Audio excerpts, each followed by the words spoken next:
Chapter 1269. There are only 2 chapters today. There was a side room in the Huayang Pass Protectorate Manor. Rumor had it that there were a bunch of petty officials gathered there. They were all insignificant officials who were neither learned nor trained in martial arts. However, the Protector General would often enter this side room. Other than that, this side room was rarely visited. Contrary to what the outside world had imagined, the side room was not desolate. There were only a few old pedants gathered together inside. On the contrary, it was very lively. Many young faces had appeared, making the room seem particularly lively. There were maps hanging on the east and west walls of the room. There were maps of the borders of Beiliang and the 2 provinces of Beimang. The maps on the 2 walls were the same. The only difference was that they were old. The east wall was old, while the west wall was new. There were 2 people sitting at a table in the room. There was always a person standing at the table with a brush in his hand, in charge of recording some words. The tables were piled with Beimang records and secret files. Many of these things were probably not even available to the Southern Dynasty's Ministry of War and Ministry of Revenue. The reason why the east and west walls were divided into old and new ones was a suggestion made by a junior in the room. Since the enemy's commander-in-chief, Dong Zhuo, had been biding his time and did not show any signs of mobilizing troops, Beiliang might as well investigate the changes in the 2 provinces of Beimang that bordered Liangmang over the past few years. They circled the cities and towns that had increased their military strength in recent years, as well as the new courier routes that had been opened at great expense.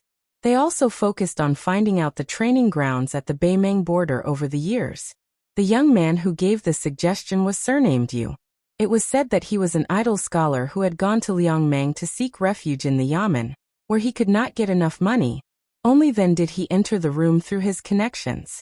There were 6 or 7 other miscellaneous officials who entered the room at the same time as Yu. Some of them were sons of generals who had studied the military, and were born with a scholarly air. There were also some who had similar backgrounds as Yu. They were all scholars from other provinces who were picked up by others. Their ambitions were higher than the sky, but their lives were thinner than paper. Most of the older seniors in the room were frustrated people who had not made a name for themselves in the officialdom. They had one thing in common. Their necks were hard and their knees were even harder. They did not know how to bow and bend their knees. Usually, they liked to drown their sorrows in alcohol. Once they drank too much, they would naturally be unable to control their mouths and talk about the state affairs. Then one day, they would suddenly be taken to the border by the Whispering Room spies. They did not even have the chance to say goodbye to their families before they disappeared into thin air. At first, they were scared witless, thinking that they were going to be beheaded by the temperamental Great Demon Chu. Later, they found out that they were just helping to analyze the situation of the war. Gradually, they calmed down. However, although they had become guests of the Protectorate General and were working for the Protectorate General, they did not have any official rank or salary.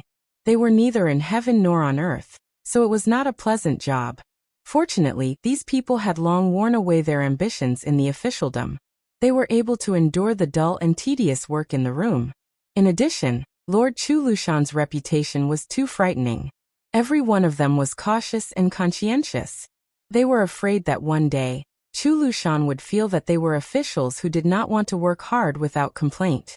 Then, with a crack, their heads would be chopped off. The outsiders who often came in and out of the room were all people who had walked out of the Fu Shui room. They constantly sent strange things to the people in the room. There were documents on the recent promotions of the Ministry of War, reports from the Ministry of Revenue on the amount of grain that had been lost in various places. There were even papers of different textures. Specific details such as which beacon and which relay road had been repaired were written down. These Fu Shui room spies came and went hurriedly. When they entered the room, they did not say a word. They put down the secret records and silently left, their eyes never looking sideways. In the words of Sir Hong, who was temporarily in charge of the room, they were ruthless people who killed without blinking and slept without closing their eyes. The older ones, like Sir Hong, believed in doing more and speaking less. At most, they would occasionally sigh with emotion. As for the young man called Yu Deji, he was even more like a newborn calf that was not afraid of a tiger. He dared to speak freely in the room. The The young scholar Li Yu and Zhaoying, whose father was the county magistrate of Lingzhou, had a great argument 2 days ago about whether the Beimeng army should be attacking Liuzhou or not. The argument was so earth-shattering that even Sir Chu was alarmed. At dusk, Sir Hong, whose eyesight was not good, even though he was sitting by the window, where the light was the best, he still lit an oil lamp. When he turned his head, he heard the sound of light footsteps that he was used to. Turning his head, he saw an extremely young and tender Fu Shui room spy. After entering the room, he handed over a letter to Wang Guifang, who was in charge of receiving the item. Sir Hong no longer feared these people who had once made all of the Beiliang officials feel their hairs stand on end. It was not that Sir Hong was bold, but after all, he was working for the Protector General. It was no different from having a golden protective talisman stuck to his forehead. What was there to be afraid of? However, it was impossible for Sir Hong to have a good impression of these people. It was not just him. Most of the people in the room did not want to have anything to do with the Fu Shui room. Sir Hong inadvertently discovered that after his old friend Wang Guifang and the young spy walked out, he revealed a carefully concealed expression of disdain and bad luck. He used his fingers to pinch the document and quickly placed it on the young man Yu Daji's desk. Sir Hong stood up and pretended to look at the map on the wall. When he passed by Yu Daji's desk, he saw that it was a page that had been casually torn off by someone. Most of it was soaked in blood, but the blood had already dried. Chapter 1270. Sir Hong shook his head helplessly. These spies from the Fu Shui chamber were too careless. The things they sent over every few days were either wrinkled, as if they had been pulled out of the water, or grit could still be shaken out of them. Today, it was even more exaggerated. It was even stained with blood. In the dusk outside the room, the young spy raised his arm and fiercely wiped his eyes. Then he walked down the steps and left with large strides. The spy saw a young man in casual clothes standing at the door to the courtyard. The two looked at each other. The spy's eyes were filled with well-hidden wariness. His intuition told him that if this person was an enemy, he would probably die. The two brushed past each other. Even though the young spy knew that this person could appear in the protectorate personally watched by Sir Chu, he was definitely not a spy from Beimeng. However, the young man still subtly bent down slightly, one hand tucked into his sleeve. Only when the distance between them increased did he feel relieved. He realized that his hand holding the dagger was covered in sweat. The young spy was somewhat curious. That person was not very old, so why was he able to make him unconsciously assume a posture, as if he was facing a great enemy? When Su Fengnian quietly walked into the room, Wang Guifang, whose desk was near the door, raised his eyelids. He only thought that this was another spy from the Fu Shui chamber. He stood up and extended his hand. Su Fengnian asked quietly, "Where is the thing that was just sent over?" Yu Diji suddenly raised his head. Just as he was about to speak, he saw the incognito king of Beimeng shake his head slightly. He understood and stood up, handing the paper to Su Fengnian.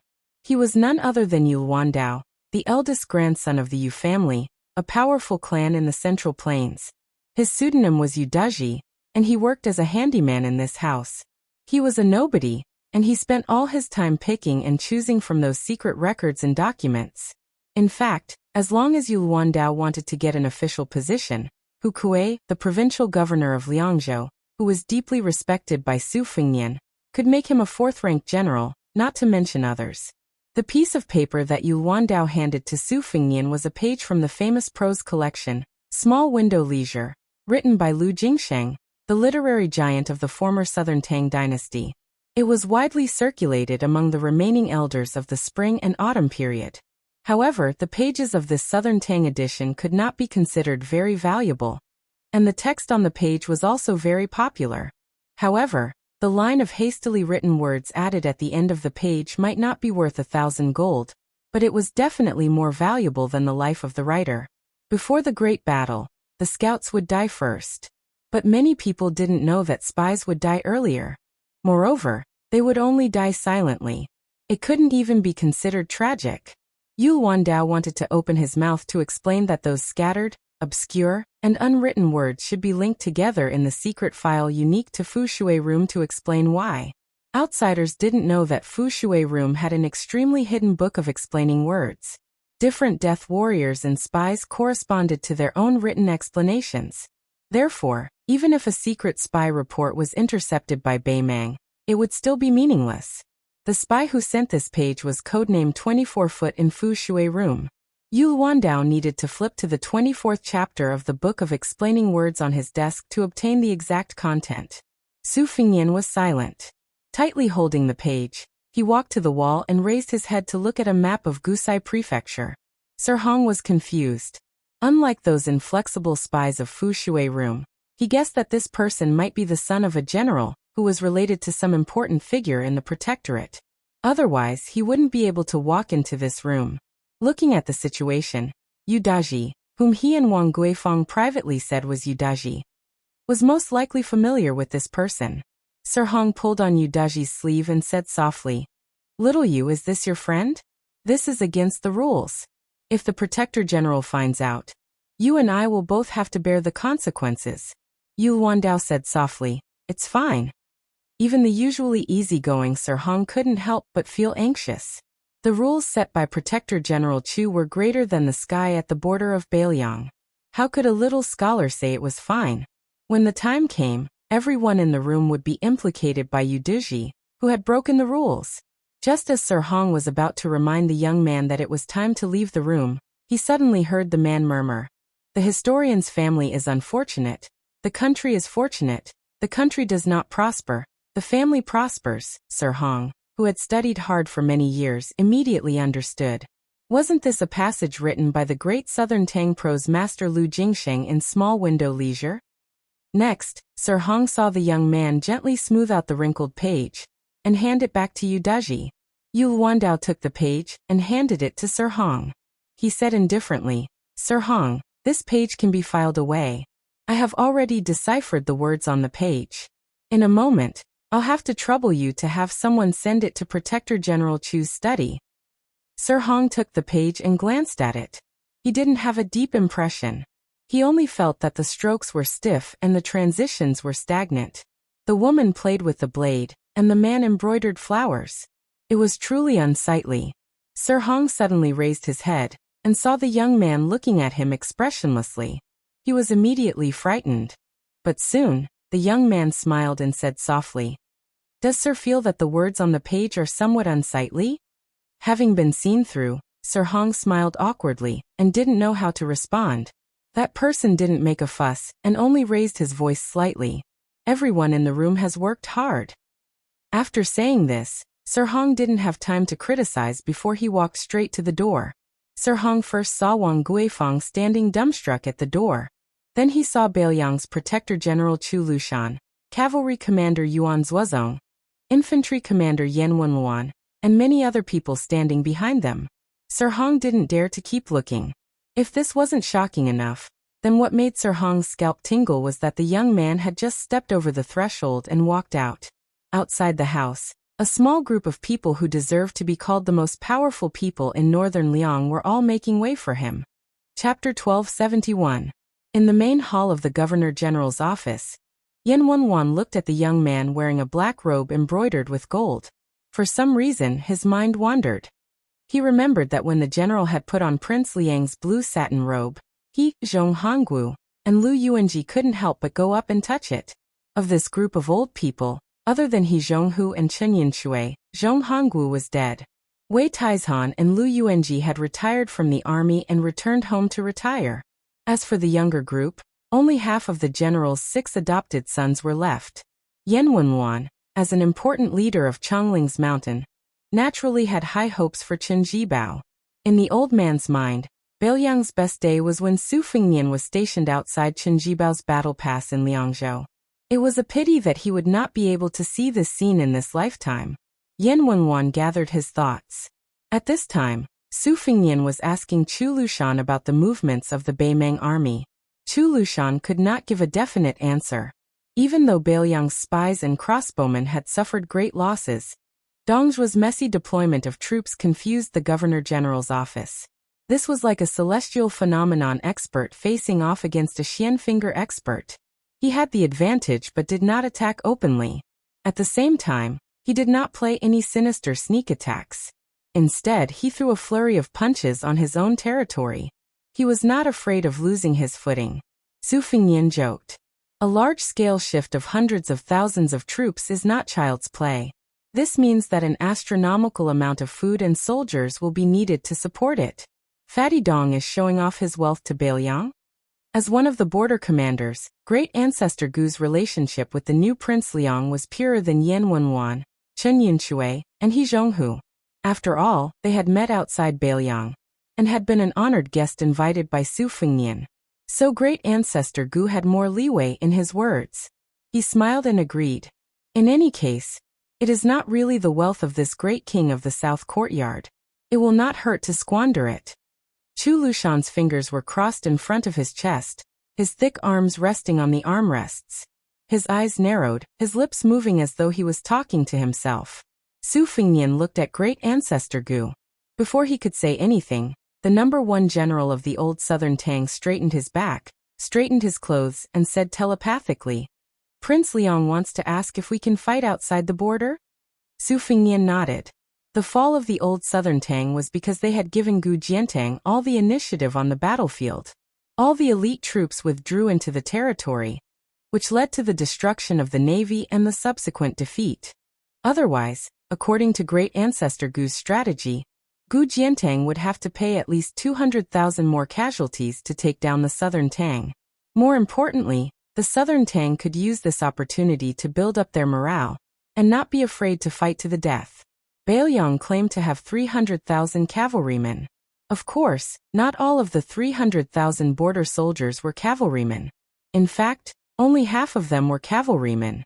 But even if they had 150,000 cavalrymen, and a jaw-dropping supply of hundreds of thousands of war horses, this was definitely the reason why Beiliang dared to compete with Bei Mang.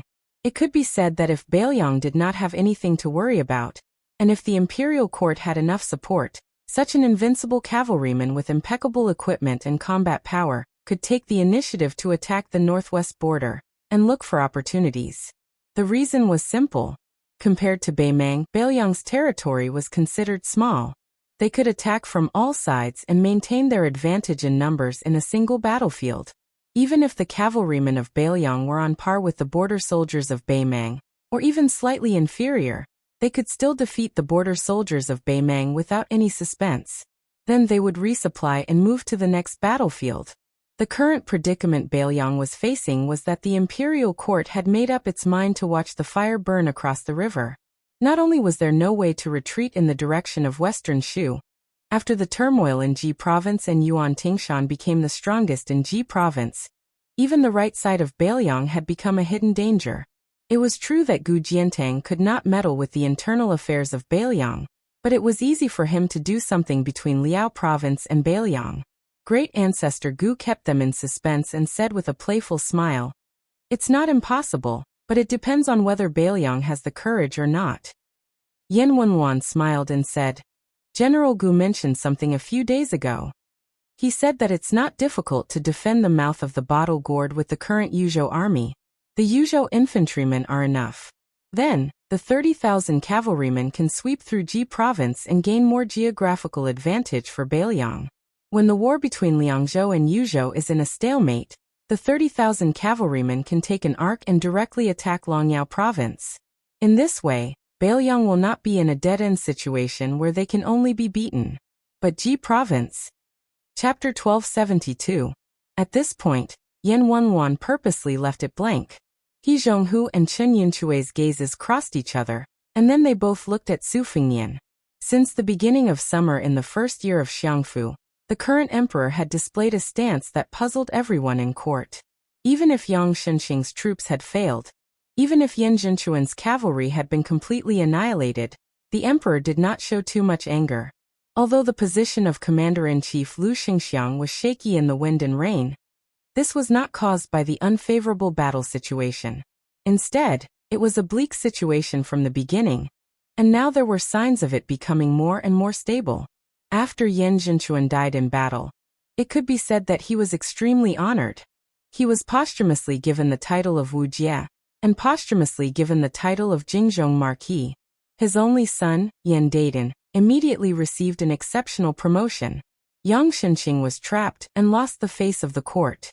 However, it was said that a secret memorial was sent to the emperor, adding fuel to the fire for the Imperial College's Jean Lanting to impeach Grand Secretary Zhang Julu. It should have saved the lives of the Yang family, and it was not impossible for them to return to Jizhou in the future. Compared to the defeated Guangling Road, the emperor of the Zhao family obviously placed more attention on the calm Jizhou. He personally approved many memorials. Outsiders did not know the inside story, but Bailiang's side, especially Yan Wenwan and the other military leaders, knew very well that the emperor's wariness towards Chao Chongqing and the rest of the West Chu rebels who were causing trouble under his nose was far less than the Bailiang cavalry. Su Fengnian did not give a direct answer, but said softly, Chen Jibao cut off the west line of Liang, which should be the first step of Yuan Bunqi's plan. The second step is to let Jizhou approach step by step. In the past, Yang Shenxing did not have the ability to do so. Even if he wanted to keep Bailiang in check, his tens of thousands of old soldiers in Jinan were unable to do so. The imperial court simply let him go to Guangling Road and hit a wall. Because of this, the local forces in Jizhou were cut off. Taking this opportunity, the imperial court needs a trustworthy new person to fill the gap. Not only must he be able to convince the public, he must also have the courage to challenge Bailiang. That mad dog Yuan's meteoric rise should be a business deal between Yuan Bunqi and Gu Jiantang. Yuan Bunqi can further restrain Bailiang, and Gu Jiantang can be more assured in the periphery of the east line. Everyone is happy. Great ancestor Gu sneered. This mad dog really wants to be the new master of Jizhou. How can it be so easy to sit on the seat of the new master of Jizhou? Bailiang really can't stop him. Compared to Western Shu, Jizhou is even more of a pushover. The first thing Gu Jiantang will do is to be beaten into a sieve by Bei Meng's iron cavalry. Even if Yuan Tingshan is the son-in-law of the Gu family, can he really be compared to his own son? Chu Lushan laughed and said, Wealth comes from danger. Small people are always like this when they go to the gambling table. If they want to gamble, they will gamble big. They are never afraid of losing their family fortune. Speaking of which, when we fought with my foster father from the north to the south, we also put ourselves in the same situation. Although Yuan Tingshan isn't likable, he's definitely very interesting. Su Fengnian suddenly turned to look at Yan Wenwan and asked, General Yan, if you only have infantry in Yuzhou, how many Bei Meng soldiers can you stop? Yan Wenwan said without hesitation, one gourd outside Tuma Pass can hold 150 to 60,000 Bei Meng soldiers. With Honglu General Chao Xiaojiao and Hong Xinjia as partners, they can both attack and defend at the border. Within Yuzhou, there is also the Hu leader Huang Fuqiu. 300,000. It is not a problem for the Yuzhou infantry to stop 300,000 Bei Meng soldiers. However, there is a time limit to this. However, this time limit is enough for the 30,000 light cavalry to provide reinforcements or attack in an emergency. Su Fengnian laughed and said, All right then. These 30,000 light cavalry will enter Jizhou from today onwards. General Chen Yunxiao's eyes lit up and asked, Are we not going to inform the imperial court? Su Fengnian replied with a question. Our Bailiang is only sending 2,000 or 3,000 cavalry to Jizhou to train. Do we need to inform them? That would be treating His Majesty as an outsider. Moreover, after going to Jizhou, the imperial court will know one day. Isn't that the same as informing them? At most, we will just have to submit another document to the Ministry of War. Su Weisheng, who was sitting beside Su Fengnian, laughed softly and said, It is clear that our Bailiang is reasonable.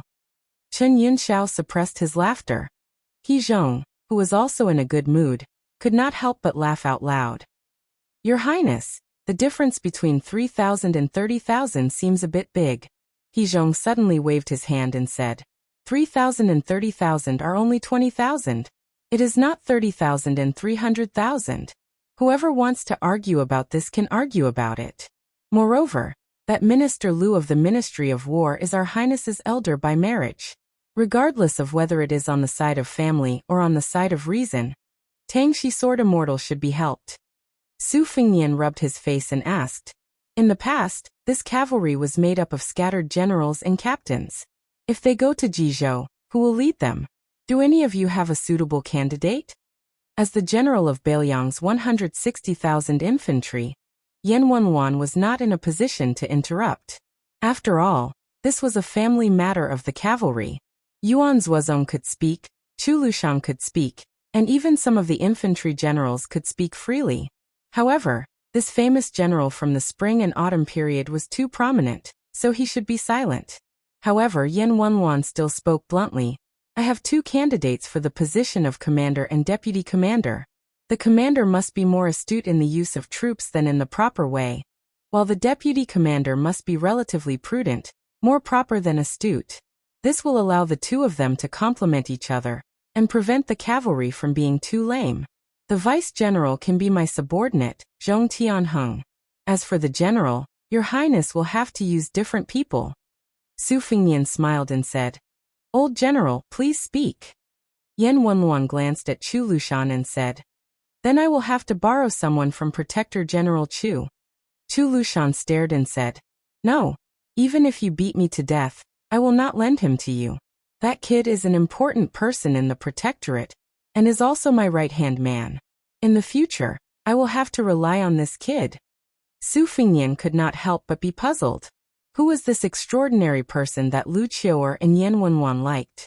Yan Wenwan snorted coldly. It is not me who wants to borrow someone from you. It is His Highness who wants to borrow someone from you. Su Weisheng said indifferently. Yu Wandao is indeed qualified to lead this cavalry. Su Fengnian suddenly understood. Chu Lushan's expression was as if dozens of pounds of meat had been cut off in an instant. He sighed. Su Fengnian smiled and said, Then it is settled. Let us go take a look at the topographic map of Ji Province and discuss how to move these 30,000 people. The group of people walked to the front of a few tables.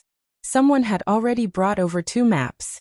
One was the geographical map of the entire Ji Province, and the other was the topographic map of Jishi. In the northern Liang military, there were countless of such maps.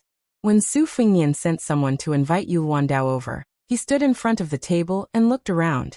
Suddenly he said in a low voice, From today onwards, we in Bailiang will do what we are supposed to do. If the imperial court and Ji province dare to interfere, then we will cut off their hands and feet. In the future, if there is a conflict with any forces outside Bailiang, there is no need to inform the Mount Qing Liang Wang estate. Do it first, and after it is done, the Wang estate will help clean up the mess. Yan Wenwan, Chen Yinshui, and the other old generals all let out a long sigh at the same time. He could finally vent the resentment that he had held in for nearly 20 years in an open and above-board manner. Chapter 1273. Although the weather was cold, there was no snow. If one did not personally go to the frontier fortress, it would be difficult to understand the feeling of stars hanging over the vast plains. Su Fengnian accompanied Su Weisheng out of the Huaiyang Pass, and a few miles outside the Huaiyang Pass.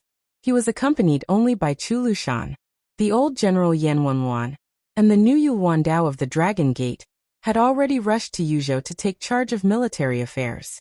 The latter gave Su Fengnian a report before he left, specifically describing the analysis of the battle situation in Guangling Road, focusing on Ko Jianghuai's series of raids from one point to the other.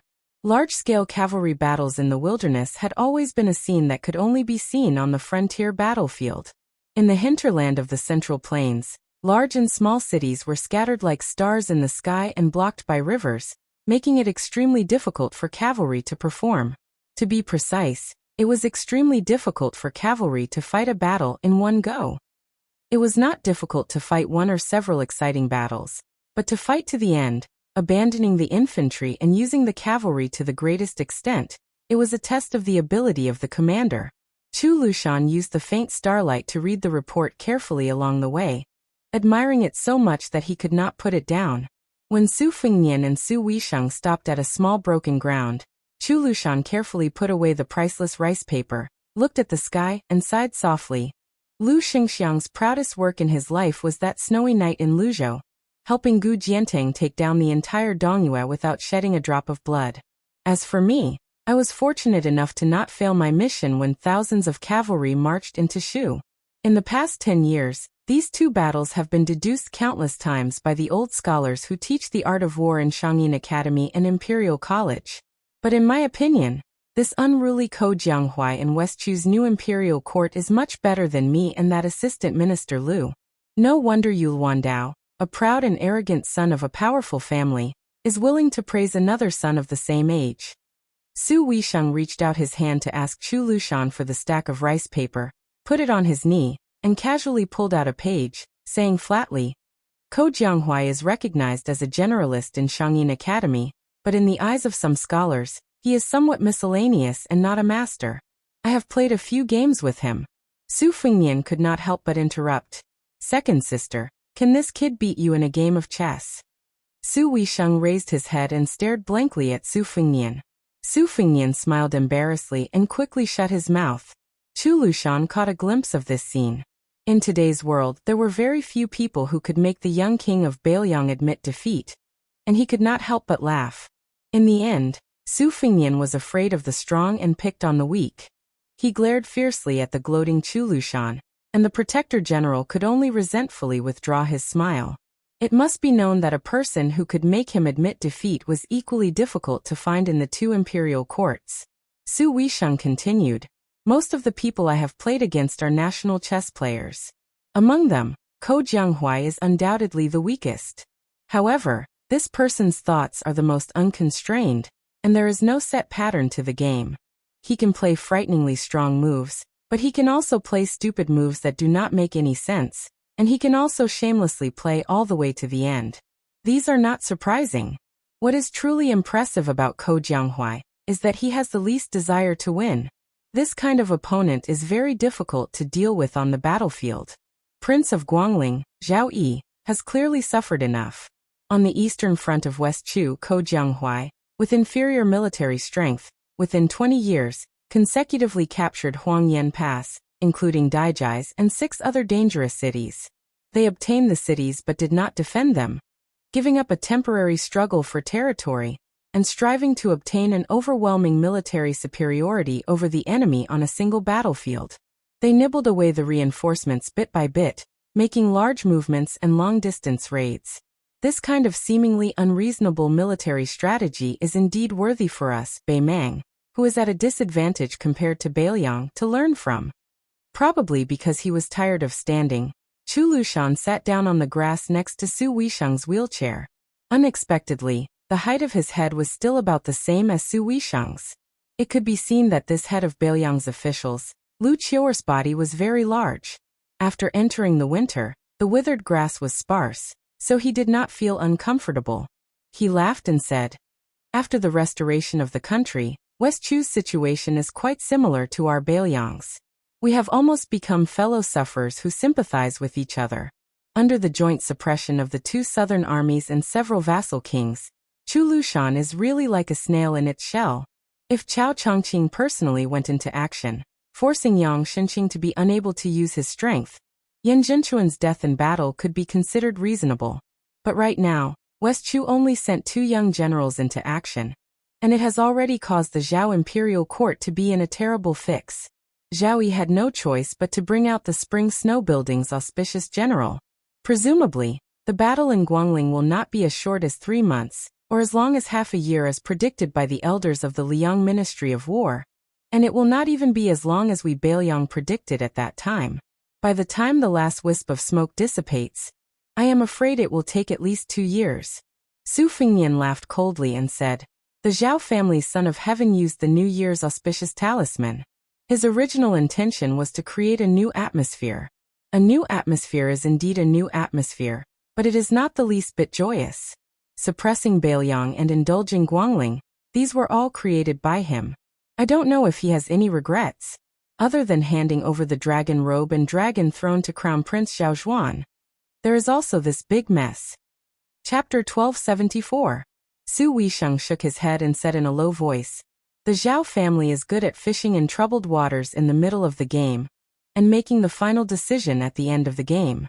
Losing the first move, the Zhao family, compared to the remotely young in the past, has a bigger family and a bigger business, so they can afford to lose more. The only difference is that in the past, the imperial court had our Su family as their vanguard. Moreover, no matter how anxious the previous emperor was, on the surface, he still trusted our father and the Su family's armored cavalry. If not for the current emperor's insistence on nailing the Su family to the northwest border, would Chao Chongqing and the remaining elders of West Chu dare to start a rebellion and seek their own death? If the Bailiang frontier army could send out 50,000 men to quell the rebellion, how could Yang Xinxing and Yan Jinchuan lose their integrity in their later years? Chu Lushan said darkly. There's nothing we can do about it. The Zhao family's emperor is determined to be the enemy of the world. The feudal princes who split the territory, the new civil officials who gradually gathered together, and the military generals who set up independent territories, in his eyes, none of them are good people. He wants to help his son solve this problem before he dies. The chessboard is too small to accommodate so many big chess pieces. If he really did succeed, the crown prince Zhao Zhuan could really be a carefree emperor, who doesn't attach importance to martial arts and focuses on civil affairs. Gu Jiantang has Chen Jibao holding him back. Without Zhang Jilu, the civil officials have no leader. When the time comes, they would be too busy trying to figure out the emperor's heart. How could they care about governing the country and pacifying the world? Besides, at that time, the world would be at peace, the military generals would have retired to their fields, so it would be even less of a chance for the civil officials to fish for merit. Other than currying favor with the emperor, the civil officials after Yong Hui really have nothing to do. Don't say, that old man Yuan Bunchi's calculations are very smooth. Su Fengnian waved his hand and said, there's no point in talking about this. Right now, Dongzhua's specific deployment of troops and generals, other than the direction of Liuzhou, there are no detailed intelligence reports. Lu Qiuer, how long do you think Liuzhou can hold off Lu Gui's army? After that, how many Beimang border troops can be implicated and thrown into the pocket of Liuzhou? With a smile on his face, Chu Lushan said, with Little Prince's 30,000 Long Xiang army helping to defend Lu province, they would not be able to defeat Lu Gui's hundreds of thousands of disorganized troops even if they were to fight for 100 years. In the eyes of future generations, no matter how we fought in the early stages of this unprecedented war with Beimang, there was no better or worse strategy. It all depended on who could accumulate advantages in the divided battlefields. From the current situation, Dongzhou clearly did not put too much thought into Liuzhou. He invited the most prestigious and also the youngest of the 13 great generals, border commander Lu Gui, to that side because he did not wish for Lu Gui to take advantage of the situation to rise up in the Central Plains. At the very least, he did not want Lu Gui to rise up too quickly and too fiercely. What I am most worried about is that Dongzhou will attack Yuzhou in a spurt of energy, attacking the Yuzhou defense line to the death without regard for losses. In the meantime, he will place his most elite troops, the Tuoba and Hongjingyan, on the northern front of Liangzhou to tie down the main force of our cavalry. Su Weisheng nodded and said, if we attack Yuzhou in the short term, it will be the most muddle-headed method Beimang can use.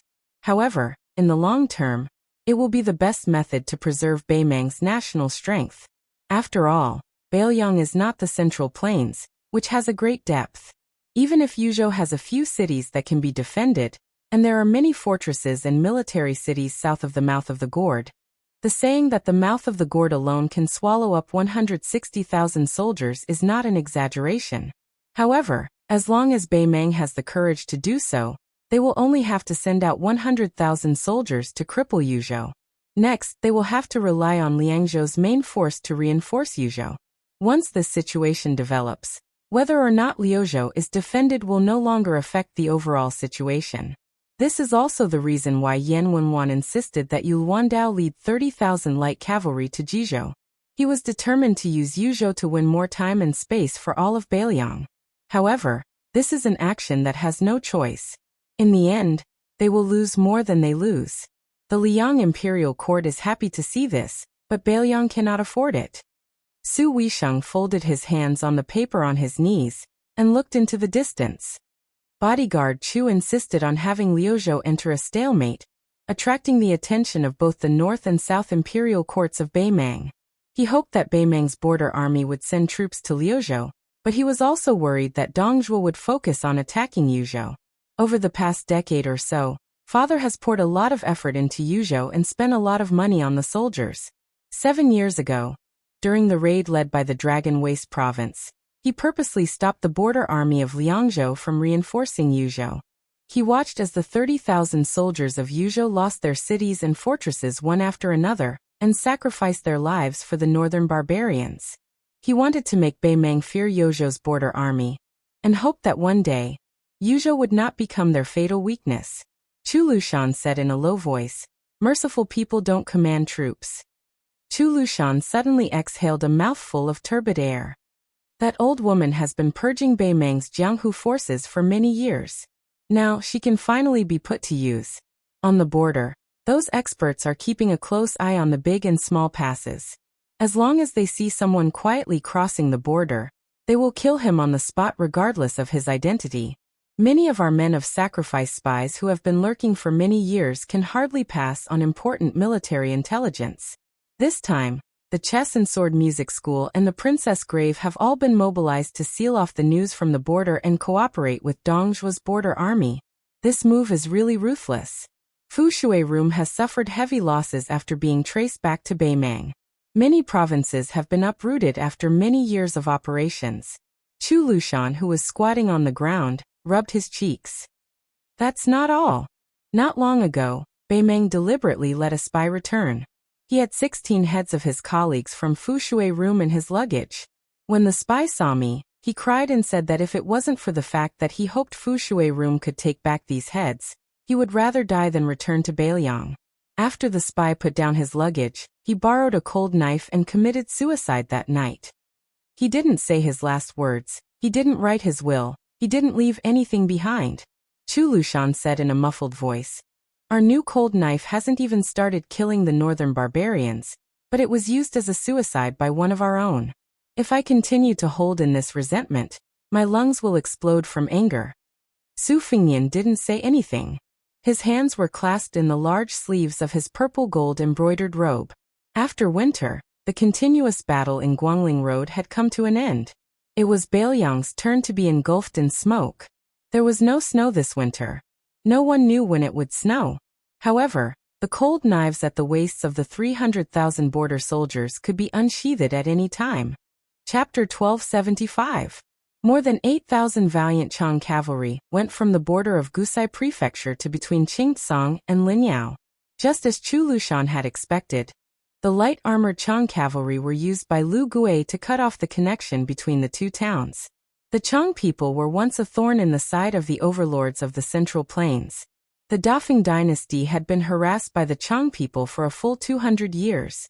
Every Chang person rode sheep to shoot birds and rats when they were young, and when they were slightly older, they rode horses to shoot foxes and rabbits. They were basically born to be elite soldiers on horseback. The light cavalry of the various countries in the Central Plains had gradually stepped onto the stage. To a large extent, it was because the Chang cavalry had forced them to do so. The Chang cavalry was also one of the teachers of the Central Plains. Before and after Su Xiao took over Beiliang, the Chang people had withered day by day. This was especially so for the Su family, who often used large numbers of Chang cavalry to train their troops. This was undoubtedly a tragedy for the Chang people. As a result, the Chang people were natural allies of Beimeng. This time, when they invaded the Central Plains, the various leaders of the Chang tribes all made peace with each other and made an oath. Under the lead of Beimeng, they even formed an alliance with other tribes that had been suppressed by the Su family. Only then did they gather close to 9,000 cavalry and 20,000 war horses. Under the banner of the Chang cavalry, they started to take revenge on the Su family of Beiliang. This Chang cavalry that was originally impoverished along the endless border, under the great support of the northern Mang and southern dynasty, were finally able to realize their dream of several hundred years of being fully equipped with armor. Unlike ordinary cavalry, the Chang cavalry's cavalry blades were the arm blades that had already been withdrawn from the battlefield. The war blades were bound together with the arm armor, so unless the entire arm was chopped off, the blades would never leave their hands. Apart from the arm saber, the Chang cavalry also had a traditional short saber known as the piao. It was attached to the outside of the thigh like a farmer harvesting rice in autumn. They used it to cut off the ears and heads of their enemies as spoils of war. More than 8,000 Chang generals galloped towards the south. The leader of the group, a burly man, bent down and stroked his ancestral clapper. His eyes were filled with hatred. Years ago, When that Sioux family of the Central Plains slaughtered his way into the northwest, all the local adults who disobeyed his orders were killed on the spot. Even the children, who were no taller than a horse's back, could not escape the disaster. Although they were not executed, both their thumbs were cut off by the Sioux family's cavalry. This meant that even if these children were lucky enough to survive, they would not be able to hold their weapons firmly and swing their swords at the Bailiang frontier army. This middle-aged Madame Juan's surname was Jean. At the time when his tribe was trampled by the Sioux family's horses, he was lucky enough to follow a group of young men to hunt and store food for the winter. When they returned to the tribe, other than the corpses on the ground, there were only the children crying with their hands dripping with blood. Beside the children's feet were the corpses of their parents. He swore that he would personally use this clapper to cut off the thumbs of everyone in Bailiang with the surname Sioux. As long as they had the surname Sioux, even if they were infants, he would not let a single one go. This was especially true of that butcher's son, the person who had been usurped as the new Prince of Liang. Not only would he cut off that young man's thumbs, but he would also cut off Su Fingnian's head, limbs, and fingers one by one. This Madame Juan slowly straightened his back and looked towards the vast expanse of land to the south with a vicious smile on his face. He had heard that there was a butcher's son named Su Longxiang in Liuzhou. He was very famous among the nobles of the southern dynasties. Last year he had beaten up a few military towns in Gusai Prefecture. He did not expect to capture this person with less than 9,000 cavalry. However, before he worked with General Lu Gui to completely flatten Liuzhou, he had to drink the fresh blood of the Bailiang people. He had to make that young man, who had butcher's dirty blood flowing through his veins, suffer so much that he wished he was dead. The young man's Longxiang army did not have more than 30,000 cavalry. Did he want to defend all of Liuzhou? In the eyes of the generals, this was just an old show between brothers in the Central Plains. It was clear that the young king was afraid of his younger brother's great achievements on the border, so he purposely left Su Longxiang and all of the young man's direct descendants to die. In the winter, the water dried up and the grass turned yellow. The war horses were not as strong as in the autumn and summer. In the eyes of the Central Plains, especially the Jiangnan people, it was the most unsuitable time for war. However, to the Liangmang people, who had been on the border for a long time and were familiar with the harsh cold, as long as they were determined to fight, they could fight to the death on any battlefield, even in the damned snowy weather. On the contrary, the Chang generals Jin Cheng liked fighting in the depths of winter the most. The scene of using a long spear to stab into the enemy's chest, and then dragging out a bloody path in the snow was more enjoyable than drinking good wine. The Chang cavalry's galloping raids had always been known to be as fast as lightning. While they were praised, it also revealed the Chang cavalry's weakness, which was that they could only do one-off business on the battlefield. Although they could advance and retreat freely, before they obtained an absolute advantage and began a chase, it was very difficult to expand their battle results. They did not have infantry formations, and did not have heavy cavalry holding the line. This time, the Baimang emissary was extremely disrespectful to the Chang cavalry. Even though he had a request, he was still arrogant. Before discussing the price, he even said to their face that they were just decorations, and that if they dared to ask for an exorbitant price, they should be careful not to lose their heads. He also threatened that if they did not act according to General Lu Gui's orders, they might as well not return to the border. When the time came, the Baimang army would directly view the Chang cavalry as an enemy. Jin Cheng fiercely ground his teeth. If not for the fact that he wanted to take revenge on the Su family, who the hell would want to deal with these pig-headed officials? Jin Cheng looked into the distance, and suddenly felt an inexplicable sense of unease. The 8,000 Chang cavalry heading down south to cut off Qingsong and Linyao, leaving Qingsong City, the capital of Liuzhou, isolated and without help. In his eyes, this was indeed an excellent strategy that caught the enemy off guard, and the Chang cavalry did not have to take any risks. However, on the way down south, he still had 20 or so roaming cavalry scouts at the front to scout the path. Every cavalry had to be 10 li away from the Chang cavalry army. No matter if they came into contact with the enemy or not, they had to turn back and let the 2nd Cavalry take their place. Logically speaking, at this time, one of the roaming cavalry should have returned to the front of the army. Furthermore, for this trip to Liuzhou, Bei Meng had specially given him a scout. It was an old fellow who exuded a dangerous aura. There was a sword at his waist, and his aura was long and steady. He did not look like a soldier at all. Even if he used his but to think, he knew that this was a hidden Jianghu master. It could be seen that Bei Meng had indeed invested a lot in this attack on Beiliang. They had even brought out the Jianghu forces that they had trained for 20 years. Jin Cheng was not a madman who would be blinded by revenge. He knew the severity of the situation. Otherwise, he would not have become one of the generals. He had come to assist Lu Gui's army in taking advantage of the situation. What he was most afraid of was directly clashing with the main force of the Dragon Elephant cavalry. However, the Bei Meng emissary, who was dressed like a nobleman of the Central Plains, had promised that apart from a small portion of the 30,000 Longxiang army, most of them would be pinned down at Qingsong City and the area to the east of Qingsong City. Otherwise, Beiliang would have treated Liuzhou as a chess piece and sacrificed the Longxiang army, an elite cavalry force that had experienced hundreds of battles. However, Jin Cheng, who was not a madman, began to worry that he would encounter a madman king of Beiliang who would do anything to stabilize his throne, as well as a general of the Longxiang army who had lost his mind after becoming a chess piece. After waiting for a while, there was still no sign of any cavalry scouts. Frowning, Jin Cheng raised his arm and waved it back and forth slightly, indicating for the cavalry behind him to slow down. About half an hour later, the figure of a scout finally appeared in the field of vision of the Chang cavalry. As the warhorse galloped over, Jin Cheng and the other Kiliarchs were shocked to discover that there were numerous crossbow bolts stuck in the back of the scout. Before the heavily injured scout breathed his last, he did his best to speak of the precious military intelligence he had obtained by sacrificing the lives of more than 20 Chang cavalry. 8 li ahead, there were 3,000 enemy Dragon Elephant light cavalry. Chapter 1276. Major Jin Cheng was both happy and worried. He was happy that the other side only had 3,000 cavalry and wasn't the main force of the Dragon Elephant army. He was worried that his army was here to fish in troubled waters, and not to fight to the death with the Dragon Elephant army that was said to be invincible at the border. There were 2 paths in front of the Chang cavalry.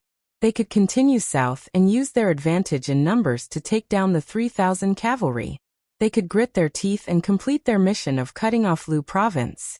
However, the Chang cavalry would suffer heavy casualties, and they would not be able to bargain with the Bei Meng after they had secured victory in Lu province. The second path was to avoid the brunt of the attack and not fight to the death with the 3,000 Dragon Elephant light cavalry. However, they would also not retreat and instead advance in a roundabout manner. In the end, there would be unavoidable battles. At most, they would just fight for a while. With the Chang cavalry's speed, which had been the fastest in the world for hundreds of years, they could fight or retreat. Jin Cheng thought for a bit, and then decisively chose the latter. Their Chang cavalry wasn't Northern Meng's million-strong army that could contend against the entire Liang dynasty. Compared to that pitiful Northern Liang that his uncle didn't dote on, the Chang clan was struggling at death's door. After Jin Cheng made his choice, 2 of the Kiliarchs revealed expressions of relief. One of the Kiliarchs, surnamed Ku, was extremely angry at Jin Cheng's cowardly behavior. He loudly reprimanded him from his horse, and declared that he would lead his 1,600 Chang cavalry to fight to the death. Jin Cheng's face was gloomy. He patiently told this rash youth that although the Dragon Elephant light cavalry was inferior to the heavy cavalry, they were not an enemy that could be easily dealt with. If other than the 3,000 cavalry, there was also the Longxiang army, then their 8,000 men would not be able to leave Lu province alive. However, the young Chiliarch who had seen all the male elders in his family being beheaded by the Su family when he was young did not listen at all. He insisted on fighting the enemy to the end and did not forget to mock and ridicule Jin Cheng, saying that he as a Chiliarch had embarrassed the men of the Chang tribe. Jin Cheng laughed coldly in his heart. He gently turned his horse and made way. Kui, if you want to die, I will not stop you. The Kiliarchs raised his arm, and the 1,000 Chang cavalry behind him roared in unison, waving their arm-binding blades. When the youngster named Ku Jiao's mount passed by the Jincheng warhorse, his expression became a bit calmer, saying with a sneer, I am willing to use my clan's 1,600 cavalry as the vanguard. If Major General still wishes to obtain the first batch of military contributions in Liang Meng's great battle, I believe with Major General Great's astuteness, you should already understand what to do. Jin Qing narrowed his eyes. He did not care about the sarcasm in this idiot's words and began to weigh the pros and cons. If Ku Yi and his men were to use their lives to weaken the Dragon Elephant Light Cavalry, then if they won this battle, other than Ku Yi, the losses of the Chang cavalry would not be too great. This deal could be done. The expressionless Jin Qing watched as the 1,600 cavalry broke away from the main army and charged out. Seeing the cavalry whose faces were still full of childishness move further and further away, Jin Qing suddenly had an untimely feeling. Had he gotten used to a peaceful life of wine and beautiful women? Was the hatred in his heart not as deep as he had imagined? Jin Qing shook his head, trying to shake off these unnecessary thoughts. His gaze gradually turned cold and resolute. He turned to the eager Kiliarchs beside him and said, "We will follow Ku Yi, but we must keep a distance of 1 li." The 5 or 6 Kiliarchs all nodded excitedly, their eyes burning. Jin Qing suddenly laughed. "Brothers, don't forget those Qingqian on the grasslands. They are willing to pay a few hundred taels of silver for a cold blade. Ha, what a coincidence! There are more than 3,000 waiting for us to take. As for who can take more, it will depend on who can kill more Bailiang cavalry. I, Jin Qing, will not break this rule just because I am a general's. Brothers, you can go kill without worry." 6 li away from the 1,600 Chang cavalry under Ke Qian, the 3,000 cavalry, all dressed in black armor and black horses, silently advanced forward at a uniform and powerful pace. An enormous black tiger was running around the periphery of the cavalry formation. The leader of the cavalry was a black-clothed youth who did not wear any armor. A cold blade rested on the horse's back in front of his chest, unsheathed. The general behind this half-horse was Scarface's man. He raised a metal spear at an angle, with a fresh head hanging from the spearhead. It was the wandering scout who had been mixed in with the Chang cavalry. He had a sword, and his swordsmanship was unknown. In any case, he had abandoned his horse and fled quite quickly. Unfortunately, no matter how fast he was, he could not outrun the spear that the black-clothed youth threw out. Before Scarface brushed past the corpse, he felt that he had nothing to do. After pulling out the spear from the corpse, he lightly cut off the head and stabbed it into the spear tip. Scarface was the Longxiang army's valiant General Wang Lingbao. Originally, he shouldn't have appeared here. Instead, he should have obediently stayed near Azure City with Li Mofen, who was also a deputy general. They could only suppress their impatient tempers and slowly wait for that rotten old man surnamed Lu to bring a bunch of northern Meng trash with him to show off his strength.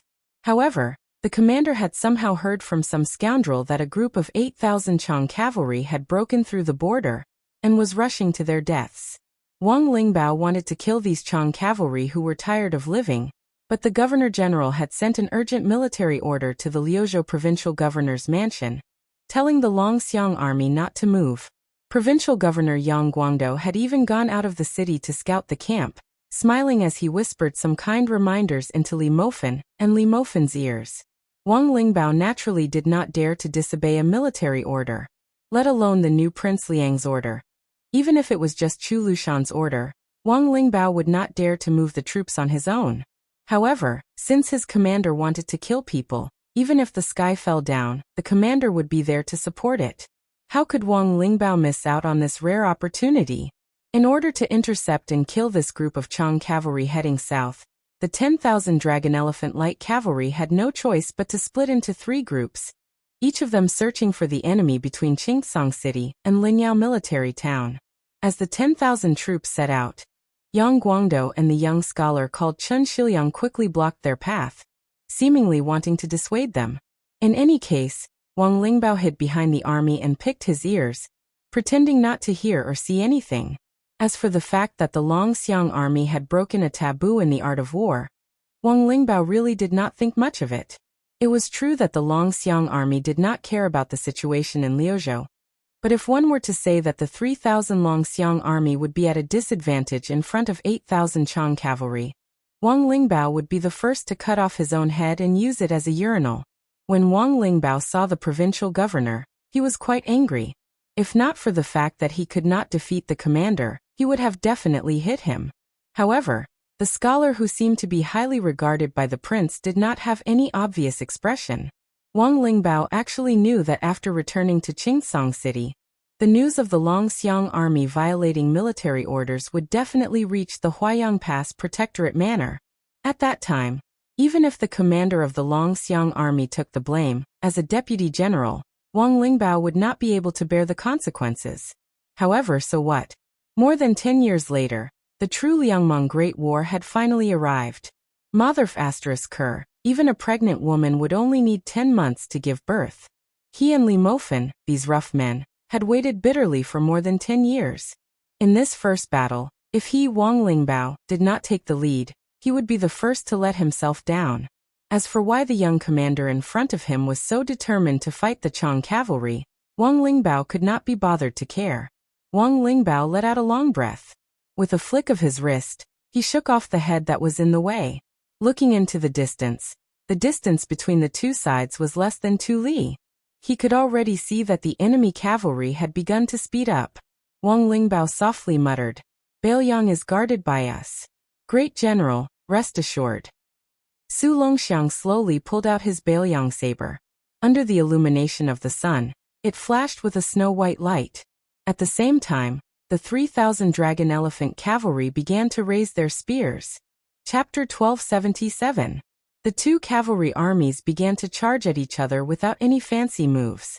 The terrain was flat and wide, making it easy for cavalry to spread out. Since it was an excellent place for cavalry battles, it also meant that it was easy for people to die here, and the speed at which they died would be very fast. The Chang cavalry were the lightest of the lightest cavalry. On one hand, they were so poor that they could not be heavy at all. On the other hand, their arms were long like apes, and their strength was outstanding. This made almost every one of them a master archer on horseback. The young Chang Chiliarch Kui, who had a blood feud with the Bailiang Su family, finally stopped purposely suppressing the charging speed of the cavalry. With a wave of his hand, he covered the eyes of his horse with a black cloth, and the speed of his steed suddenly increased. If there were spectators looking from a horizontal line, they would definitely be stunned by the muscles of these warhorses as they ran. The habit of covering the eyes of the horses during a charge had never been popular in the Central Plains, but this was an old custom that had been passed down for hundreds of years on the grasslands. At the beginning, it was to ensure that the warhorses would not be afraid when facing the infantry of the Central Plains, and at the same time, to deliberately startle the warhorses. Before the fierce collision between cavalry armies, the cavalry would whip the warhorses to make them explode with greater strength, using the warhorses' speed to drive the cavalry's charge forward. However, among the elite cavalry armies in the world, perhaps only the Bailiang cavalry disdained to use this kind of insignificant skill. This was attributed to the fact that every horse in Bailiang had turned from raw to mature, and the large horse farms had poured in countless efforts. Of course, there was also countless amounts of silver. In northern Liang, every time a familiar horse stepped onto a large-scale battlefield, there would be one or even several warhorses that would die before it could do so. On the battlefield, only the roars of the 1,600 or so Chang cavalry could be heard. In comparison, the 3,000 Longxiang army, who were also light cavalry, seemed especially strange at this time. One reason was that they were collectively silent before the battle, but more importantly, they were practically fugitives who used light cavalry as heavy cavalry. After the dragon elephant light cavalry raised their spears and charged, they charged straight at the enemy, even giving up on the lethality of a wave of light crossbows. The Bailiang cavalry was good at fighting and dared to fight to the death. The Central Plains had always been good at a combination of riding and walking when it came to war. The infantry was in the middle, and the cavalry was on the two wings. The latter was not used to break through enemy lines head-on. Other than being limited by the natural factor of the cavalry bow being inferior to the infantry bow, especially the large crossbow, the main reason was that the cavalry's greatest advantage was its great mobility. In the long series of classic battles of the spring and autumn period, this indisputable pattern of war was displayed to the fullest extent. As long as it was a general who could be crowned as a famous general, even if it was an infantry commander, he would still be able to command a cavalry army of several thousand men in an orderly manner. This was probably the so-called chronic illness becomes a doctor. At that time, the large group of Li Yang's higher-level generals who had been influenced by the flames of war didn't know how to ride, or rather, didn't know how to ride, so they were too embarrassed to greet their colleagues when they went out. However, this kind of combined riding and walking tactic, once they moved to a place where supplies were difficult, it was inevitable that they wouldn't be able to acclimatize. After the current emperor ascended the throne, he took the initiative to launch several great battles against Bei Mang, and he suffered enough. Many situations that seemed to be in a good situation at the beginning were ruined by some battles that occurred outside the main battlefield. Take Bei Mang's Tuoba Bodhisattva and Dongzhua, two generations of famous Bei Mang generals, for example. These two became famous by relying on their light cavalry, which could easily be as long as 1,000 li long-distance raids. In one breath, they circled around to the rear of Li Yang's army and directly smashed one, or even several main supply lines. The famous generals of the Liang imperial court, especially the cavalry generals, were greatly vexed by this, but for some reason, there was never a genius general who was able to break away from the infantry and meet force with force against Bei Mang's cavalry.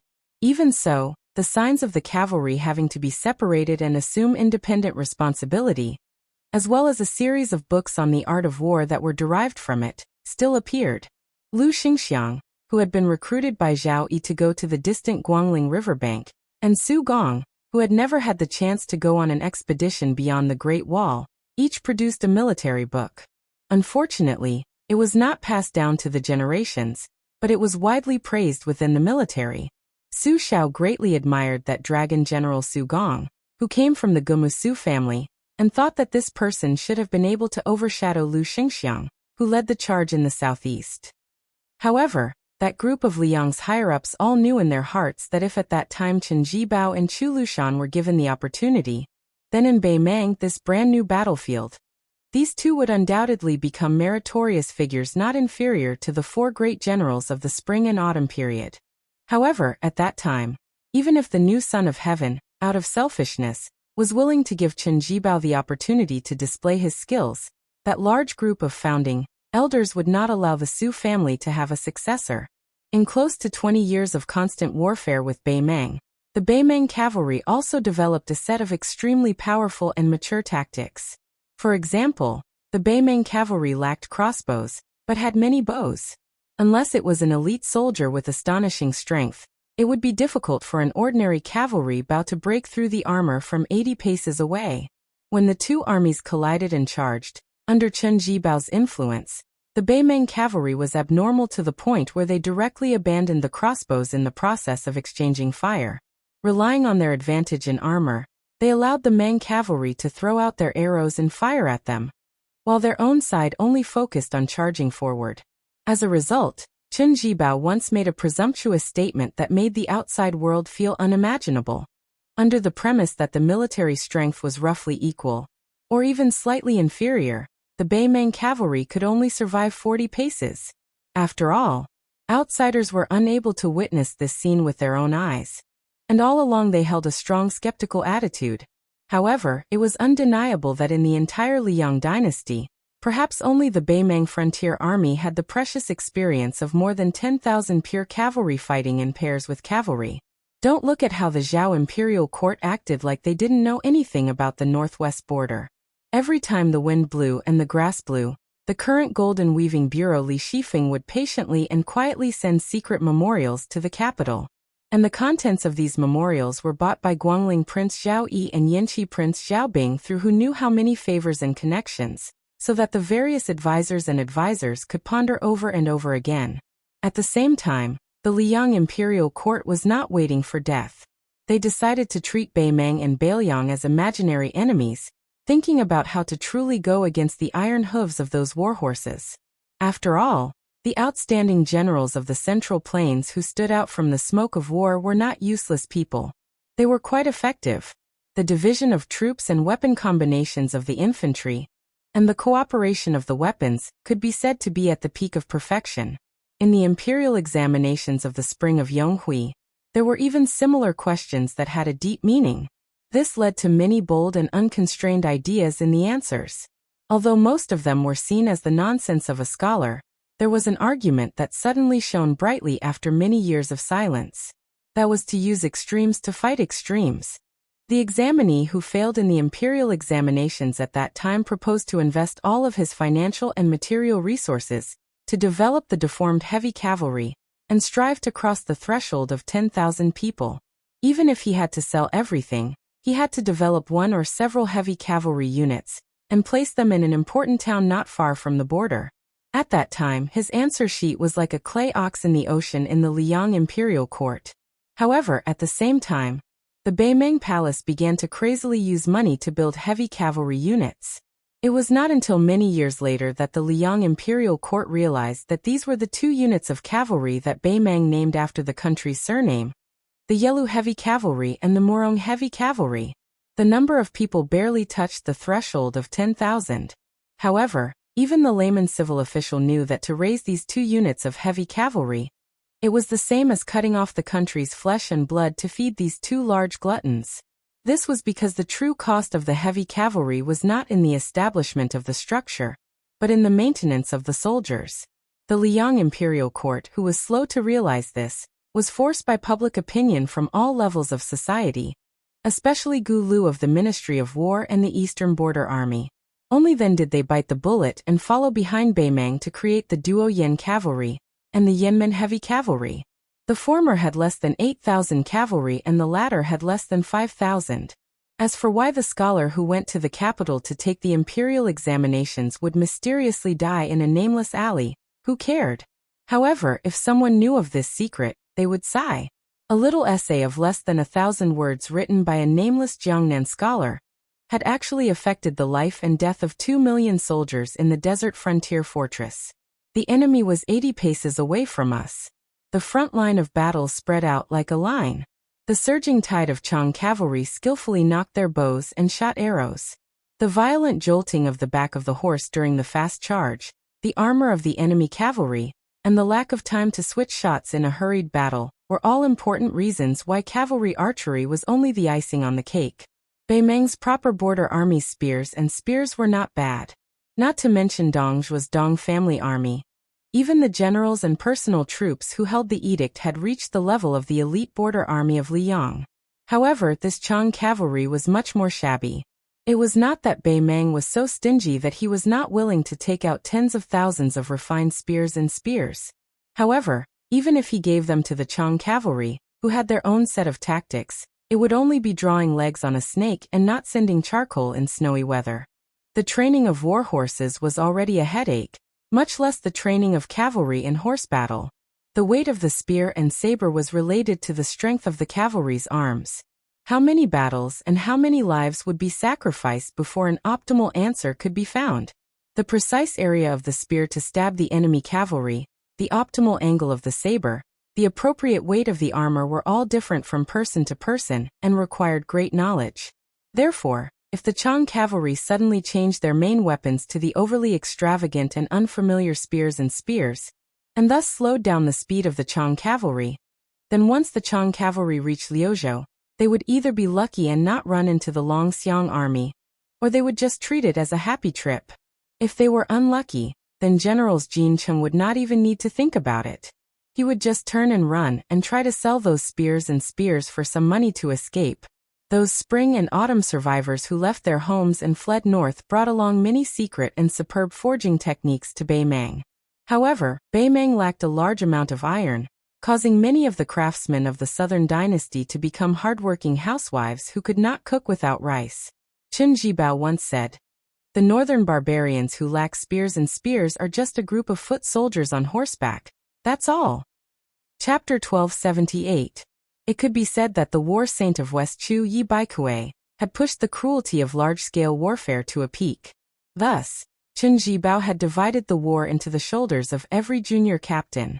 Not only did he remember the names of every captain under his command, he even knew their personality and leadership style, as well as their combined strength under normal circumstances, and their potential in unexpected situations. In ancient times, military experts liked to describe the unpredictability of war as ever-changing. Qin Jibao had long memorized ever-changing in his heart. He is fully deserving of the title of the #1 strategist in the history of the Qin dynasty, far surpassing his predecessors and peers.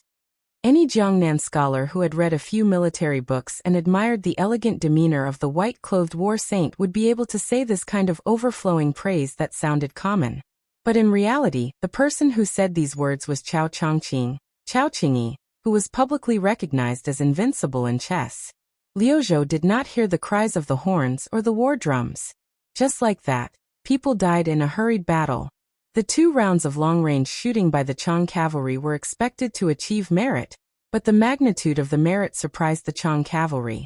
When an arrow accurately nailed into the face of a dragon elephant light cavalryman, this cavalryman's head was immediately pulled back by the powerful arrow, and then he fell off his horse and died. The ownerless warhorse continued to charge forward. Many of the Chang cavalry cheered. The arrowhead of a Chang arrow struck the breastplate of a dragon elephant light cavalry soldier, creating a string of sparks, but it did not pierce through.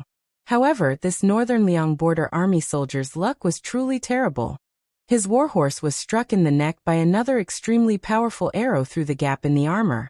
The horse neighed, tilted slightly, and crashed into the ground. The light cavalryman who had rolled away quickly stood up.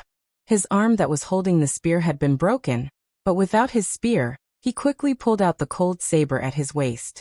He faced the Chang cavalrymen who were only 20 steps away from him, and began to run in a straight line. Kui felt a bone-deep sense of powerlessness. It wasn't just because the 2 rounds of arrow rain only brought less than 100 casualties to the dragon elephant light cavalry. It was also because even though the enemy cavalry could clearly use their spears to deflect the incoming arrows, not a single one of them did such a thing that would damage the impact of the spear. Not a single one. The 2 armies suddenly charged out, and it was hard to tell whether the enemy was dead or alive. The young Kiliarch's recklessness had brought disaster to the 1,600 cavalry that he and his clan had painstakingly gathered over the past 20 years. Even if the Chang cavalry saw that the situation was not good, the front line facing them started to move to the left, hoping to use the speed of the Chang cavalry to reduce the losses on the battlefield. The vanguard of the Chang cavalry moved slightly to the left. However, the dragon elephant light cavalry reacted in an instant, charging to the right as a whole. The thunderous hooves of the horses did not decrease in the slightest.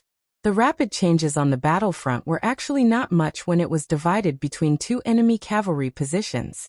The Longxiang army and the Chang cavalry were embedded in each other's formation. In the blink of an eye, more than 300 Chang cavalrymen were pierced through by spears. These Chang warriors were all dead before they could even get off the back of their horses. Among them, dozens of Chang cavalry corpses were lifted into the air by the dragon elephant iron spear. The line that symbolized life and death was filled with the blood of the Chang cavalry. There were some lucky Chang warriors who managed to dodge the spears of the first row of dragon elephant light cavalry, but the spears behind them quickly pierced a hole in their bodies. Some of the luckier ones who managed to survive were instantly killed by the 3rd row of dragon elephant light cavalry. Even if they managed to survive the 2nd row of dragon elephant light cavalry, one of the Chang cavalrymen had just had his shoulder pierced by the 2nd dragon elephant light cavalry. He swayed, and before he had time to rejoice, a 3rd iron spear pierced through his neck. His corpse fell backwards, sliding a short distance on the horse's back before finally falling dead on the sand. The deputy general of the Longxiang army, Wang Lingbao, directly shot out 3 candied haws. This charge, the dragon elephant light cavalry easily pierced through the window like a heavy hammer. Scarface and Wang Lingbao lightly shook their wrists, sending the 3 Chang cavalrymen off the iron spear. They did not turn around to observe the battlefield, not even looking at the corpses on the ground. They continued to charge forward. They were not far from the 2nd Chang cavalry. Behind Wang Lingbao, the ground was covered in Chang cavalry corpses and blood. Many of the Chang cavalry horses that had fallen off their horses slowly came to a stop after running for a short distance. The 300 injured Longxiang army cavalrymen raised their blades and stabbed the surviving Chang cavalrymen. Some of the Chang cavalrymen spoke in a language that the dragon elephant light cavalry did not understand. They were probably begging for mercy, but none of them showed any mercy. Ever since the general led the 100 cavalrymen out of Liaodong, the Su family cavalry did not have the habit of taking captives in. Apart from the 40 at the two ends of the 1,600 Chang cavalrymen, the rest of the Chang cavalry were all killed by the 3,000 dragon elephant light cavalry. The young Chiliarch who had charged into Flow province for the sake of revenge, and for the sake of establishing himself, also died after killing one person and assassinating two others. Chapter 1279. One side killed extremely cleanly and efficiently, while the other died without any hesitation. Kui's original intention was naturally not to use the 1,600 cavalry his tribe had painstakingly amassed over the past 20 years to pave the way for Jin Cheng's meteoric rise in the Beimang imperial court. This Chang warrior, who was used to enjoying victory on the grasslands near Beimang, remembered the blood feud from 20 years ago, but forgot what kind of existence the enemy he wanted to take revenge on was. Before leaving his home, which could be considered a foreign land, he had heard that the Dragon Elephant Cavalry had slaughtered their way through half of Wuxia province last year. However, he had also heard from the mouths of many southern court people that this was only the carelessness of the defending generals of Wuxia province. He had also heard that as long as Dong Zhuo or any of the other great generals moved out, not a single one of the Longxiang army that had penetrated deep into the heartland would be able to return. The Beimang border army would toss the severed heads one after another along the border between the two countries. Kui had come for revenge, but unfortunately his youngest son, who was still waiting for his father to return home, could only wait another 20 years before he could continue his revenge. For the Chang people, their nearly 100 years of exile was like walking from one foreign land to another. He lay in a pool of blood, the sunlight above his head blinding. Then he saw a shadow appear above his head. It was a dragon elephant light cavalry rider whose shoulders were one up and one down due to his injuries. Kui struggled on his deathbed, trying to raise the blade tied to his arm. That officer seemed to have noticed Kui's futile resistance. He frowned, and then chopped off this Chang youth's head. After thinking for a bit, he also chopped off the corpse's right hand. Then, like many of the dragon elephant light cavalry who could still fight, the officer cleaned up the battlefield, found a suitable warhorse, mounted it, and began to charge again. In many of the rich places in the Chinese plains, no matter who killed who, most of them were filled with scheming plots and schemes. Even when gangs fought each other to the death, there might also be the competition of the government's backers and the secret instigation of schemers. In the end, killing people was not fun, and dying was not fun. However, at the border of Liangmang, it would be very easy for people to die. Moreover, it would be as fast as the speed of arrows and iron hooves. After killing the 1,600 suicidal Chang cavalrymen, under the leadership of Wang Lingbao and the two captains, the Dragon Elephant Light Cavalry's warhorses slowed down and sped up in a rhythmic manner. In this way, the warhorses could fully unleash the second wave of momentum to ensure an effective pursuit. This was the invisible difference between a famous general on the battlefield and a mediocre general. War, especially a local battle, naturally required 10,000 men to fight against 1,000 men. However, it also required generals like Wang Lingbao who were familiar with the rules of the battlefield. Without the former, the battle would be more difficult, but without the latter, there would only be defeat. About half a li away, General Jin Cheng was completely dumbfounded. However, this middle-aged Chang cavalryman, who was more experienced than Kui, did not hesitate at all. Without saying a word, he led the Chang cavalry in an arc and retreated. The reason why they did not stop and flee was because the Dragon Elephant Light Cavalry, whose fighting strength was negligible, did not allow them to waste even a little bit of their fighting strength. Wang Lingbao calculated the distance between the two sides and the warhorse's speed. He squeezed his horse's belly, and wanted to go to Su Longxiang's side to tell him his thoughts. However, this young commander of the Longxiang army had already raised his arm, and made a simple hand gesture that everyone in the Beiliang frontier army knew. Quickly stop him. Su Longxiang, who had not displayed much fighting strength in the previous charge, had only used his war blade to kill 3 Chang cavalrymen. He had only chopped off their heads. When Wang Lingbao saw the commander jump up high and abandon his horse, he began to run with his blade in tow. Wang Lingbao laughed, not knowing whether to laugh or cry. Our commander really makes one feel helpless. After Su Longxiang made that hand gesture, the Dragon Elephant Cavalry that had been purposely maintaining an orderly formation finally changed. The more than 400 cavalrymen charged out of the army in an instant. These elite cavalrymen decisively followed the war god commander in their hearts to kill the remaining 7,000 Chang cavalrymen. The aristocratic families were particular about the fact that the country could be destroyed, but the legacy of the family name could not be destroyed. However, for an army, the backbone supported by countless martyrs could not be broken. The backbone of the Bailiang cavalry. It would rather be broken.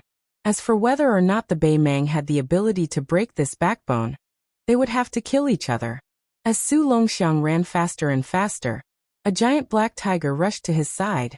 Then, the 400 cavalrymen behind the black-clothed youth, and the 2,000 dragon elephant cavalry, saw an extremely strange scene. Su Longxiang bent down without slowing down, his hands grabbing the two legs of the black tiger.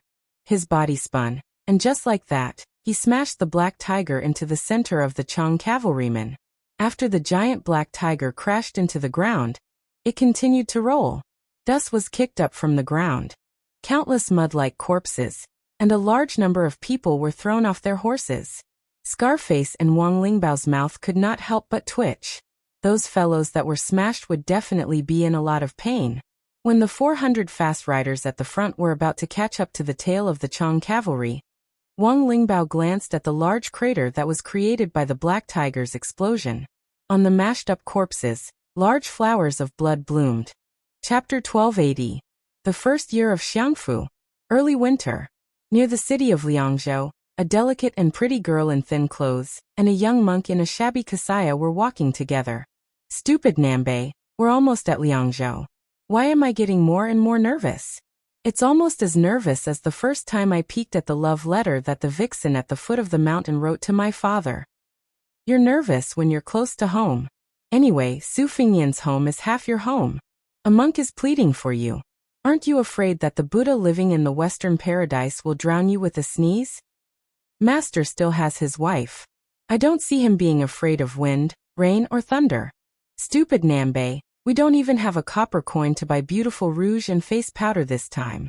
Will he think that I'm getting uglier and uglier? How can he? This is your promise. If it's not like this when the time comes, I'll beat you up. It ba? Stupid Nambe, let me ask you a question. You Buddhists, stop. Li Zi, your home is my home. What do you mean, you Buddhists? I was picked up by Master and brought up the mountain. It was Master's wife who helped me shave my hair. Master's wife said that I was crying at that time. Look, how old was I at that time? I already knew that I didn't want to be a monk. Okay. Just answer me directly. Why do Buddhists say that the heart is all prajna? Then, are those bodhisattvas' great wishes a kind of obsession? If so, how can there be hope to become a Buddha? Well, Li Zi, why don't I answer you after I become a Buddha and burn the Saraira? Is this how you used to preach to those big and small baldies? No wonder the old abbot always likes to owe copper coins. Mother asked me to urge him, but the old abbot always laughed bitterly as if he had eaten something bad. It must be that the old abbot dislikes your preaching. Stupid Nambe, why are you crying? Can you be a little more promising? The old abbot has become a Buddha, not dead. Cry when you cry, laugh when you laugh, eat when you eat, sleep when you sleep, and recite when you recite. When the wooden fish rings, I am Buddha. This is what my master taught me. Come on, how stupid are you? You can't even comprehend Buddhism. If you become a Buddha, who will be willing to believe in Buddhism in the future? By the way, stupid Nambe, speaking of the wooden fish, why haven't I seen my father let you knock it? My family doesn't have it either. That's true, but our stingy neighbor Baldi Huineng did hide a very precious wooden fish. I heard from my mother that it was carved from the Wutong tree of Shishu. If you hit it with all your might, you could hear it from dozens of miles away. Are you serious? Of course not. Once, Master's wife wanted to go down the mountain to buy a set of clothes that she liked for a long time. Coincidentally, Master didn't have any extra money, so he took me out to hide from Master's wife and secretly met with Abbot Huineng to drink. Abbot Huineng drank happily and sat on the ground holding the wooden fish for most of the night. At that time, I stood outside the door to keep a lookout for them. I didn't feel that the wooden fish was very loud. Actually, Master's wife was thinking about the value of the wooden fish. Once, when Master's wife saw me washing clothes, she let it slip. She said that in the future, she must bring the wooden fish home, and then give it to you as a dowry. How impressive! My mother. No wonder every time my mother saw Baldi Huineng a few years ago, she would ask him how old he was. Alas, fortunately, my mother only wandered around the small town at the foot of the mountain, and never went into the Jianghu. Otherwise, which young master would be willing to pay attention to her? Anyway, Master is watching over Master's wife, and Master's wife isn't willing to go into the Jianghu. Besides, Master's wife always said that the women at the foot of the mountain are either tigresses that eat people without spitting out their bones or foxes that only have skin but not brains. Especially that great peace city, the streets are full of shameless and indecent women. It has always been Master's forbidden area. How can Master's wife be at ease with Master? Otherwise, Master's wife wouldn't have followed Master to the capital this time, right? Wu Nanbei, do you believe that I won't tell my mother? Ba. Master, no wonder you don't talk back every time Master's wife scolds you. The more you say, the more mistakes you make. I kind of understand. Stupid Nanbei, what are you muttering about? On the road, the young girl puffed up her cheeks and clenched her fists, as if she was knocking on the wooden fish.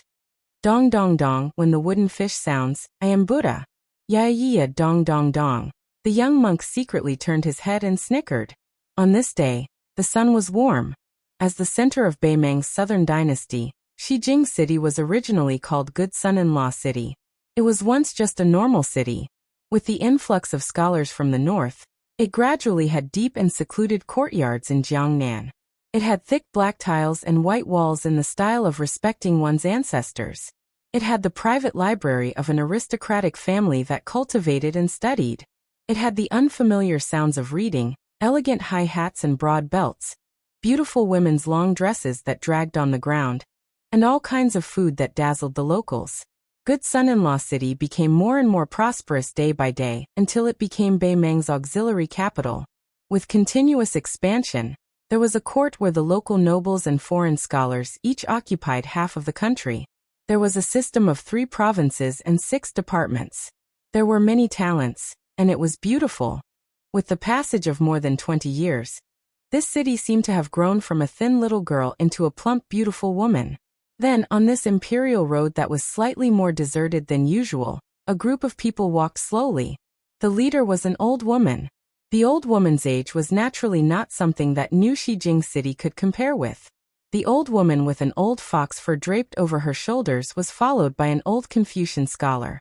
Further behind, there was a middle-aged swordsman with a sword and a burly man in his 50s walking side by side. The old woman suddenly chuckled softly and said, I heard that our war god met that family of 3 at Mount Hui, but they didn't fight. The old man in the green shirt nodded. Chapter 1281. The old woman lamented. Is there a fragrance outside the walls? Why are the 2 people I admire heading to Liang? One of them dared to charge to the foot of the imperial capital's walls alone and meet my gaze. The other one is a sect by himself. If I remember correctly, this sect with only one person is ranked higher than the princess's grave and your chess and sword music school, right? If they are willing to stay in Beimang. Forget it, let's not talk about it. The chess and sword music school had 4 masters at its peak. Although Huang Baozhu, or the devil Luoyang, had betrayed Beimang, Hong Jingyan was already the leader of the Ruren cavalry. Sword Qijin and the ancestor of the bronze statue were also among the top masters in Beimang. Who in the world would dare to underestimate the chess and sword music school? The old man who looked like a shabby old scholar smiled. If that wasn't the case, wouldn't the Jianghu be a lot less fun? The old woman turned to look at the middle-aged man with the sword. Huang Qing, do you have a chance of winning against that person? She wasn't asking about his chances of winning, but whether he had a chance of winning. The person who was asked nodded. Although the answer wasn't a pleasant surprise, it wasn't to the extent of disappointing the old woman. Huang Qing's real name was Sun Xiaopu. The chess and sword music school's name was Sword Qijin. And he was also Hong Jingyan's master. Because of the Liang dynasty's ridicule of the Beimang sword forest's lack of manpower, Some people even declared that no one in Beimang could talk about the way of the sword. Because of this, he changed his name to Huang Qing. The old woman who could make sword Qi Jin her retainer was obvious. This aging female eagle had been flying in the sky above all the other eagles in the grassland for far too long. The four of them walked into the palace of Shijing. Then, under the careful guidance of the eunuch from the ceremony directorate, only Empress Murong and the prefect of peace entered a secluded attic. Inside the attic, there was a grayish-black hornless dragon vat made of an unknown material. The vat was less than half a person's height, but it was so huge that it occupied most of the attic's main hall. Empress Murong placed her hands on the cool rim of the round vat, squinting her eyes as she looked at the clear water in it. This vat was called Slumber. Only after she had usurped the throne did someone secretly enter the palace to report to her that there was a dragon hibernating at the bottom of the vat. At a glance, he couldn't tell if there was a flood dragon, but the scene in his line of sight was already strange enough. There was no wind or waves. The surface of the water was clearly still, but it was uneven everywhere. If one were to look carefully, one could vaguely see that there were many small carps of different colors floating in the water. Empress Murong raised her head and looked around. Other than the prefect of peace beside her, there were only 9 people in the room. Among them there was the immortal Nan Ming, who was second only to the state preceptor Yuan Qingshan endowed sect, the most secretive qi cultivator in Beimang, and the astrologer Yelu Guanzhu, whose ancestors had been predicting the future for the Beimang royal family. Even Huang Songpu, the former king of the southern courtyard in the Southern Dynasty, had not seen the 9 real hermits who had lived here for decades. As for the other dignitaries in the Southern Dynasty, they did not expect to see them. They probably did not know that there was such a strange attic in Western capital, such an inexplicable vat, and so many strange people gathered here. Empress Murong asked softly, "Where is Zhao Dun, the prince of Liang, who said that he would not attend the court because he was unwell?" Immortal Nan Ming, who had a head full of white hair but a face as tender as a child, walked to Empress Murong's side with a thin purple bamboo pole. He extended the pole and gently drew a small circle at a spot 2 feet above the water surface. The 100-year-old elder immortal of Dao's sect, whose voice was no different from a child's, said crisply, "Judging from the position, Zhao Dun has indeed secretly patrolled the border as the spider web reported." Empress Murong's finger lightly tapped the edge of the vat and sneered, "He's only at the age of knowing his destiny. He's going to die in front of an old woman like me. How pitiful." The surroundings were silent. No one dared to answer. She asked again, "Other than the little thing representing Chenji Bao that suddenly grew a dragon claw, is there anything else worth mentioning?" Immortal Nan Ming used the purple bamboo pole to point at a spot a little further south than before. Zhang Julu's tail fell 4 feet into the vat, and is about to sink to the bottom. The old woman laughed. "What a Liang dynasty's deer that committed suicide."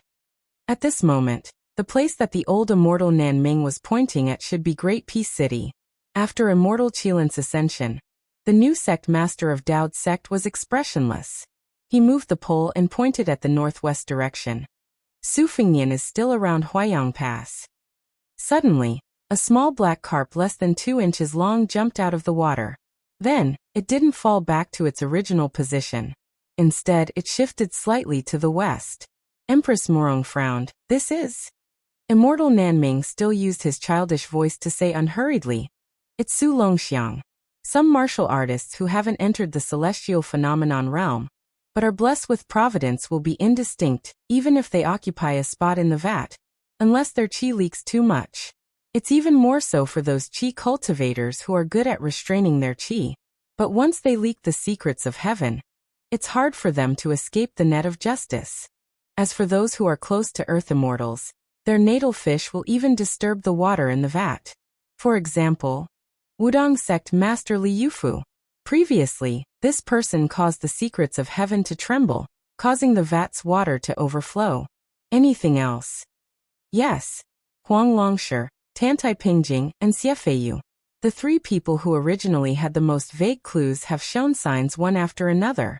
Then Chao Chongqing. Since he became the scholarly sage, he naturally jumped out of the vat. Empress Murong thought for a moment and said to herself, "Could it be that Lu Gui's main force has already encountered the Longxiang army?" Immortal Nanming hesitated and shook his head. No. Su Longxiang should have gone to the west of Azure City and encountered the Chang cavalry. The old woman's face was gloomy, but it soon relaxed. Anyway, you have 2 sons. The imperial decree of peace guessed what Empress Morong was thinking and said calmly, since there's a flaw, we can let Huang Qing and Copper Man assassinate Su Longxiang. Such an opportunity will be hard to come by in the future. The old woman pressed her thumb on the edge of the vat and asked, can they make it in time? The old scholar who was the imperial tutor of Beimang smiled and said, let them rush there as fast as possible. After that, it'll depend on their luck. The old woman smiled and said, then let's give it a try. The imperial decree of peace turned around and walked out of the room without hesitation to instruct Huang Qing. The old woman asked and answered her own question. If it succeeds, will there still be a war in Liuzhou after so many rounds of scheming? No. Chapter 1282. The Hall of Merit had the diligent room, which was different from the Imperial College. It was for the children of the Zhao family to study, because the legitimate princes, other than the Crown Prince of the Eastern Palace, had to be conferred the title of Prince of the Eastern Palace. The diligent room was where the children of the Prince of the capital studied. A small number of descendants of officials who were conferred the title of Marquis were also allowed to enter this place, which was known as the Little Imperial Study. The diligent room had the 2 positions of junior tutor and junior tutor leading the study of politics. In addition, there were more than 20 teachers with high status who taught the Confucian classics and were personally appointed by the emperor to be the personal teacher of a certain prince or descendant. All of them were great writers of the dynasty. Occasionally, there would be a knowledgeable and highly respected dahuang who would enter to give a lecture. That group of dragon sons and grandsons, as well as the children of nobles and nobles, entered the diligent room at the age of rushing into the age. Every day they would study for 10 hours, day after day, year after year, all the way until they were married and conferred nobility. Regardless of whether it was winter or summer, they studied without stopping. This tradition had been unshakable for the past 20 years, from the previous emperor to the current emperor. Moreover, the rules of the diligent room were complex and extremely strict. The students who entered the room did not hold a fan in summer or add charcoal in winter. Regardless of their status, they had to bow to the teachers they met on the way. If they made a minor mistake, they would be punished with a bamboo punishment. If the current emperor wrote a couplet, stand with sincerity, learn the truth, and hung it on both sides. Other than the obscure Prince Zhao Kai, all of the children, including the Crown Prince Zhao Zhuan and the eldest Prince Zhao Wu, had spent a long time in the diligent room. If the position of junior tutor and junior tutor was said to be extraordinary, and was expected to be conferred the title of Marquis, then the teachers of the diligent room were worthy of being called the emperor's teacher. As for the 2 positions of junior tutor and junior tutor, they had always been empty. The 2 masters of the Song family had dominated the literary world for 30 years, but they still could not obtain this position. The previous junior tutor, Ma Rong, was the teacher of the previous emperor and the current emperor. He was not well known outside of the capital, but 4 years ago, when Ma Rong died of illness, the emperor and the empress personally went to the mourning hall of the Ma family to wear mourning clothes and keep vigil for a night. After Ma Rong's death, the positions of junior tutor and junior protector were empty. The nobles of Tai and city all thought that Qi Yanglong, who had just entered the capital, would temporarily assume the position of junior protector as a transitional position between the past and the future, and then become the official leader of the Liang dynasty in one fell swoop. However, a young man, who didn't even have the qualifications to assume the position of junior protector, abruptly barged into everyone's eyes and took the position of junior protector. This person had obtained the title of Jinshi at the tail end of the Yonghui era, but he was far less eye-catching than the top 3. He had entered the Hanlin Academy and served as the Yellow Gatekeeper, but he was also lukewarm. It wasn't until he became the daily librarian of the Imperial Study in the Forbidden City that he received a few more glances from the important figures in the capital. However, that was all. Later on, this person was quietly promoted to the Minister of Meritorious Contributions Department, assisting the Minister of Personnel, Zhao Yuling, and his old superior, Prime Minister, Yin Maochun. He had successively participated in the imperial investigations and the local grade evaluations, two major events that were enough to determine the status of a fourth-rank official in Liang. This scholar, who could be considered a young man in the imperial court, was the one who truly made people speechless. In the imperial investigations that were held once every 3 years, this person still didn't reveal himself. However, in the South grade evaluations, this person was truly vicious and merciless, removing the official status of the governor of Pingzhou and 6 county governors in one fell swoop. It had only been 3 months, and he was quickly transferred back to the capital. Otherwise, everyone in the court believed that this person would have died on the way to the south. So much so that when he became the diligent junior protector of the house, most people were numb to it. This person's path of promotion in the officialdom was too obscure, leaving no opportunity for people to give him a cold shoulder. In the end, people only knew that he had married a nameless princess a few years ago, and that she was a relative of the imperial family. In the imperial court, he had never participated in the struggle between factions, nor was he close to civil and military officials. He had never interacted with the eunuchs in the palace, not even once drinking wine with prostitutes. There were very few people who wanted to get to the bottom of things, and after they learned the truth, they became more and more confused. This person was actually from Beiliang? Originally, it was already very surprising that the court had produced Jin Sanlang, who had made a meteoric rise. Unexpectedly, this person's fame was even greater than that. It should be known that Jin Lanting's path of promotion could not be said to be glorious. It was said that first, he had relied on a recommendation letter from the old Prince Liang to enter the officialdom in the capital. Later, he had squeezed his way into the government through the elegant tricks of Lanting Xuxian. And as a fellow countryman of the Right Chancellor of the Imperial College, he had a clean background, and his path of promotion was open and clean. Even though he had married a princess, there had not been any rumors of a husband depending on his wife's status. And over the years he had held several positions in the capital. Whether it was the short-term Huangmen of the Hanlin Academy, the long-term Eastern Palace assistant lecturer, or the even shorter-term household assistant manager, he had always been a scholar who was quite close to the imperial family. It was likely that even if he were to shout on the streets that he was from Beiliang, no one would be willing to believe him. He was a scholar born in Beiliang, Qinhuang. Of course, nowadays, everyone in the capital should respectfully address him as Qin Xiaobao. Today, in the diligent room, it was only 4:45 in the morning. The sky was still dusky, but the sound of reading could already be heard. The diligent room was divided into upper, middle, and lower rooms. Generally speaking, 6 to 9 years old were in the lower room, 10 to 15 years old were in the middle room, and 15 years old and above were in the upper room. Among them, the age of the women was calculated separately. Only when the men and women were married and had obtained the approval of the teachers could they withdraw from the school. Today was Confucian Day. In each of the 3 rooms, there was an elder reading the classics of the Confucian sage Zhangsheng. The degree of difficulty was naturally different. Outside the lower room of the diligent room stood a young scholar, wearing a purple robe and a mutton-fat jade belt bestowed by the emperor. He looked at the young children who were shaking their heads and doing their best to recite the classics. According to the rules set by the previous emperor, they were not allowed to wear a marten hat or fur coat in the room. The winter cold was bone-piercing. At this time, there was only a small copper stove placed under the teacher's desk.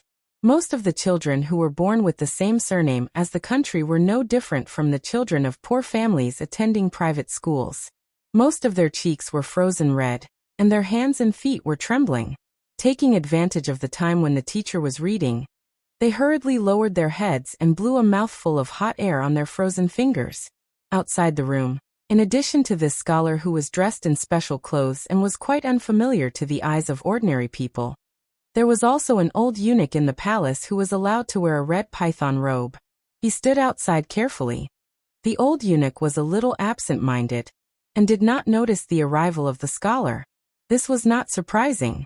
He said that he had to keep an eye on the diligent room in case of accidents, but he had been standing here for more than 10 years. He had changed 7 or 8 robes. After more than 10 years, the affairs of the palace had always been strict, so how could there be any accidents? No matter how they acted outside after coming of age, the domineering children of the Zhao family all stood respectfully like him when they were studying, while they sat there obediently reading and reciting books. Even famous princes and princesses like Zhao Wu and Zhao Fengya had to tuck their tails between their legs after entering the diligent room and sitting down. The old eunuch looked outside the room and saw that a large red lantern had been hung on a branch in the courtyard after winter. He sighed quietly. He had heard that it was not peaceful outside. The remaining evildoers of the Guangling underworld had found a little girl surnamed Jiang from somewhere and revived the country just like that. Many of the old fellows in the palace who had escaped from the West Chu Imperial Palace back then were now trembling in fear. When they were free, they did not even dare to drink a few mouthfuls of wine, saying that they were afraid that others would misunderstand them and think that they were drowning their sorrows in wine. It seemed that the barbarians in the West were also not peaceful. If the big barbarian Beimeng wanted to make trouble, the small barbarian Beiliang also wanted to make trouble. He could be considered to have seen some storms in his life, but he just could not understand why these fellows did not want to live a peaceful life. Why did they have to make trouble blindly? Even that grand secretary was obsessed. Say you, Baiyan, are not even as old as me, a eunuch, but you have already achieved such a high position. Why are you still not satisfied? Isn't this clearly seeking your own death? For no reason, the old eunuch thought of the flowers and plants in the courtyard and could not help but sigh. He thought to himself, Grand Secretary, human lives were not like those plants. If they were gone this winter, they would be there again next spring. At this time, a small and tiptoeing figure appeared outside the courtyard. He bent over and trotted in. As a result, when he saw the old eunuch who looked like a door god, he immediately looked as if his parents had died. The old eunuch only dared to laugh in his heart. This little fellow was the grandson of Commandery Prince Feng. Although he was not the eldest grandson of the eldest branch, he was still very doted on. However, this child had always been a punching bag in the lower branch. After all, the title of Commandery Prince Feng could frighten people outside the palace, but here, no one took it seriously. In addition, the little fellow's body was weak and his temperament was soft. He was bullied all day long to the point that he did not dare to go home and complain to his elders. Even if he changed into a new pair of festive boots, they would be trampled into old ones by those naughty fellows. He looked at the child's sickly pale face and his pitiful appearance as he desperately covered his mouth to prevent himself from coughing. Although the old eunuch felt sorry for him, he, a eunuch, did not dare to violate the rules set by the previous emperor. If he was late once, he would be punished with bamboo. If he was late twice, he would be demoted.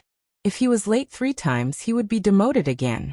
Until he had no more rank to demote, he would be directly expelled from the diligent room. About 10 years ago, in the hands of the emperor, there was a lawless old prince who was the only legitimate grandson. He was directly demoted to a commoner. The old eunuch stopped the sweaty grandson of Commandery Prince Feng. With a cold face he said, "If I remember correctly, this is the second time you have been late. You go in first. I will record it and send it to the imperial clan court." The child coughed and said intermittently, "Grandfather Liu, I really did not mean to be late. I have a cold." The old eunuch waved his hand. He was not willing to listen to the child's explanation. The royal family was not a big or small matter. This was the principle that the elders in the palace had taught the younger generation with countless bloody facts. He was only a servant. Why should he seek trouble for himself? Chapter 1283. It was at this moment that the old eunuch realized that there was a dazzling purple color beside him. He was shocked and even more shocked. After he came back to his senses and was about to bow, that person smiled and shook his head.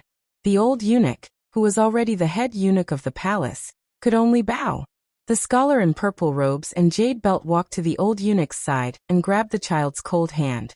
He used a bit of force to pry open the child's fingers, only to discover that the child had coughed up blood. The scholar looked at the teary-eyed child and smiled gently. He rubbed the child's head and didn't say anything. He took the child's other hand and crossed the threshold of the lower room. The lecturer in the room was a famous literary figure from the Hanlin Academy. He glanced at the scholar's robes and then at the late child with a displeased expression. However, No matter how far this literary figure had distanced himself from the quarrels of officialdom, he was still somewhat afraid of the deep meaning of the purple robes. He stopped his recitation and reached out to grab a bamboo whip from the desk. With a straight face he said to the child, "Zhaoli, stretch out your hand." The child was about to step forward to accept his punishment when the scholar, who was no older than 30, said in a warm voice, "Lecturer Han, Zhaoli isn't being naughty. He just caught a cold and coughed up blood at such a young age." Yet he still insisted on entering the room to study. In the end, this is pardonable. The demotion from the imperial clan court is unavoidable. But can this bamboo punishment be waived? The old scholar snorted coldly. Waive the bamboo punishment? What kind of scandal is this? The scholar still smiled faintly and said, "The law is nothing more than human feelings." The old keeper cast a sidelong glance at this latecomer far above the rest junior and sneered. Law, sentiment, and reason. Even Grand Chancellor Qi doesn't dare to say which of the three is more important. I wonder where did Lord Junior Guardian learn from? Chen Wang, who was destined to become the first Lord Junior Guardian of the auspicious talisman era, said calmly, "This junior is self-taught and has no teacher." However, Chen Wang secretly believes that as long as there is a reason in the world, there is no distinction between big and small. The Confucian sage Zhang said it, the emperor said it, and even the common people said it. Official Han sneered. Then I'll have to ask one more question. This is a reason that anyone can say, but who can prove it? Chen Wang laughed softly and said, "It's nothing more than the 4 words of the conscience of heaven and earth. The heaven is fair, the earth is sorrowful, and the two do not interfere with each other. Man is not a plant, how can he not be heartless? Man is not a beast, how can he not have compassion?" Official Han's face was ashen as he tightly gripped the bamboo whip that he had used to beat countless descendants of the dragon clan. "Other people might respect you and be a bit afraid of you, Chen Wang, but I, Han Yuxing, would not take you, a Bailiang barbarian, seriously." The keeper was just about to explode in anger when he noticed a rare guest standing by the door, clad in a bright yellow robe. He quickly put down his bamboo whip and rose to bow.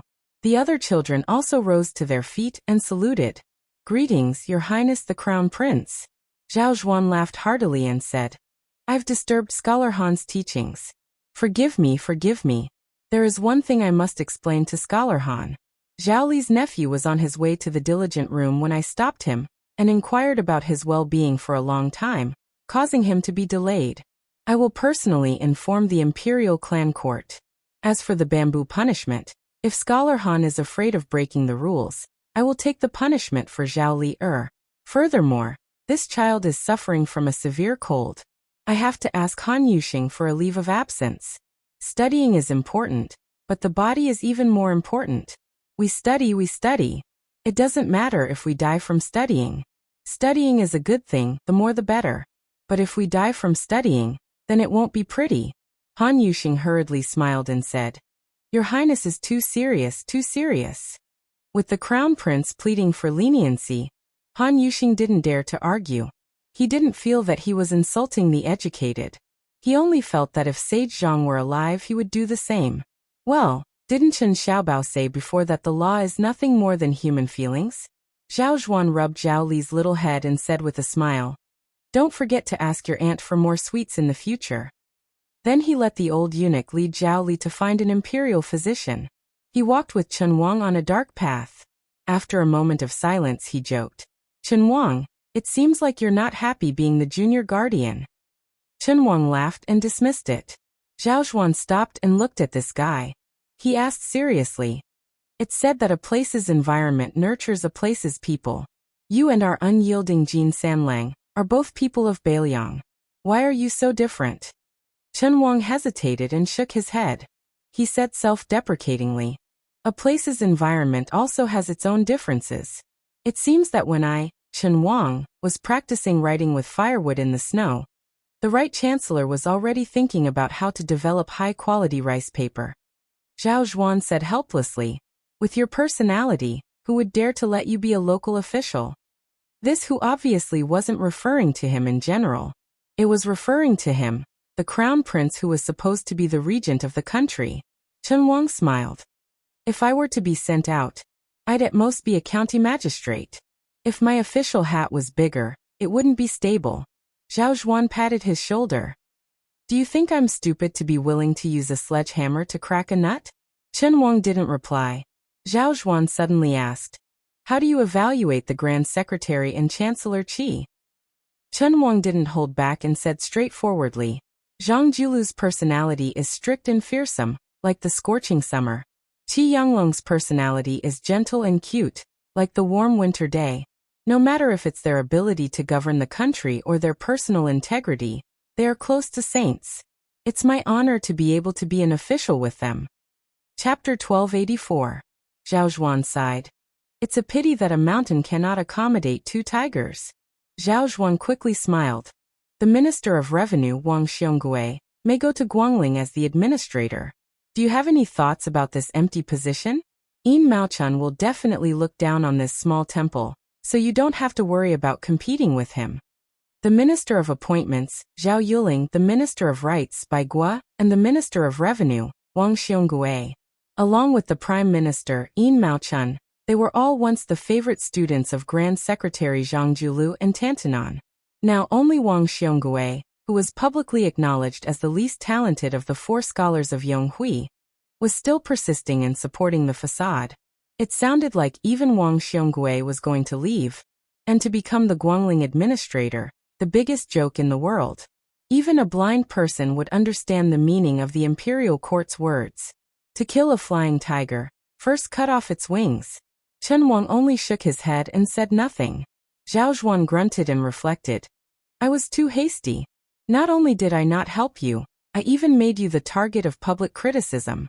You're halfway through a journey of 100 li. Zhao Zhuan seemed to be talking to himself. Father is secretly patrolling the borders. It doesn't seem like a good idea to drag it out and delay the court session. Chen Wang, who had once been evaluated by Ma Rong as being prudent and prudent, did not say these 2 words. However, Zhao Zhuan looked at the dawn sky in the east, and his eyes were already burning. Regent. After Zhao Zhuan withdrew his gaze, he was once again the gentle and gentlemanly crown prince. He smiled. I heard that Mr. Yuan brought someone with him on his travels. Chen Wang asked, can I tell you? Zhao Zhuan smiled helplessly. Why can't you and I talk about it? That person is the young phoenix of the Song family, Song Kelly, who is regarded as a fallen phoenix. Chen Wang asked doubtfully, isn't Song Kelly a county magistrate in a county north of Guangling? This person is quite accomplished in suppressing the bandits. This is an impressive achievement, but it was deliberately suppressed by the higher-ups. Zhao Zhuan took a deep look at Qin Xiaobao. Then he smiled so widely that his eyes narrowed into a line. He pointed at the cautious guy with his finger and said, keep pretending, keep pretending. Others might not be aware of Mr. Yuan's plan, but how could Chen Wang not grasp the crux of the matter? The Song family was destroyed in an instant. No matter how it appeared on the surface, or what it did behind the scenes, most of the old foxes in the first 5 or 6 rows of the imperial court actually saw one thing clearly, but those who could see 2 choose were really not many. Grand Secretary Darren and Yin Maochun are definitely 2 of them. Next, even if there is only 1 person left, it will definitely be you, Chen Wang. Chen Wang didn't admit anything, but he didn't deny anything either. Zhao Zhuan sighed softly. Yin Maochun, Bai Guo, and Song Dongming were all Mr. Yuan's Minister of Concealment candidates. Even if the latter 2 were eliminated, Yin Maochun should have been the next Grand Secretary no matter how you look at it. Who would have thought that in the end, Song Kelly would quietly snatch the position from him? Chen Wang hesitated for a moment, then said, Mr. Yuan chose Song Kelly, but Grand Secretary Darren also made a choice. Zhao Zhuan was really confused about this matter. He asked curiously, it definitely wasn't Wang Xiongui, nor was it Zhao Yuling. Then who could it be? Chen Wang said calmly, the Minister of Rights, Bai Guo. Zhao Zhuan instinctively laughed. He clearly didn't believe this absurd statement. Bai Guo? Impossible, impossible. Even though Bai Guo has an excellent reputation throughout the court, and everyone in the capital's officialdom is close to him, I also admire this wanton and extremely talented Minister of Rights. But if you say that after more than a decade of careful selection, Zhang Julu finally chose Bai Guo, who had given up once, to be the next master of Gu Hut. I wouldn't believe it even if you beat me to death. Chen Wang said calmly. I can't really beat you to death, Your Highness. Zhao Zhuan froze for a moment, then burst into laughter. In his mind, Chen Wang was a person like this old man who would never joke. These words really opened his eyes. However, after laughing, Zhao Zhuan began to think deeply. In order to pave the way for him, it wouldn't be an exaggeration to say that his father had spared no effort and calculated everything.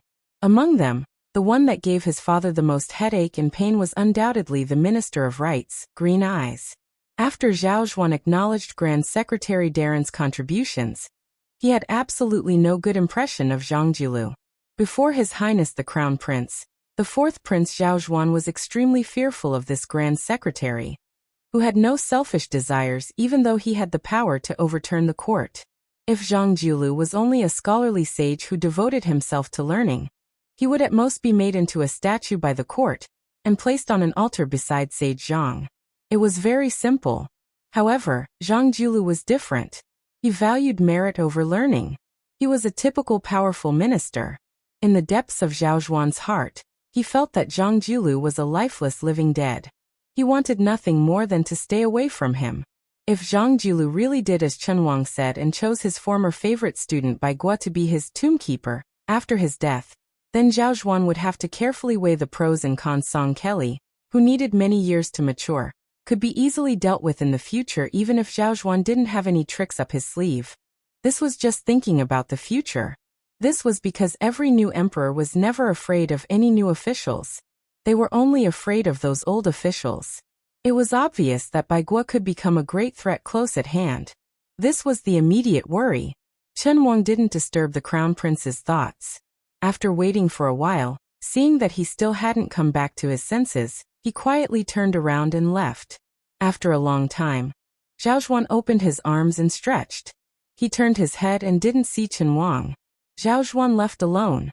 The sky was also bright. Chapter 1285. At the end of the first year of Xiangfu, the first snow suddenly fell.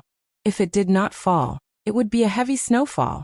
However, compared to previous years, it was said that this year, there were 70 to 80% fewer visitors in and out of Great Peace City.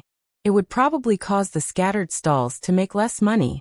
There were countless Zhang mansions in the capital, but there was one mansion that was undoubtedly unique. Whether it was a local official who went to the capital or a scholar who went abroad to study, as long as they casually asked the people in the capital where Zhang Mansion was, the latter would definitely not bother to ask which Lord Zhang it was, and would directly give the answer. Even if it was snowing heavily, and the snow on the imperial path was so thick that it could not be swept clean, the court session still continued. Also, it was a sensitive time for the Crown Prince to be regent. Which official would have the guts to be late? But today, there was one person missing in the imperial court. Without him, everyone was shocked and absent-minded. Even the Crown Prince, who was in charge of supervising the country, appeared to be in a trance. This person who was absent from court for the first time did not ask for leave. It was as though he was telling the Crown Prince and all the civil and military officials a simple truth. If I am not coming, I am not coming. His Highness the Crown Prince ignored this. He did not have the chief eunuch go and ask about his well-being, nor did he fly into a rage. The Minister of Rights, Bai Guo, who could make a big fuss over a small matter, was the same. He acted as though nothing had happened. Some people wanted to use this as a pretext to make a fuss, but after hesitating for a while, they did not dare. After all, even Third Jean had sewn his mouth shut today. This official who made the entire court session seem like it was not a court session was the Grand Secretary Zhang Jilu. He and the Emperor who was patrolling the borders were the most diligent people in the court. However, one was the first among the monarchs, and the other was the first among the officials. Zhang Jilu was not feeling well today. After putting on the purple robes of the standard first rank, he suddenly did not want to attend morning court. Therefore he did not go. This old man, whose sideburns were turning white, had been sitting under the eaves since early in the morning. He did not change into more comfortable and warm clothes. The old housekeeper of the mansion had brought in a simple stove made of bamboo strips, and had added charcoal to the stove many times. In Zhang Jilu's life, Other than a few times when his good friend Tantanon forced him to drink a few cups or two, he almost never drank. He insisted that drinking would make things worse. However, with nothing to do today and nothing to do in the future, the old man still did not have the slightest intention of drinking. When it was close to noon, he carelessly ate some of the rough homemade pastries and continued to flip through the nameless poetry collection in his hands. Zhang Julu's ability to govern was outstanding in the world. Most likely, even those powerful political opponents who still had the strength to fight when he first started his career would not deny it against their will. However, Zhang Julu came from the Hanlin Academy. Other than the artistic essays he wrote when he was young that could be considered sloppy and had some talent, whether it was in memorials or memorials, the wording of his speech and the words themselves, they were all dull and tasteless. After so many years, there was not a single good work of a famous teacher that was passed down.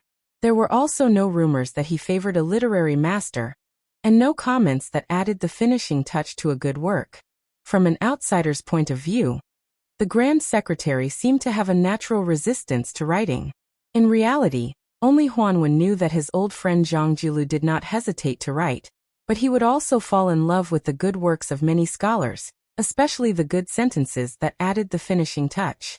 Whether it was the frontier poems, the resentment poems, or the sentimental poems, the funeral essays, they all had their own preferences.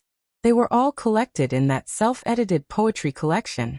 For example, the Takaoka Ouyang family's memorial to their father in Shangyin Academy, the Chu War declaration that Zhao Chongling personally carried the sword in the Battle of the Western Wall, and so on. Zhang Julu would occasionally flip through them. Among them was Huang Longshi's, "The Yellow River runs for more than 1,000 miles to the north. The air of grievance turns into black clouds." There was also that line by that person who had been scolded as Mei Su Mei Liang back then. "There is no war in the horizon. The energy of war dissipates into the sun and moonlight." There was also a famous palace resentment line from an unknown person in the previous dynasty. "Outsiders do not see a smile. The heavenly treasures last year's is a gift for the world." Su Weisheng's took up a lot of space among the 300 or so. Even some of the poems that Su Fengnian had clearly bought with a large sum of money were included. This was probably the so-called magnanimity of the Prime Minister. The old steward suddenly jogged up the steps and said in a low voice, "Old master, the young master has come." Zhang Julu was slightly puzzled but did not say anything. While his son and daughter-in-law feared him as a father, he was not unreasonable to the point that his children were not allowed to disturb him. However, the eldest son and second son had soft personalities, and were somewhat pedantic from a young age. After they got married and started their careers, the two daughters-in-law came from a small family. If not for the Grand Secretary's blessing of having 2 grandchildren, they would not dare to come here and ask for trouble. The youngest son, Zhang Bianguan, was an anomaly among the 3 sons. His personality was the most stubborn, but his relationship with the Zhang manor was also the most rigid. It was as if father and son would never have any contact with each other. For Zhang Bianguan to take the initiative to walk into this manor was indeed like the sun rising from the west. Although Zhang Julu's face was expressionless, he still unconsciously glanced in the direction of the courtyard gate. Even a vicious tiger would not eat its cubs. How many fathers in the world truly loathe their own sons? Chapter 1286. Zhang Bianguan was still as sloppy as ever. He ran into the yard with an item in his hand that was not commonly seen in the capital. It was a small copper stove made of bamboo that was popular in the countryside of Jiangnan. Inside, there was a charcoal fire covered in ash for warmth. The elderly all liked to carry this item when they went out for a walk or chatted at home. The ancestral home of the Zhang family was south of the Guangling River. Before Zhang Julu made a name for himself in the imperial examinations, he often used this when he was studying hard. After all, compared to a large stove, it saved a lot of charcoal fire. Even poor families could use it if they gritted their teeth. After he became famous in the capital, only his grandfather, who had moved to Tian City to live out his retirement, occasionally used it. Who knew where Zhang Bianguan had gotten such an old antique from? Zhang Bianguan asked the steward for some new charcoal to pour into the stove. He also shoveled some ash from the large bamboo stove under Zhang Julu's feet. Crouching on the ground, he finished fiddling with it, and handed it to Zhang Julu. Zhang Julu was startled. He took it and placed it on his lap. With one hand holding the book and the other holding the stove, the warmth immediately increased. Zhang Bianguan asked for a small stool from the steward and grumbled endlessly. "How old are you? You don't know how to admit your old age. You insist on admiring the snow outside and reading to act like a hero." The steward smiled knowingly and left. These words could only be said by the young master. The other two young masters would never dare to say such things. The old master only needed to give them a slightly impatient glance, and the two young masters, who only knew how to bury themselves in books, would tremble in fear. Even in the summer, it was as if they were walking on thin ice. Zhang Bianguan used an iron pincer to stir the charcoal fire in the stove and said to himself, "I heard from the marketplace that your words as the Grand Secretary are becoming more and more useless today. Many 5th and 6th level minor officials dare to be sloppy. Other than Wang Xionggui's Ministry of Revenue and Ministry of Rights, which can be considered honest, the Ministry of Appointments, Ministry of War, Ministry of Works, and Ministry of Justice all have countermeasures against Zhang Bianguan's policies. Especially the Hanlin Academy and Imperial College. Every few days, the noble officials and scholars will come up with a few new poems that borrow from the past to satirize the present. There are even some who say that the emperor is patrolling the borders. Earlier, he went to Liao to clean up the corruption case between the internal and external courts. Now he is going to Jizhou to overturn the case of the Han family. If you want to talk about it, even a basket of them won't be enough." Zhang Julu calmly asked. "Didn't you also say that right now, it's just some low-level officials who are stirring up trouble?" Zhang Bianguan placed his hands on the stove to warm the fire. He didn't even raise his head. Gusts of cold wind rise from underground. If we don't stop it in time, when the evil rain falls on our heads, can we still be saved? Zhang Julu impatiently said. "That's it? If you're done, you can leave." Zhang Bianguan suddenly raised his head. His eyes were red as he asked, "This time, I actually want to talk about two things. First, there was an imperial censor who accused my eldest brother of embezzling fertile land, and my second brother of cheating in the imperial examination. Others are cursing you, the Grand Secretary. I don't care, and I don't have the ability to interfere. But why do you have to treat my two brothers so lowly? You clearly have the ability to interfere, so why do you have to swallow your anger? Even if the ending is the same, and I'm just a pile of mud who doesn't care, can't you let my two brothers die a bit more honorably?" Zhang Julu calmly said, "Your second brother cheated in the imperial examination.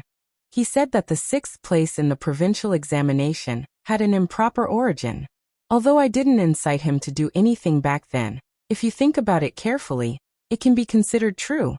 After all, the chief examiner appointed by the emperor at that time was my disciple.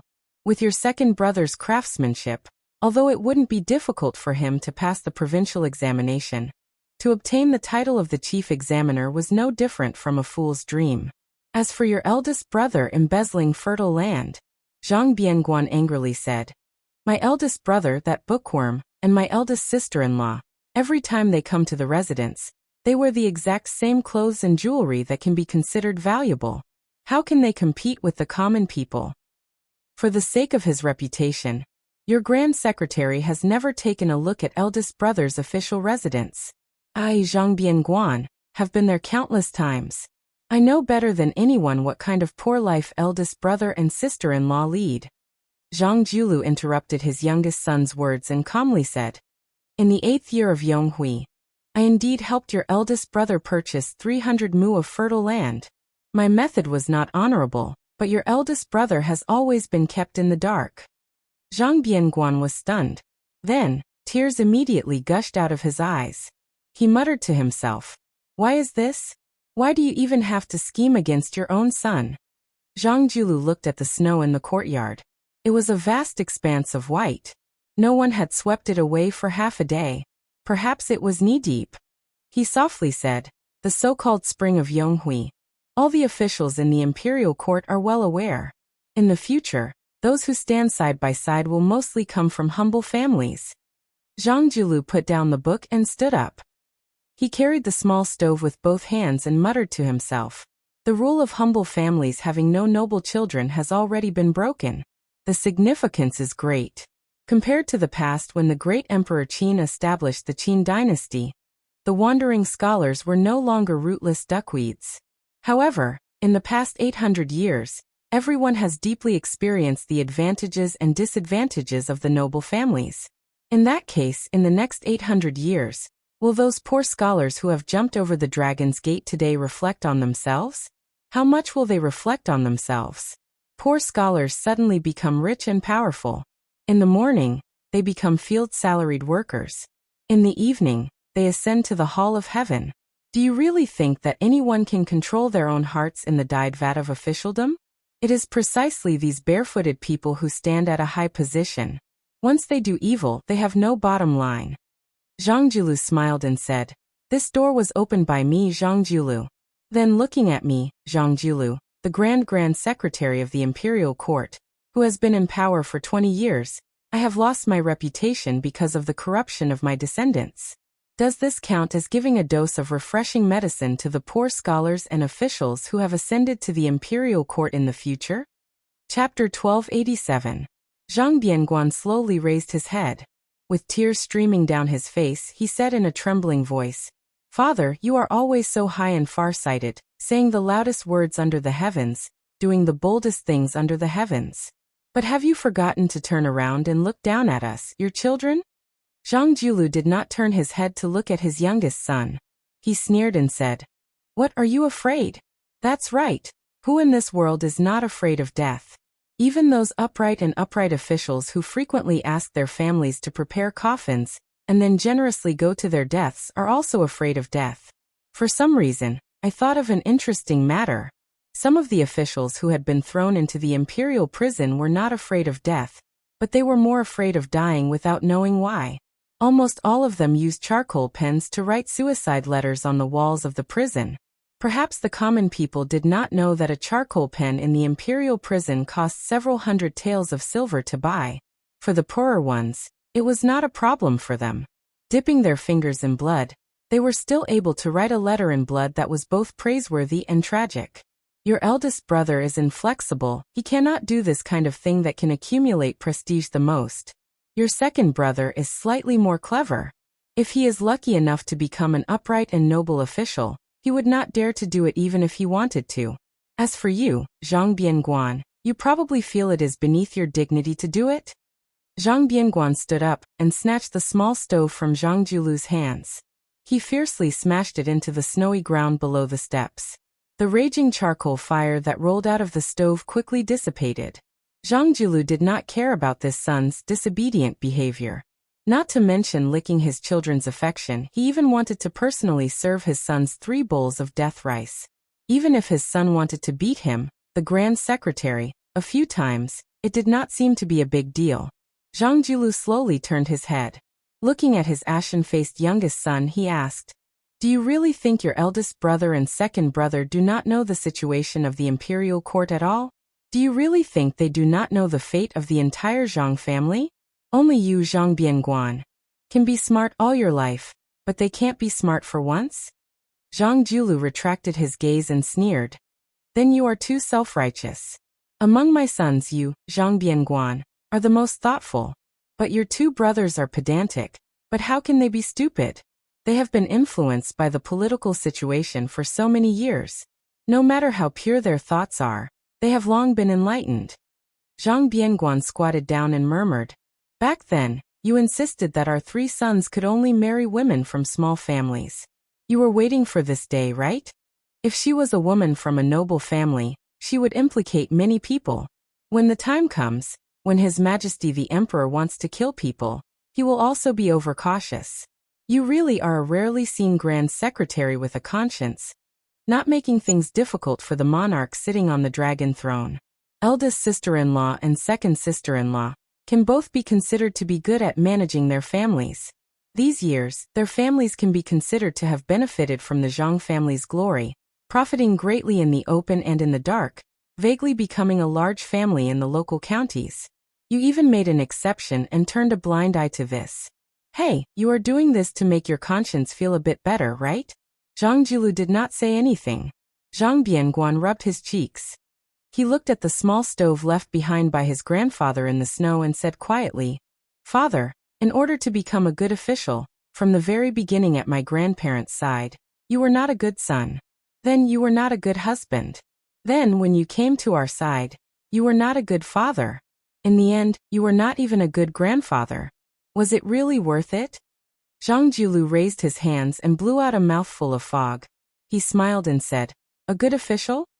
Zhang Jiulu was in a daze. He still remembered that his best friend Tantanon had once said some drunken words. To him, it was easy to be a loyal and treacherous official. It was easy to be an honest and muddle-headed official. But it was the most difficult to be a good official sandwiched between the monarch and the common people. It was difficult to explain clearly in a few words. It was already very difficult to control the monarch's world. And it was even more difficult to win a good reputation in life or in death. Zhang Jiulu suddenly said, When I was young, I read an anonymous frontier fortress poem. In it, there was a line, riding a horse to the west, wanting to reach the sky, passing Qi to the west, feeling that the sky is low. I was especially fascinated. I always thought that if one day the official career was not successful, at worst I would just throw away the pen and join the army. I would go and see with my own eyes the scenery of the vast wilderness, and the sky at the border. That way, my life would not be in vain. But later, when the official career was stable, after your mother gave birth to you, she gave you the name Bianguan. For some reason, Zhang Bianguan calmed down a lot. He squeezed out a smile and said self-mockingly, Because of this unworthy name, I have been ridiculed for so many years by the group of second generation in the capital. They said that you, the Grand Secretary, should have been named Zhang Tian or Zhang Jingcheng. Zhang Jiulu smiled and walked down the steps. He bent down to pick up the small stove. He picked up the iron tongs and put some charcoal into the fire. He handed it back to the young son and said softly, I know that your hearts have been cold for many years. Father can't do anything. Zhang Bianguan was stunned and forgot to speak. Zhang Jiulu waved his hand and asked the steward to bring a small stool. After sitting down, he asked, The reason for this trip, is it because Man Air asked for a letter of divorce from you? Do you feel that you can't vent your anger? You have been with the chicken and the dog for so many years, but at this juncture, she abandoned you and left? Do you feel like husband and wife are birds in the same forest and fly away separately in the face of disaster? Zhang Bianguan, who was asked several questions in a row, shook his head and said, I don't mind her doing this. Zhang Jiulu wanted to say something, but stopped. In the end he just said, Don't be angry at her. Among the 3 daughters-in-law of the Zhang family, she has it the hardest. It's hard for her to be an evil person. She is such a smart and kind girl. Our Zhang family has let her down. Zhang Bianguan looked straight at his father. The latter asked back, Do you understand? Zhang Bianguan suddenly remembered something and suddenly choked with sobs. When a woman is ruthless, she is the most ruthless. When a woman is infatuated, she is the most deeply moved. Zhang Bianguan seemed to have untied the knot in his heart and nodded vigorously. Chapter 1288. Zhang Jiulu smiled and asked, That Tantanon always said that even if one has eternal fame, it is not as good as a cup of wine when one was alive. In the past I did not believe it. Why don't the 2 of us drink a few cups today? Naturally, Zhang Bianguan would not refuse. Thus, the most powerful official in Jingdo and the most useless playboy of Great Peace City. This pair of strange father and son, separated by a stove, sat across from each other on a small stool and slowly drank wine. The wine jug was placed on the edge of the stove. Zhang Bianguan said, Father, in reality, no one is angry at you. Zhang Jiulu drank a mouthful of wine and did not speak. Cup after cup, the father and son drank like this. The steward tiptoed over to deliver a second jug of wine. Along the way, he brought a thick fur coat for the Grand Secretary. In the end, Zhang Bianguan staggered away in a drunken stupor. Zhang Jiulu saw him to the gate of the mansion and gave the fur coat to his son to wear.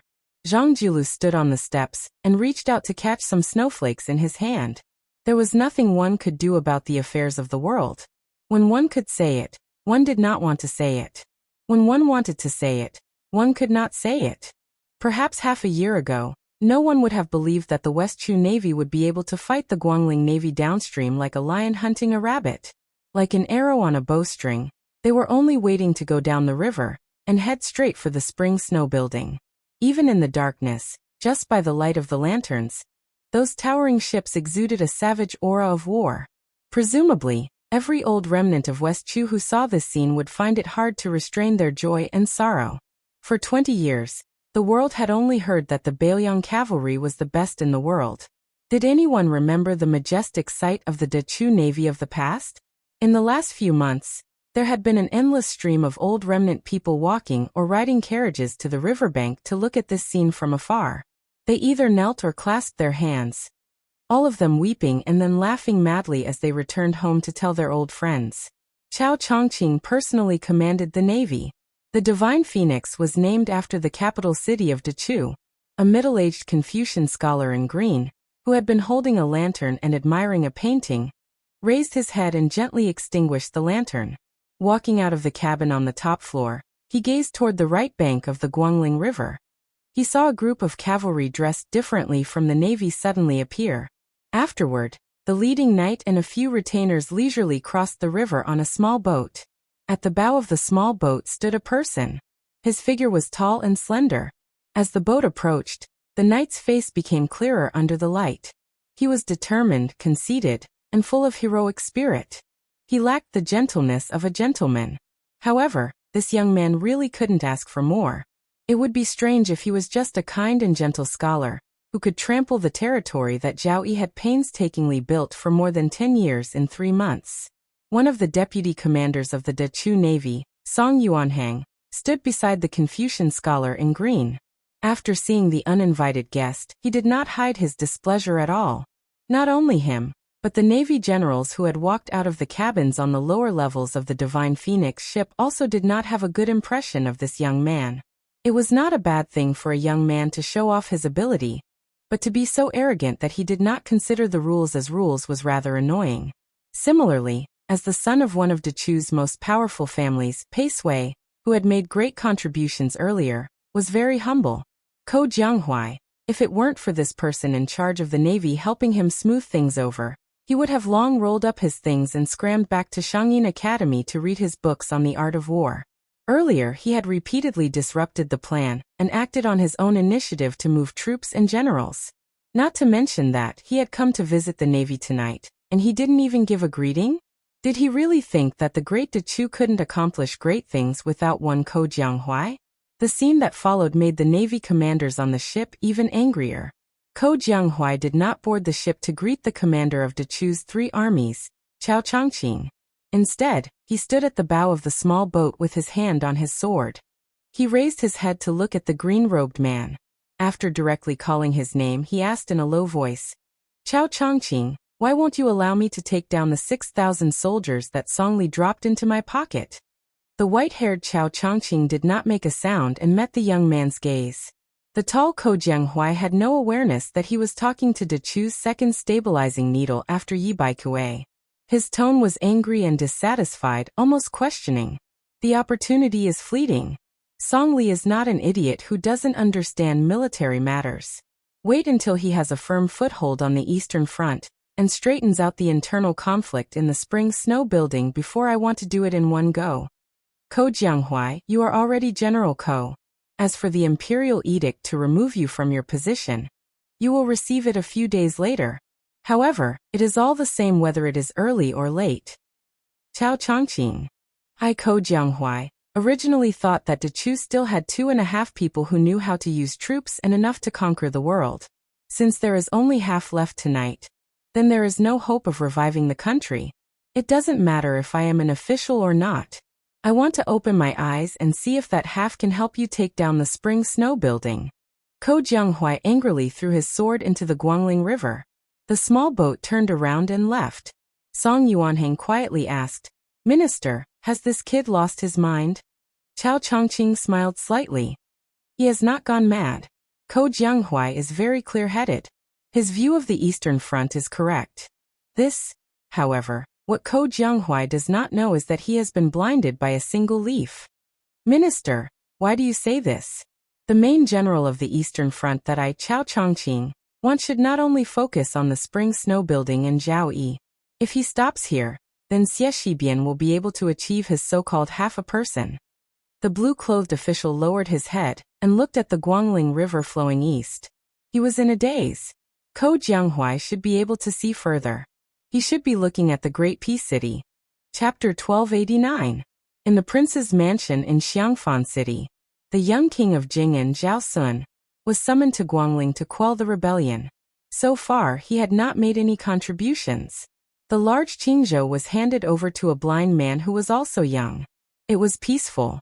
He did not make any outstanding achievements, but he did not degenerate to the point where he had to use self-deprecating methods to win the trust of the new king of Jing'an. It could be said to be a model example of a ruler and his minister being compatible. It was somewhat similar to the partnership between the king of Yan and Nalin Yusi. After nightfall, the stars twinkled. Lu Xuan stood under the eaves and raised his head to look at the resplendent starry sky.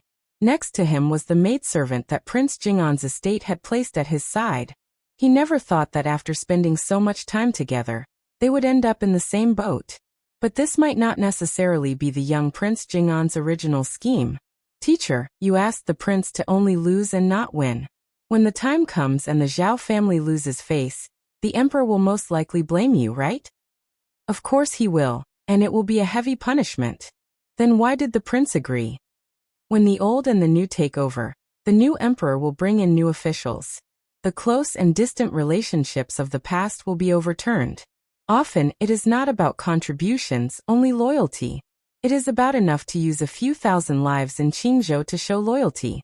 When the old emperor deliberately suppresses someone, it is to pave the way for the new emperor to use. Otherwise, who will remember the good of the new emperor? Most of the wise emperors who retired from the stage in history liked to do things in such an obscure way, because they were worried that the new emperor would have no one to use. Also, chaos is inevitable. After His Royal Highness loses this time, other than expressing his stance with the emperor and the crown prince, he can also take the opportunity to remove himself from the chaotic world and observe the changes quietly. Teacher, do you count as a scholar who knows everything in the world without going out? I, as a teacher, am still lacking compared to Mr. Yuan of Great Peace City and Mr. Nalin of the King of Yen. Teacher, you are too modest. Blind Lu Su smiled but did not speak. Teacher, tell me some more principles. Although I don't understand, I like to hear them. How can there be so many principles? I am just full of complaints. Teacher, don't be angry when I say this. If one day Wang Ye uses me to threaten Mr. can rest assured. Isn't it difficult to use a dead person to threaten a living person? Don't do anything stupid. If you kill yourself, with Zhao Sun's personality, I won't be far from death either. Otherwise, he won't be able to sleep well with a so-called confidant that he can't control. Sir, are you helping me find a lame excuse to live? You're not stupid. But to be honest, this reason is not lame. Sir, you're a good man. Are you tired of living like this? What's so tiring about it? At the very least, it's easier than cheating people by gambling in Yongzi Alley a few years ago. Sir, I think you have great wisdom. But I can't tell whether you're wearing new clothes or old ones. I'll know if I touch it. After taking it off. See no evil. Sir, don't you like to say that you're blind? Lu Su suddenly laughed. Then he said softly, Zhao Sun, Huainanzi is called a beautiful jade, but if you break it down, isn't it a Sun Emperor? Lu Su sighed. The backbone of us scholars will be broken in a few days. It was the same night, but far away at the border. Along with the sound of horse hooves in the distance, Jizhou's wild goose castle, which was not inferior to a border town, was like a giant beast that had been awakened. Almost instantly, countless lanterns and torches lit up at the same time, illuminating the castle as bright as day. There was a moat outside Wild Goose Castle. As the city gate was opened, the bridge was slowly lowered. The 7 or 8 riders did not need to wait for a moment before they rode their horses onto the bridge and entered Wild Goose Castle. Inside the city gate, a large group of Li family members were kneeling in Wild Goose Castle. There was the reclusive old castle master Li Chulin, the eldest son Li Yuanya who had specially rushed home from Jishi, and a group of elders who were rarely seen. No one was absent. Other than Li Huoli, the eldest son Li Huoli who had suddenly died after traveling south to Jiangnan, the entire Li family, who was like a local tyrant in Jizhou, was present. Even the old castle master's 80th birthday 2 years ago was not as grand as this. The leader of the 7 or 8 riders had an unfamiliar face. His face was pale, and he looked like he could not stand the extreme cold of the winter in the north. He wore a thick fox fur coat from Liaodong. Probably because he was old, he had already nurtured his loftiness to be very restrained, and did not give off an overbearing feeling. Other than the father and son pair, Li Chulin and Li Yuanya, no one in Wild Goose Castle knew the identity of this graceful man.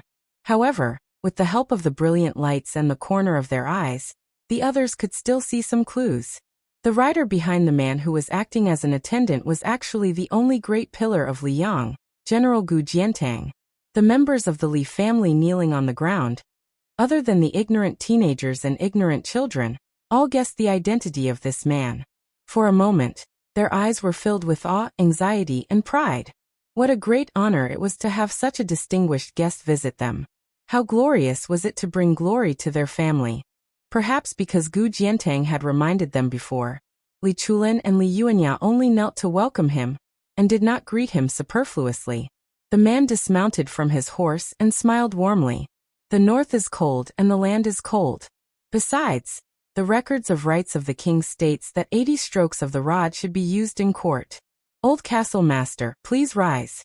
Everyone else, don't kneel. The 6 riders behind him dismounted at the same time. General Gu Jiantang, who was in light armor and carrying a saber, stepped forward silently and helped the man lead his horse. Li Chulin stood up carefully. Every wrinkle and crevice on his haggard and dignified face seemed to emit a strange brilliance. The old man, who was particularly tall, still bent slightly after getting up. He probably did not dare to let the man 5 steps away raise his head and speak. In terms of physical condition, Li Chulin, who was 80 years old but was still strong, looked more like a young man than the man in front of him. At least, Li Chulin gave others the impression that his heroic spirit had not diminished in the past. On the other hand, the guest who visited Wild Goose Castle in the middle of the night seemed to be unable to hide his exhaustion. Especially with the invisible contrast of the martial arts grandmaster Gu Jiantang, he seemed to be even more lethargic. Chapter 1290. As the man moved forward, the group started to break apart. At the same time, there was a suspicion that they were trying to steal the show. The man in the fur coat walked at the very front and called for the old castle master, Li Chulin, to accompany him. Gu Jiantang held a horse in each hand and followed closely behind. Then came Li Yuanya. These 4 people slowly walked at the front. Then came the 5 riders who each held heavy military power on the northern border of the dynasty. Finally came the old and young members of the Li family. Because the sight of the 5 people holding the horses was blocked, the Li family members who couldn't go to Gu Dezhugua's side to see what was going on started to look at the backs of these people. The old man with the sharp eyes of Yanbao recognized most of them and guessed the rest. He couldn't help but be speechless. These 5 people were all important figures in the military who held the title of general with real power. The lowest official was rank 4. It could be said that if these 5 people died at Yanbao, then the northern border of the 2 liaos would be half paralyzed. However, with Gu Jiantang, who was the #1 blade user in the world, holding the line, it would be difficult for these 5 generals to die even if they wanted to. Other than having high positions and power, these 5 riders had one thing in common. Compared to the old generals like Yang Xinqing and Yan Jinchuan, although their military achievements and fame were not as great, they won because they were young. The oldest was less than 50 years old, and the youngest was only 30 years old. The battlefield at the border didn't care about age and experience more than the court. Therefore, it could be said that these 5 were destined to become the future military pillars of the Liang imperial court. Perhaps the next minister of war of Great Peace City would emerge from among them. The man walked on the smooth road paved with large green stone slabs. He raised his head and looked at the numerous fire dragons that stretched up from the lanterns. He sighed softly and said, "This is the first time I have entered Ji province in my life. I should have come earlier." My Zhao family is about to conquer the world. Usually when I go to the diligent room to teach the Zhao family members, I always say that we can't slack off. We can't be misled by the ancients and believe that after conquering the world, we have to dismount from the horse and protect the world. That's what I said, but I don't seem to have done a good job of teaching them by word and example. Presumably, some of the Zhao clan's descendants will find it harder to place as much importance on military affairs as their ancestors.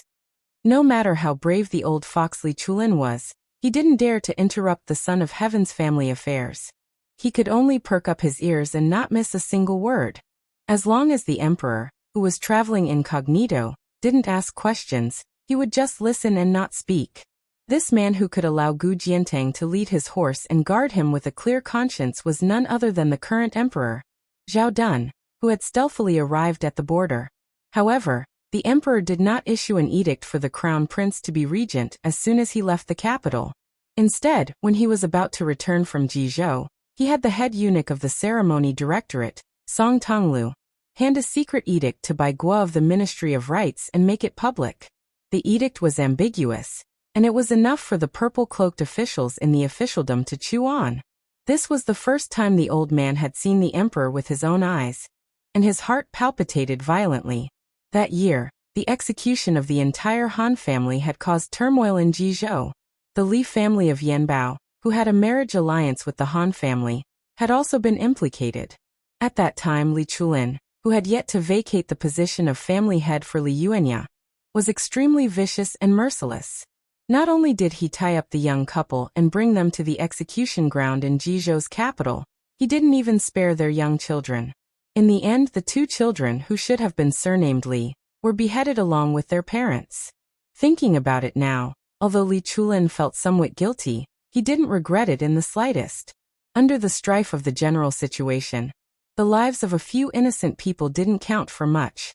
In just one night, the Han family, who had been loyal for hundreds of years, had become a traitor who had betrayed the country.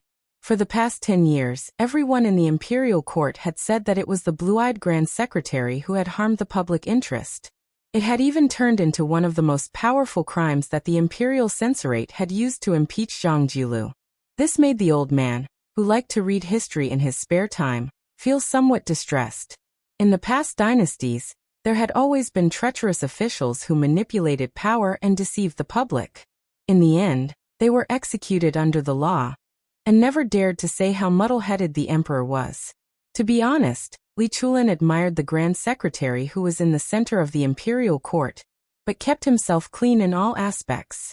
If it weren't for Zhang Jilu's insistence on supporting the northern border, and using half of the imperial court's taxes to support the northern border, the old minister of war behind him wouldn't have been able to handle the situation so easily. As for why the current emperor had to make such an unnecessary move to visit Yanbao, after Li Chulin received Gu Jiantang's handwritten secret letter, he had a private meeting with his eldest son, Li Yuanya. There were only 3 answers he came up with. Firstly, the imperial court of Zhao, or rather, the emperor, had to provide evidence that could convince the public in Ji province in order to redress the Han family's innocence. Yanbao was an old and wealthy family that had been rooted in Ji province for generations, and was also one of the victims in the past. If the Li family stood out and spoke at this critical moment, it would be more ironed out than the impeachment of the Right Chancellor of the Imperial College. It would also win more sympathy from the imperial court. It was an irresistible trend for everyone to push the wall that was down. However, not everyone had the right to push the high wall of the Zhang family that had stood in the imperial court for over 20 years. Furthermore, the Yuzhou side was restless. Currently, there were some extreme actions that crossed the border. Tens of thousands of riders had entered Ji province. Naturally, the imperial court would have to guard against the young man from Baoyang's Su family. With the departure of the old general of Ji province, Yang Shunxing, the Li family of Yanbao, who had 7,000 to 8,000 private soldiers, would naturally fall into the eyes of the imperial court. Both father and son guessed that it was a personal matter of the emperor. After the previous 2 times where he personally led the troops and returned with no results, the current emperor had never patrolled the borders. He had not even gone to the prosperous Jiangnan. The people mistakenly thought that the current emperor only cared about internal affairs, and did not care about military exploits on the borders. This was definitely the view of a country bumpkin. Li Chulin had always believed that the current emperor had an extremely strong desire to conquer Beimang, because this was the only feat that could prove that he could stand shoulder to shoulder with the late emperor. Emperor Zhao Dun gradually ascended along the green stone path. Yanbao's path also had the reputation of being the path of blue clouds. All the officials of Ji province would take this path in hopes of good luck. However, to the person sitting on the dragon chair, the meteoric rise that the officials dreamed of was not even worth mentioning. Li Chulin was shocked. It was said that the emperor did not forget to train his body in addition to working hard. The people of Ji province all thought that this man, who was only 50 years old, could continue to sit on that chair and look south for another 10 to 20 years. How could his physical strength be so weak? He actually had to pant after every 100 steps? Could it be that the prosperous Li Yang was about to change? It had to be known that Li Yang could not be considered peaceful. There were internal and external troubles. Outside, there was Beimang's million-strong cavalry eyeing them covetously. Inside, there was the revival of West Chu. Even more inside, the imperial court was in a state of crisis. Everyone was in danger. If something were to happen at this time, Li Chulin did not dare to think any further. He was afraid that the emperor beside him would notice if he revealed even the slightest abnormality. Yanbao was like a mountain. It went up layer by layer and climbed steadily. His Majesty stopped to rest at a pavilion with a wide view halfway up the mountain. He reached out and tightened his grip on the thick fur coat. After a long silence, he glanced to the west and suddenly said, "Old Castle Master, you must have a plan to deal with my uninvited visit. However, you are probably overthinking and wrong. I might as well tell you the truth. The reason I came to Yanbao was to take a closer look at that place." The old fort master of Yanbao Castle seemed to be shocked. He subconsciously straightened his back, and then quickly bent down heavily. The old man, who was used to the ups and downs of life, trembled in fear and did not dare to speak. The emperor waved his hand. Gu Jiantang walked forward a few steps. Li Chulin tactfully retreated and waited at the bottom of the steps. The emperor coughed a few times. His tone was somewhat difficult. "Jiantang, I have changed my mind. Follow me back to the capital tomorrow. When the time comes, you will send him off. Since I do not dare to see him, and none of the civil officials in the imperial court are worthy, I have thought about it. Only you, a general with the title of Pillar of the State, are worthy. I actually know a little about the thoughts he has buried deep in his heart." Gu Jiantang said calmly. "Does your Majesty have any words to pass on?" The emperor hesitated and said self-deprecatingly, "Just tell him that the Dun in Zhao Dun's name is worthy of the world. Only he Zhangjilu is ashamed." Chapter 1291. The arrival of the Emperor Zhao Dun, and the Crown Prince Zhao Zhuan took advantage of the situation to govern the country. The Liyang court did not become turbulent because of this. On the contrary, under the direction of the Crown Prince Zhao Zhuan, as well as the strong support of the Crown Prince Yin Maochun and the other eternal Hui Spring officials, the court even showed signs of greater vitality than before. Zhao Zhuan showed the same diligence as the current emperor. He never missed court meetings, sat through the night, and frequently summoned his officials. The Crown Prince did not disappoint and showed the presence of a wise ruler. Imperceptibly, the heavy haze that covered Great Peace City at the end of the first year of auspicious talisman faded slightly. Under Zhao Zhuan's management, a series of dazzling and far-reaching changes in power unfolded in the center of the dynasty. Qi Yanglong, as everyone expected, became the head of the Secretariat, which had always been empty, and became an extremely rare prime minister in Li Yang's history. Together with Zhang Jiulu, the leader of the Secretariat, he was called the Grand Secretary by the people of the capital. Wang Xiongui, who had always been a tiring official in the capital and had been promoted to Minister of Revenue, was sent out to become the Guangling Taoist administrator. At the same time, Zhao Yuling, who was also from the Yonghui era, resigned as the Minister of Personnel and was promoted by half a rank, entering the Secretariat to assist the old head of the Secretariat Qi Yanglong. Yin Maochun, the head of the Hanlin Academy, who had always been known as the Crown Prince but was actually only a rank 3 official, finally took a substantial step forward. Not only was he given the title of Grand Secretary of the Hall of Harmony, ranked second out of the 6 Grand Secretaries of Liang, he also took over as Minister of Personnel. With the Beijing investigation and local reviews as a foundation, the Liang court was not surprised by this move.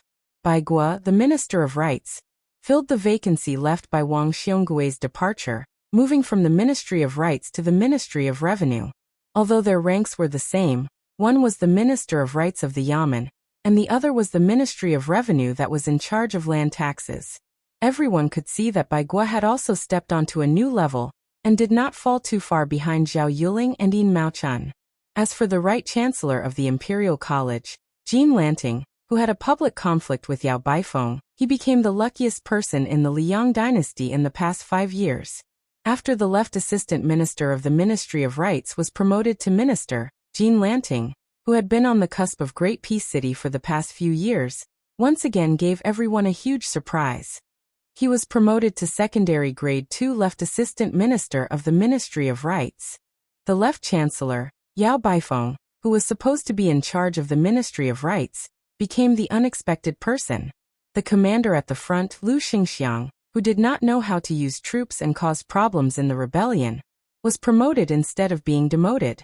Although he resigned from his position as the left assistant minister of the Ministry of War, he was promoted instead. Although he resigned from his position as the left assistant minister of the Ministry of War, he received the title of primary grade 2 general. The dragon general, Su Gong, who was seen as having the potential to lead troops down south, was not only unable to replace Lu Xingxiang, who was widely acknowledged to be mediocre, but this pillar of the Su family was instead hidden as the left assistant minister of the Ministry of War. After taking the position, it was rumored that he was going to be chased out of Great Peace City to patrol the northern border. It was hard to imagine that such a grand storm had nothing to do with that purple-bearded, blue-eyed man from beginning to end. Last year, during the inspection, Zhao Yuling and Yin Maochun submitted to the emperor matters regarding the promotion and reprimand of the 1800 officials in the capital. This year was the external inspection, which was also the year of the local evaluation. After Yin Maochun returned to the capital a while ago, he quickly ran into the emperor on his border patrol. Thus, under an imperial edict from Liaoxi to the capital, the details of the local evaluation were sent to the crown prince. Zhao Zhuan was given full authority over this matter. After the morning court session, the crown prince had Song Tonglu, head of the ceremony directorate, pass on a message to all of the grand secretaries of the palace, the big shots of the 2 provinces under the Hall of Secretaries, the assistant ministers of the 6 ministries, and a number of dukes and marquises surnamed Zhao to participate in this impromptu afternoon court session, which could be considered a common occurrence in Liang Imperial Court. In the meeting room, the 3 officials of the Ministry of Personnel, the Ministry of Personnel's Merit Auditing Department, the Ministry of Appointment Examination Department, and the newly appointed Merit Auditing Department were responsible for reporting the specific situation. The Crown Prince and the 20 or so most powerful dukes and marquises in the Liang dynasty passed around the files one after another. There were also several eunuchs, including the ceremony directorate, who were present to listen. These eunuchs, who wore bright red python robes, were mainly responsible for adding charcoal and changing the refreshments. Grand Secretary Zhang Julu was invited but did not attend. In the warm room, there were not many new faces, but many of the old faces had changed into brand new official robes and court robes. It was not the new year, but there was already a new atmosphere. The former Minister of Personnel, Zhao Yuling, was already one of the few first-rank officials. Today, he sat beside the head of the Hall of Secretaries, Qi Yanglong. Intentionally or unintentionally, he glanced at Yin Maochun, who was also of Zhonglu origin. When he lowered his head and leisurely drank his tea, the corners of his mouth quietly curved up. A certain someone had been called the Prime Minister for more than 10 years. Today, he was only the Minister of Personnel of the External Court, nothing more than eating the leftovers from his own leftovers. The dust had more or less settled, but didn't he still not lose the title of Prime Minister? When would he be able to take on the role of Prime Minister in reality? In the spring of Eternal Hui, it was publicly acknowledged that Bai Guo was the most talented, but Yin Maochun was the most suitable. However, I, Zhao Yuling, am now a step ahead of him. The so-called Grand Secretary of the Palace of Harmony, that Yin Maochun has is nothing more than the Emperor's alms to compensate you for not being able to become the head of the Palace of Secretaries. Chapter 1292. In truth, half a month ago, Zhao Yuling had been secretly worried. He was not afraid that Yin Maochun, who had been dormant for many years, would amaze the world with a single brilliant feat. What he was afraid of was that Yin Maochun would continue to be suppressed in the Hanlin Academy. This meant that once someone completely fell from power, Yin Maochun would be destined to be the one with the greatest benefits. Now that the court had given him the Minister of Appointments and the Grand Secretary, Zhao Yuling, who was familiar with the thoughts of the Emperor, could be at ease. Slightly moistening his throat, Zhao Yuling, who was in a good mood, twisted the lid of his teacup. Out of the corner of his eye, he casually sized up the new Minister of Revenue Bai Guo. He had never seen this disappointing fellow as an enemy. Even though Bai Guo had a good reputation in the court, once one had climbed to their level, they only paid attention to 4 words. Simplicity in the heart of the Emperor. As expected, Bai Guo had not been able to enter Tantanan's subordinate province, and he had not been able to obtain the position of First Minister of the 6 ministries. In the end, in this room, the most disappointed person was Yin Maochun. The second most disappointed person was our new Minister of Revenue.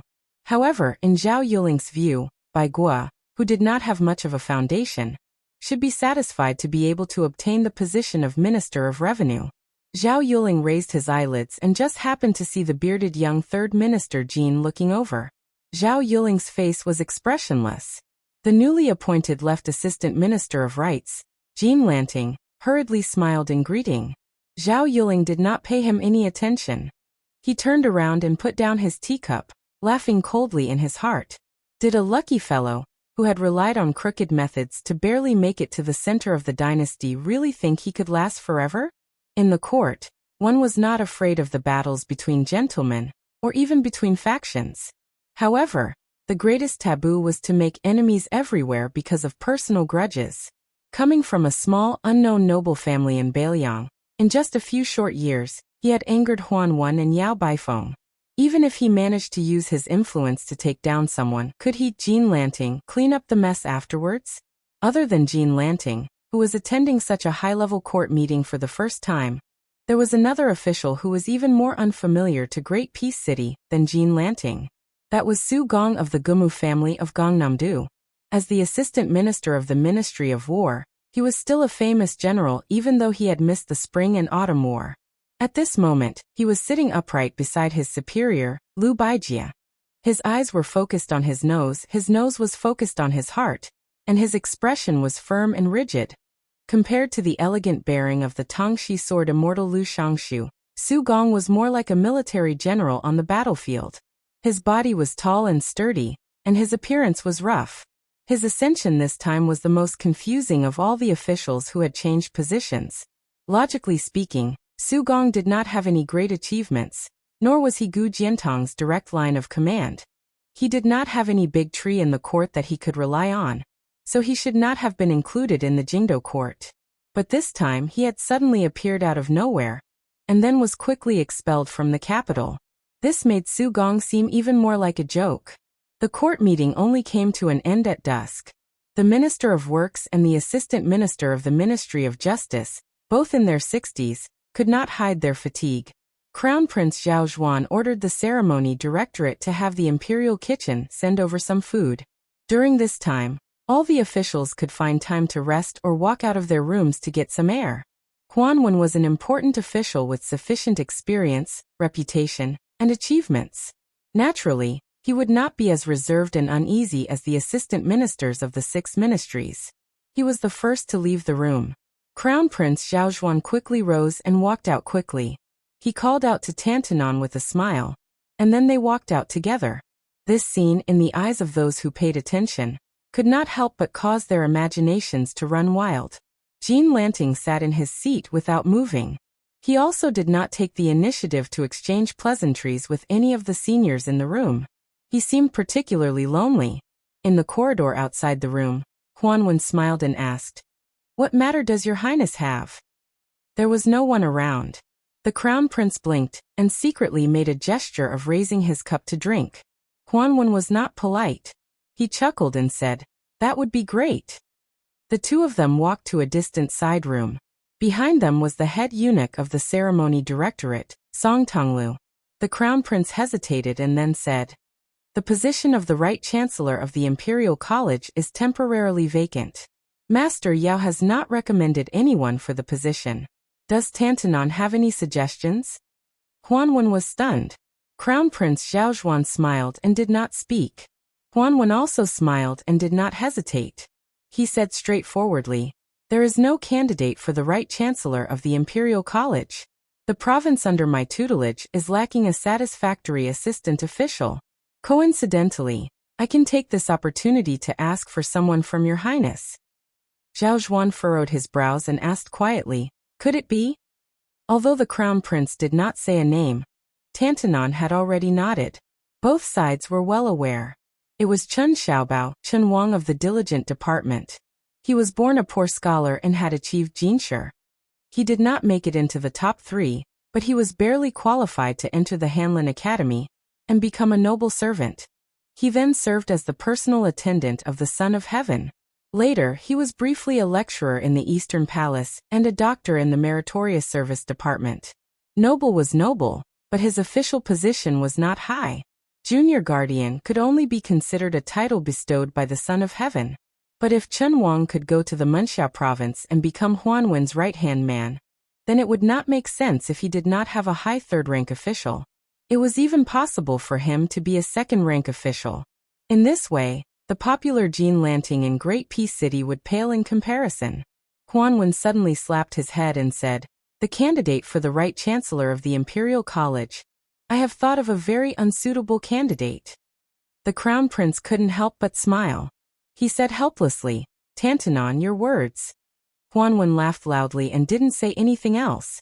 But once again, both sides were well aware that the two official positions had been decided before the wine was even drunk. One was Chen Wang, going to the Munxia province. The other was Sun Yin, going to the Imperial College. They both seemed to come from Beiliang. Chapter 1293. In the past, the Liang dynasty, which had been belittled as the Northern Barbarians, was not like West Chu, which had flourished in its literary style. It had never had the position of Grand Tutor or Grand Tutor. After unifying the Central Plains, it was still like this. Furthermore, to prevent the officials from monopolizing power, even the two provinces under the Hall of Secretaries were empty. Until recently, Huanwen and Qi Yanglong broke the old rule. The diligent room was the study place for the sons and grandsons of the emperor, and the sons and grandsons of the emperor and the marquis. The teachers who gave lectures here were all virtuous scholars with both ability and political integrity. It's just that their official rank was not high, so much so that some of the famous scholars who were of the same rank were barely qualified. Even the head of the diligent room, Chen Wang, only had the title of junior protector above his head. His actual salary was even lower than that of a normal servant of the Hanlin Academy.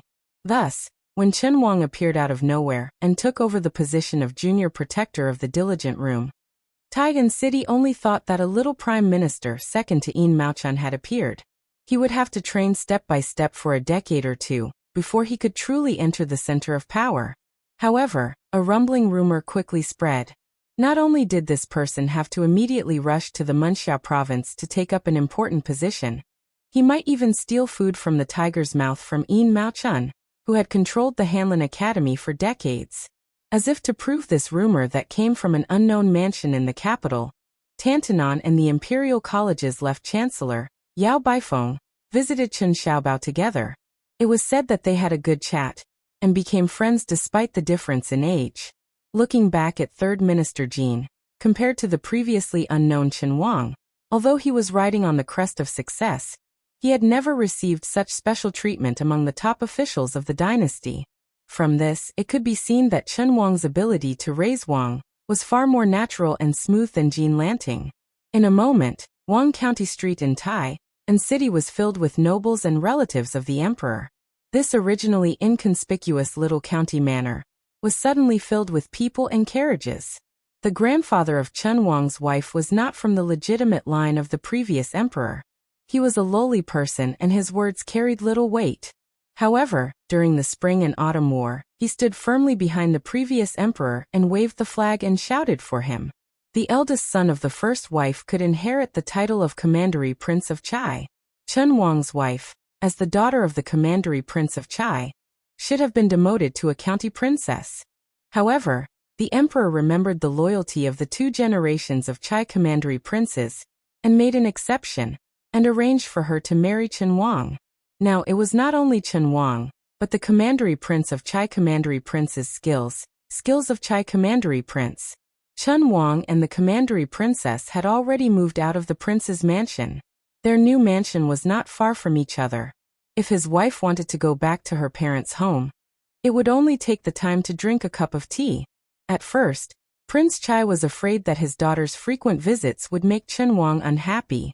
However, as time went by, he discovered that his virtuous son-in-law's breadth of mind was indeed extraordinary.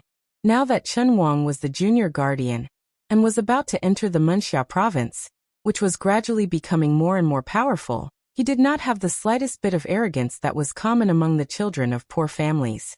Because the Chen mansion was closed to visitors all year round and did not see any strangers, this was an iron rule set by Chen Wang before he became famous. Many opportunists who wanted to warm up the stove had to take a step back and go to the junior guardian's father-in-law's mansion with gifts. This made Commandery Prince Chai, who had the nickname of Cold Bench Commandery Prince, feel proud. The Commandery Prince Chai, who was slightly older, would visit his neighbors on the street with his hands behind his back. The grievances of the first half of his life were probably swept away. Great Peace City welcomed its second snowfall. Before the old snow had completely melted, new snow was piled up. The more tired and lazy families didn't even bother to sweep the snow. The elders who were familiar with the solar terms muttered that before the year was over, there might have been a snowy scene to enjoy. It was just that the winter cold was bone-chilling, making it hard for these old bones with one foot in the grave. However, other than sighing, the elders would often gather their friends around the stove and chat. The common people of the capital under the sun of heaven liked to point out the country. This was especially the case for these old fellows who had experienced 2 or even 3 dynasties of Emperor Liang. Even though they were not happy about the rising smoke of the northwest frontier fortress and the ending of the Guangling battle, they were still generally optimistic. After all, the current dynasty had gone through more than 20 years of cultivation and recuperation. Liang also had the solid foundation of the eternal Hui Spring. The old people of the capital who were accustomed to wind and rain believed that by this time next year, the world would be completely at peace. Some of the elders would even think that if they could see the scene of the current dynasty swallowing up Bei Meng before they lay in their coffins, then they could die without regrets. This place in Great Peace City that the common people called Junwang Alley vaguely seemed to be in a confrontation with the street where Grand Secretary Zhang's residence was located. Only, the situations of the 2 sides were completely opposite. The latter, whenever it was time for morning court and after court, would always be full of people and carriages, while the former's streets were rarely seen. It was because even though the people in the former's residences all had top-notch statuses, apart from an extremely small number of people who could participate in court politics, most of them were pretty to look at but useless embroidered pillows. Ever since Eternal Hui, they had always been excluded from the center of the imperial court by a certain purple-bearded and blue-eyed individual. As a result, when they made that trip back and forth every morning and evening, they could only be pushed out as decorations during the few imperial court ceremonies that could be counted on one's fingers. The latter streets were incomparably noisy, everyone dressed in purple-scarlet official robes. However, ever since autumn of the first year of Xiangfu, the carriages in the always lifeless Junwang Alley gradually became more frequent. This place that was originally used to standing on its own mountain began to accept many new faces. Under the twilight, the young master of the Chun Manor that was previously considered to be at the bottom of Junwang Alley took the initiative to bring an unfamiliar guest home. The manor's gatekeeper was an elder who had served the old Junwang Manor for generations, but he still couldn't recognize who this middle-aged man who was still dressed in court clothes was, to actually be able to make the master treat him so seriously. Looking at that person's official patch, it was clearly a brocade-embroidered third-grade peacock. The elder believed his eyesight was still quite sharp.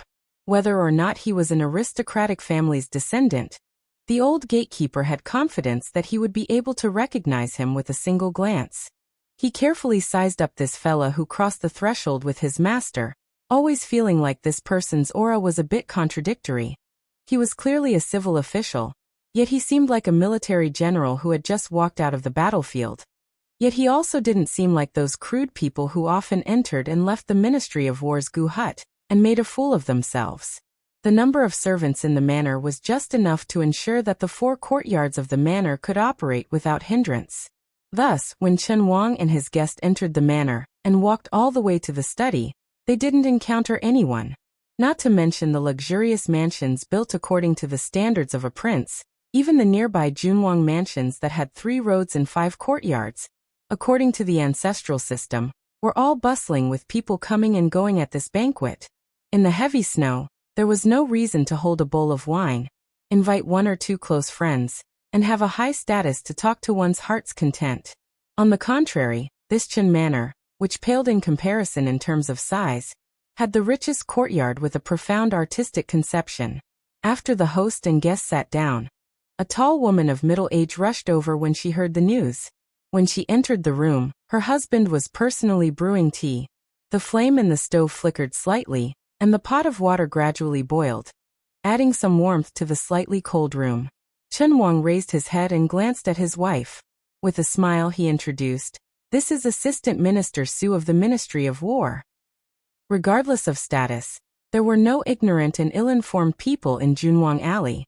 The woman who had been conferred the title of Princess Changel immediately knew of the multiple identities of the visitor.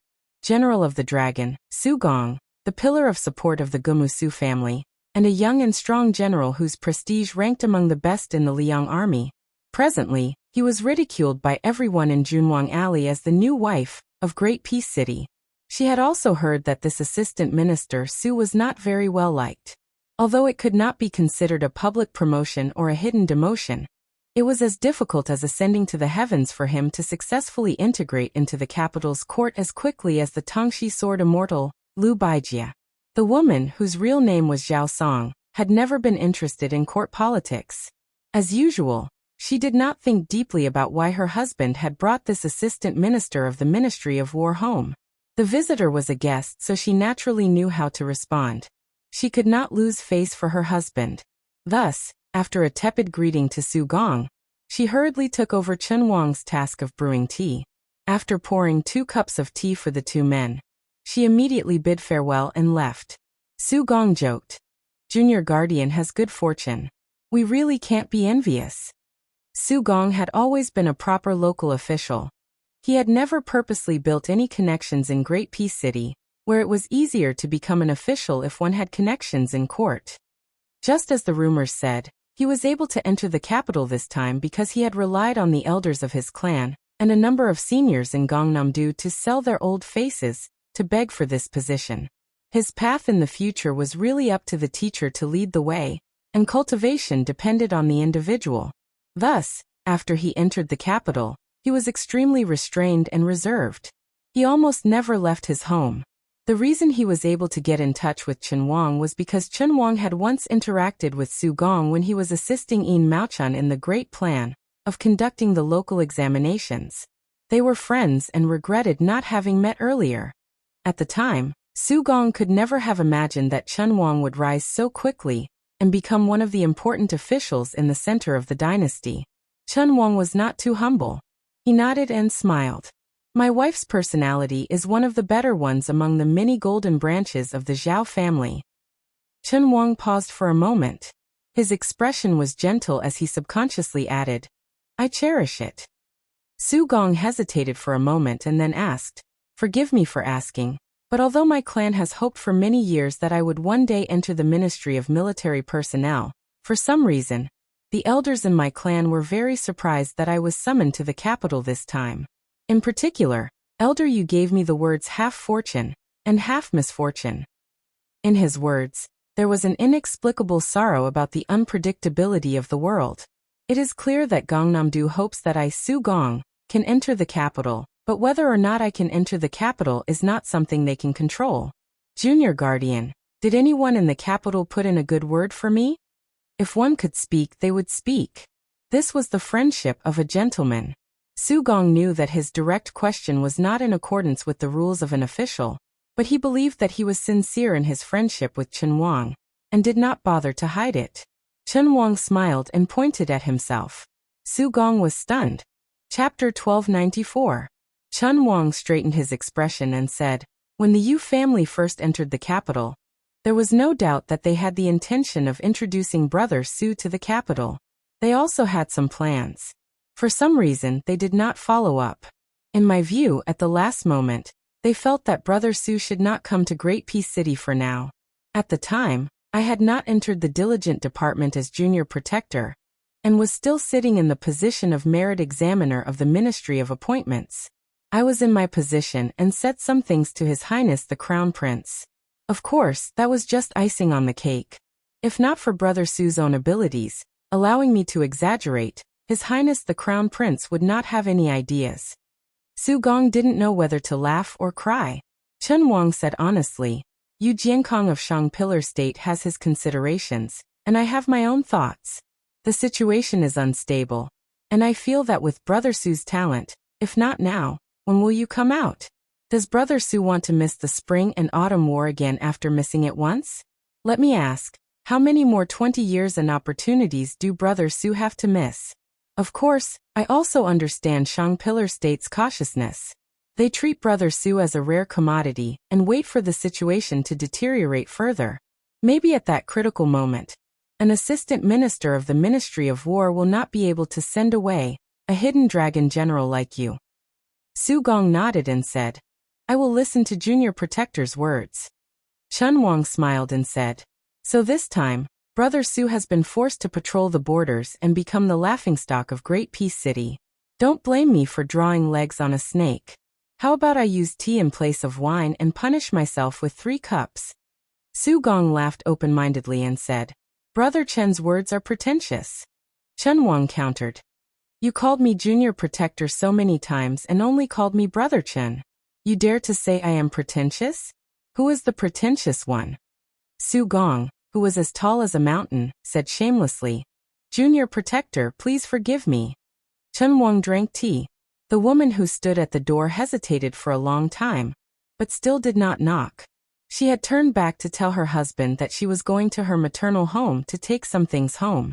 Seeing the warm smile on this man's face, she felt both heartfelt and indescribable guilt. She was happy that her husband was a perfect match that no picky woman could find fault with. She was happy that he finally had a friend whom he could bear heart to drink tea and chat with. As for Princess Changle, she felt guilty that ever since they had been married, she had never known how to share his burdens. Based on her woman's intuition, she could sense his deeply hidden depression. Perhaps it was because being by the Emperor's side for so long was like living with a tiger. Everywhere he went, it was as if he was treading on thin ice. She, as a so-called golden branch and jade leaf, as well as her father's so-called relatives of the imperial family, had always been a restraint to her man, not a help. Chen Wang never drank. Even on the day of their marriage, he did not overdo it. Every day, he would burn the midnight oil and read. He would sleep much later than she did, but he would wake up much earlier than she did. It was as if he always had endless books to read and endless government affairs to deal with.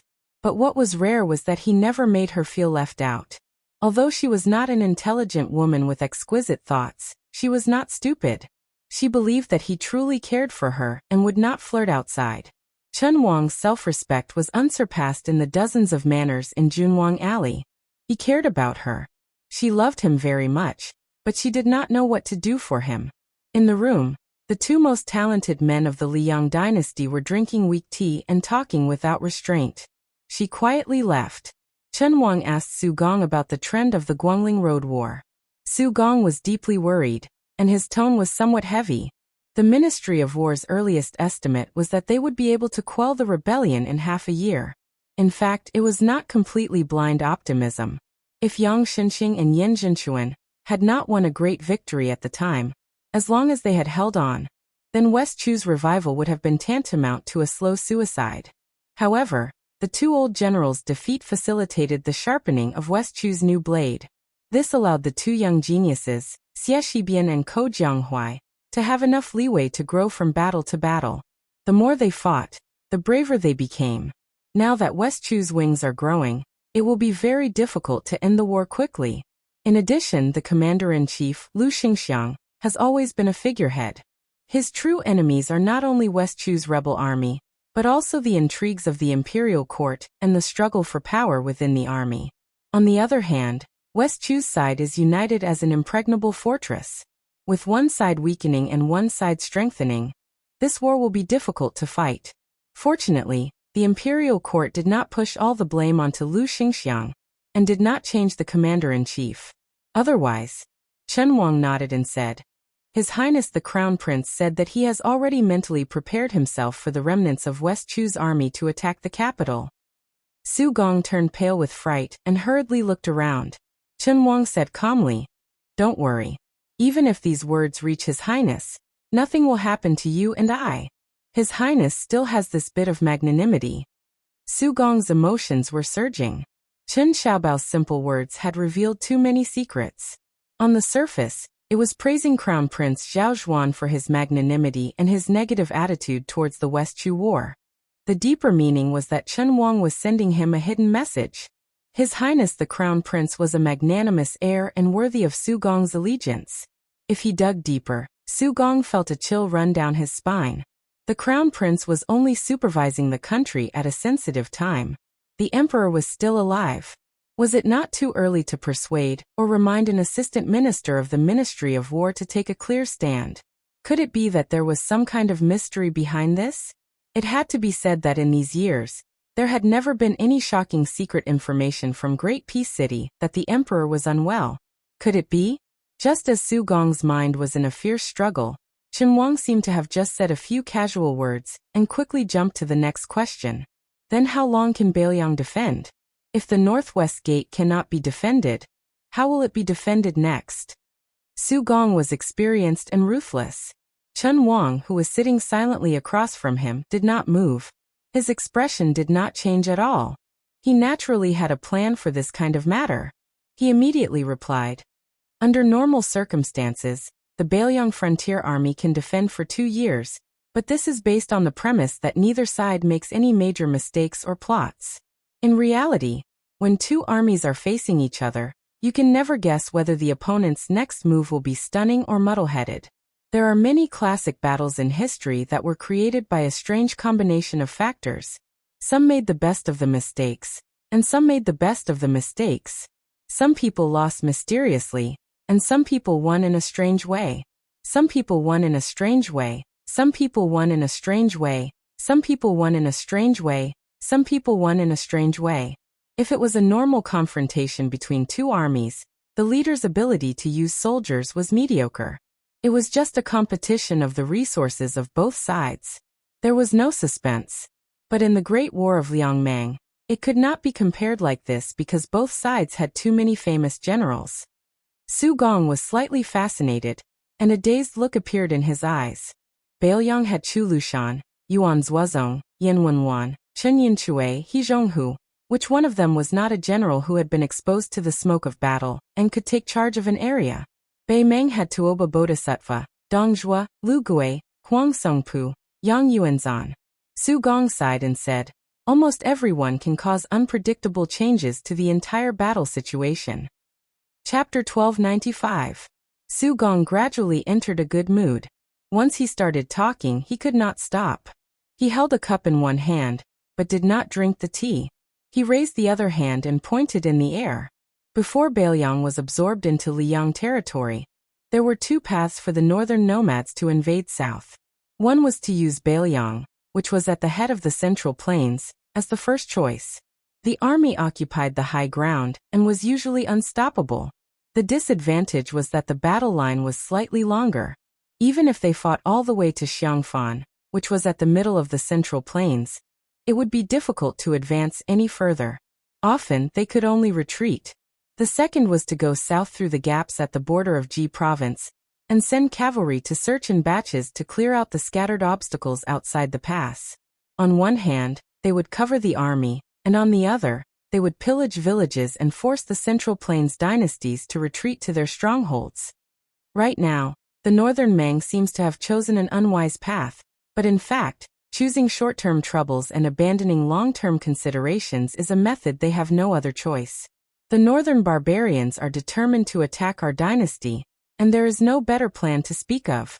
There are only two options to choose from. The Northern Mang can't afford to drag it out, but our dynasty can afford to drag it out.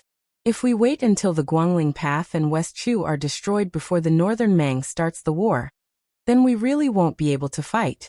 A Central Plains with a stable interior, and a Central Plains imperial court that was eager to make progress was undoubtedly the nightmare of the nomads in the north.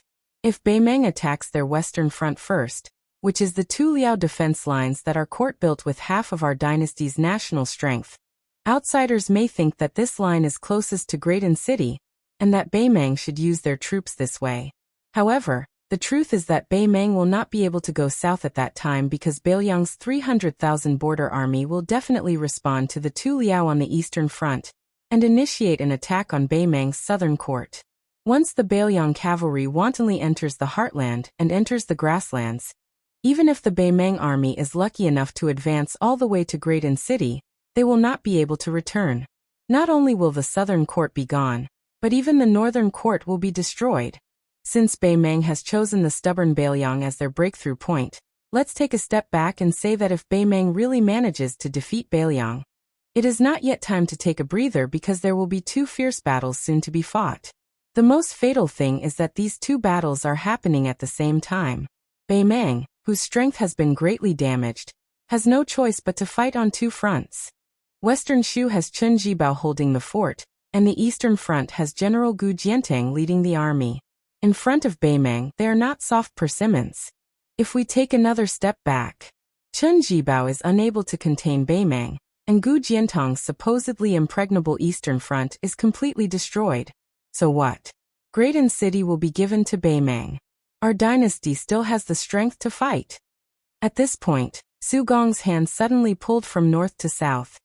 We can retreat to the south of Guangling River in one go.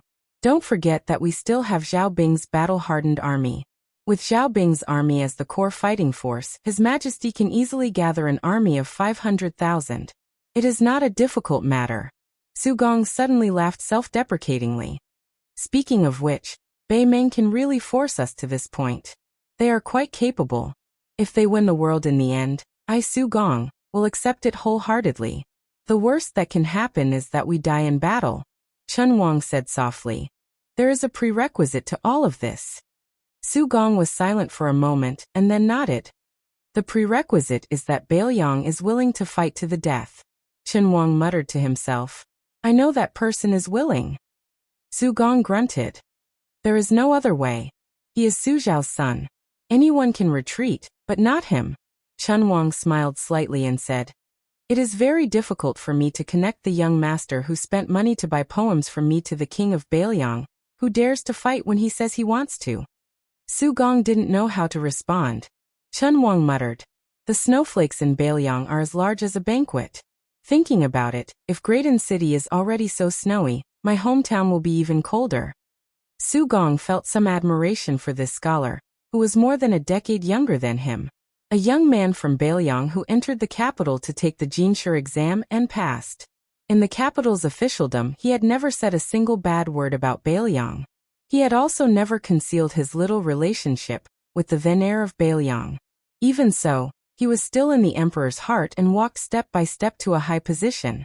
He even had the hope of reaching the top and fighting for the position of future leader of the civil officials. Su Gong didn't dare believe this story, and didn't expect Chun Wang to tell it of his own accord. Even if Chun Wang was willing to tell it, Su Gong wouldn't dare listen, no matter how bold he was.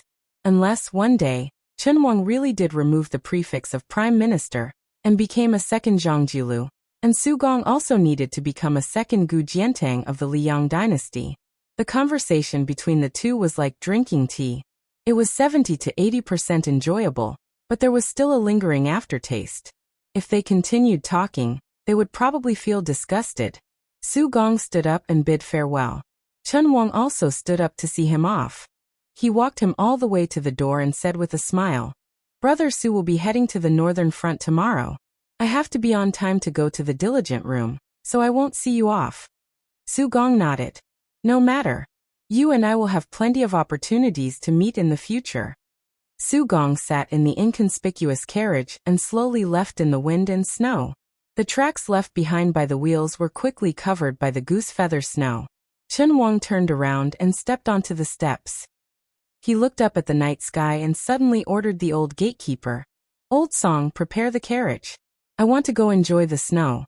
Also, remember to send someone to inform her. The old man was surprised. Night ban. Like Su Gong, Chen Wang didn't have time to take off his official robes and court robes. He smiled and said, just leave the city without changing. The old man immediately felt proud. He smiled knowingly and said, this old servant will go right away. A short while later, a carriage came out of the southern city gates and stopped at a small crossing. Chen Wang walked down from the carriage. For some reason he was standing at the crossing to the south, but his gaze was looking to the west. Chen Wang took out the small item he always carried with him and sniffed it lightly. When he was young he had read an old saying, 3 lives of good karma, in this life, one can smell the fragrance of Nanmu. In his hand was a piece of Nanmu worth 10,000 gold. At that time he was just a poor youth who had studied hard for 10 years and still had an uncertain future. He would often sit at the shady crossing covered in reeds and read. She would often listen to him while she worked on her clothes. He said that after he became famous in the imperial examinations, he would definitely return home in glory. He would definitely bring her some of this Nanmu incense. Also, he would definitely marry her.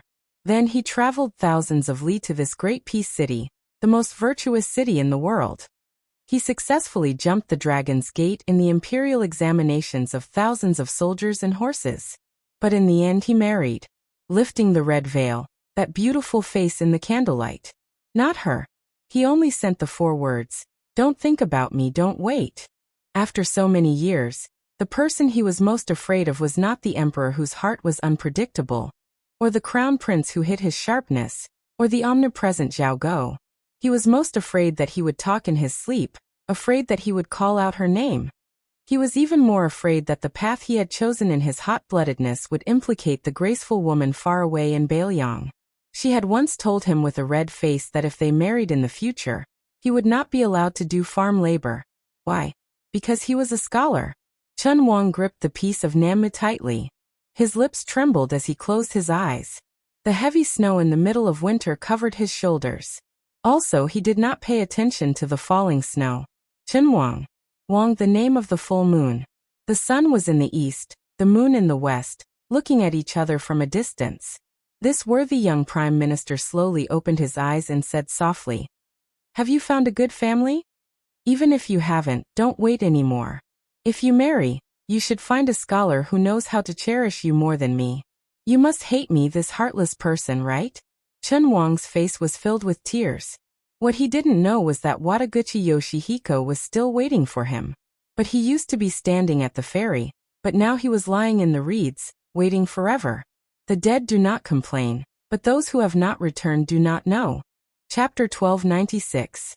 The Spring Snow Building, known as the small temple in the southeast of Liang, was built on Lion's Cliff. The Spring Snow Building was located in the slender Green Mountain Village, which was formerly a summer resort of the Dechu dynasty. It was destroyed by the fires of the Spring and Autumn War. After Guangling Wang Zhaoi spared no effort in expanding it, he collected countless famous flowers and rare stones and raised them in his boudoir.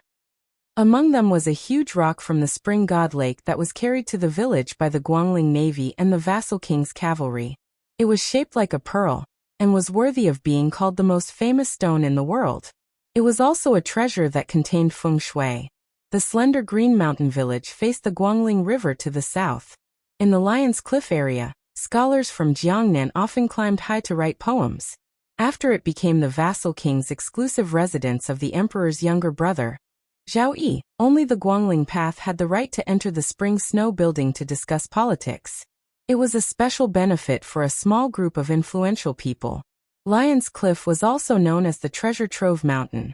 In the last years of the Defeng dynasty, there was a saying that an enlightened monk subdued a lion here. It attracted the magnificent phenomenon of flowers falling from the sky like rain. From the last years of the Defeng dynasty to the first year of the Yonghui dynasty, every time there was a war, these ownerless stones were constantly picked up by travelers, wanderers, and quarrymen until less than a tenth remained and entered the homes of the common people. After Zhao Yi was made a vassal, he either took it by force or bought it at a high price. The huge rocks surrounding the spring god lake were scattered around randomly and gradually covered Lion's Cliff. On the cliff was the spring snow building. There was a well downstairs. The first light snow in Jiangnan arrived slowly and then suddenly disappeared. However, the fires of war in the Guangling Path were really frightening. Whether it snowed or not, the size of the snowfall did not matter. The winter snow melted and it was noon. The scenery on Lion's Cliff was beautiful and gentle.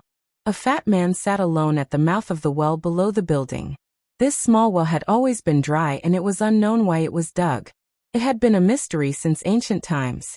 The fat man was wearing a bright yellow python robe embroidered with gold. Among the vassal kings of Liang, only this fat pig had such an honor. Even the king of Bailiang, Su Shao, who had no merit in the past, only had a large blue satin python robe. The king of Yanqi, Zhao Bing, was inferior to this fat pig in terms of dragon poise and python water. As for the more substantial vassal lands, the southern border, which was full of miasma all year round, naturally couldn't be compared to Guangling, where half of the world's taxes came from. The Liang court had always had bad comments about Guangling king, who was the most suspected of receiving rewards without merit. The number of imperial censors and imperial censors who died directly or indirectly at the hands of Guangling king was even more shocking. Now that he had finally received his retribution, the fat man, who was being roasted on the bonfire, did not seem to be as panicked and lost as the outside world imagined. Instead, he sat quietly at the mouth of the well without any hostility or dejection. Whenever Zhao Yi sat in a daze in the well, even the trusted aides of the spring snow building did not dare disturb him. In the distance, His Royal Highness, Zhao Yuang, stood respectfully. The main general of the Western Front, Song Li, who had just returned from the front lines, stood shoulder to shoulder with him. On the Guangling River outside the cliff, there were densely packed Navy warships. Although it was said that half of the Guangling Navy had been taken away by West Chu, that was only a loss in numbers. Most of the ships were firmly in the hands of the Guangling army. Zhao Yuang and Song Li had a close relationship and had called each other brothers for many years. Everyone knew that in Guangling, only by becoming Song Li's woman could one truly escape the clutches of His Royal Highness. Otherwise, even if one had a provincial governor as a father, they could not be considered a life-saving talisman. At this time, Zhao Yuang lowered his voice and said angrily, "Back then, it was said that the Grand Tutor of West Chu had fled here and was unwilling to accept the summons of the Su family's iron cavalry. He carried the fallen princess and resolutely jumped off the cliff to meet his death." Nonsense. Lame Su clearly tricked the court. Su Shao should be given an even more disgusting title. Song Li smiled and did not agree. He turned his head and glanced at the roiling river flowing east. After the fall of Chu, there was no spring and autumn. After the high cliff, there was no central plains. When the Chu was destroyed, there were still southern Tang and western Shu that stubbornly resisted. However, there was already such a saying in the literary world. Zhao Yuang yawned and his mind wandered. Suddenly, Song Li bumped into his arm. Only then did Zhao Yuang realize that his father was waving at them. Zhao Yuang hurried forward and walked with Song Li to the side of the well. Zhao Yi looked at Song Li and asked with a smile, "Then Ko Jianghuai really resigned and went into seclusion?" Song Li nodded and said, "At the beginning, this general also thought that it was Chao Zhongqing's smokescreen. Now, it seems that Ko Jianghuai's abrupt abdication of responsibility should not be far from the truth." Zhao Yi gave Song Li an encouraging look. Song Li thought for a moment before continuing. The situation on the Western Front was already in tatters. If Ko Jianghuai continues to expand his military achievements, at least half of Prince's tens of thousands of cavalry will have to be lost if we want to stop Ko Jianghuai's advance. Putting aside the fact that Ko Jianghuai's departure was rumored to be because he did not agree with Chao Chongqing's political views, or that there were people in West Chu's court who did not want him to be too powerful, and thus made things difficult for him. In any case, it is definitely a good thing for Prince. Before spring, there won't be any major movements on the Western Front. Chao Chongqing agreeing to Ko Jianghuai's departure was very unreasonable. Perhaps in the future, historians will evaluate this matter and see it as an important turning point. Chapter 1297. The unusually large Zhao Yi grunted in acknowledgement. He bent down with some difficulty to pick up a stone and held it in his palm. He felt the coolness of the stone and asked, "Let's not talk about the future. Let's talk about the present. Songli, do you think Chao Chongqing will lead the army personally or let Xie Shibian fill in for Ko Jianghuai? No matter who is in charge of the Western Front, it doesn't seem to be good news." Songli said without hesitation, "It's more likely that Xie Shibian will lead the army. Chao Chongqing will most likely retreat behind the scenes to strategize." Zhao Yi said self-deprecatingly, "That's right.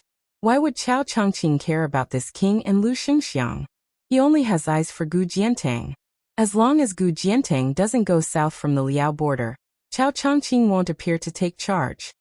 Songli nodded and said, "It seems conceited, but it's also a long-term consideration. Chao Chongqing is too conspicuous. He can only give Xie Shibian and Ko Jianghuai enough opportunities to grow if he doesn't interfere with the specific deployment of troops." Zhao Yi suddenly laughed and said, "There are no heroes in the world. Only the villains can become famous." Zhao Yi was a little confused.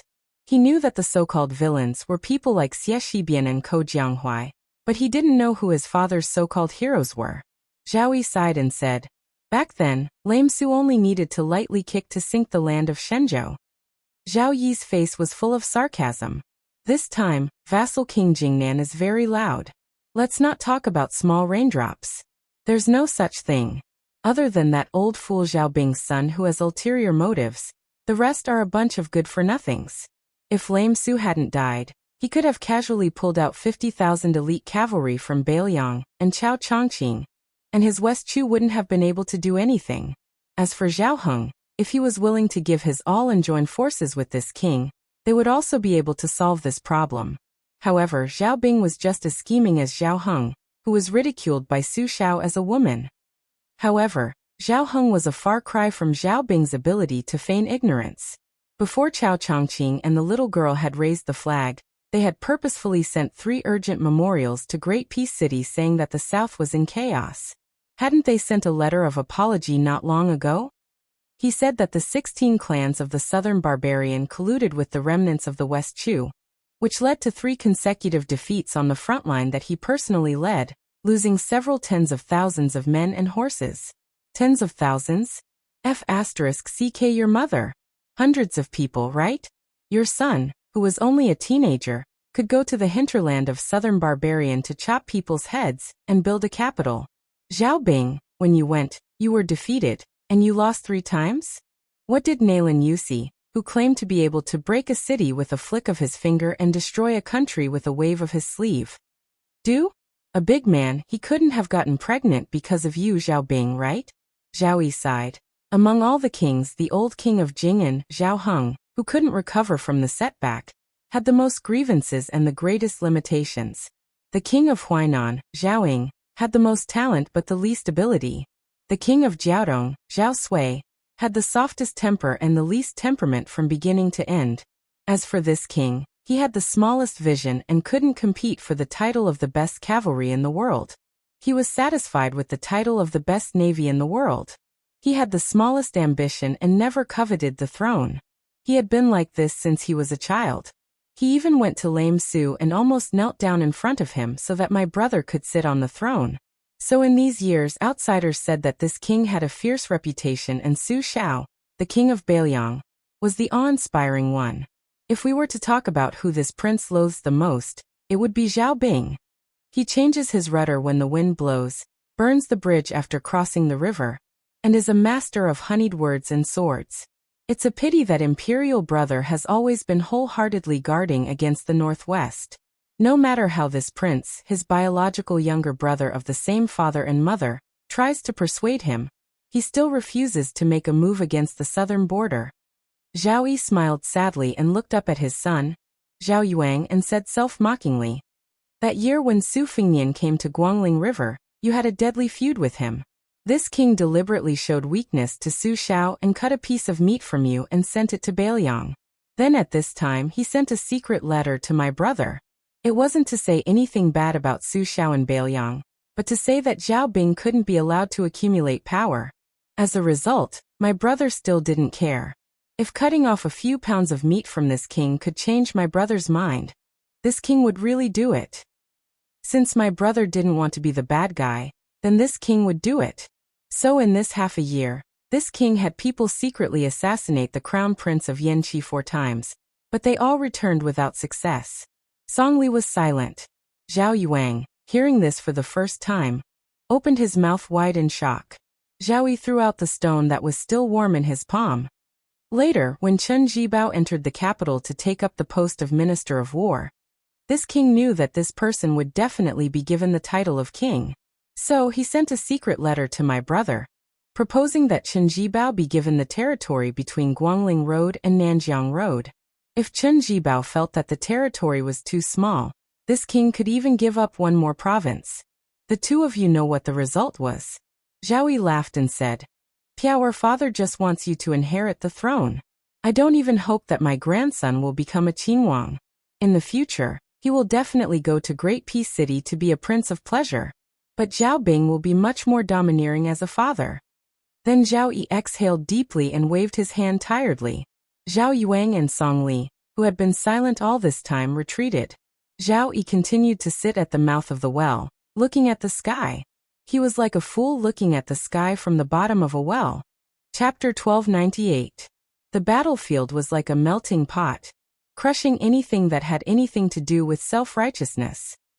In the Bailiang Frontier Army, apart from a few high-ranking officers who knew how to use weapons other than the standard, such as Ningame's halberds and Li Mofin's mobile arsenal that could not be viewed with common sense, there were also a few who had their own lances. Other than that, almost all of the border army soldiers did not carry anything that seemed heavy or ingenious.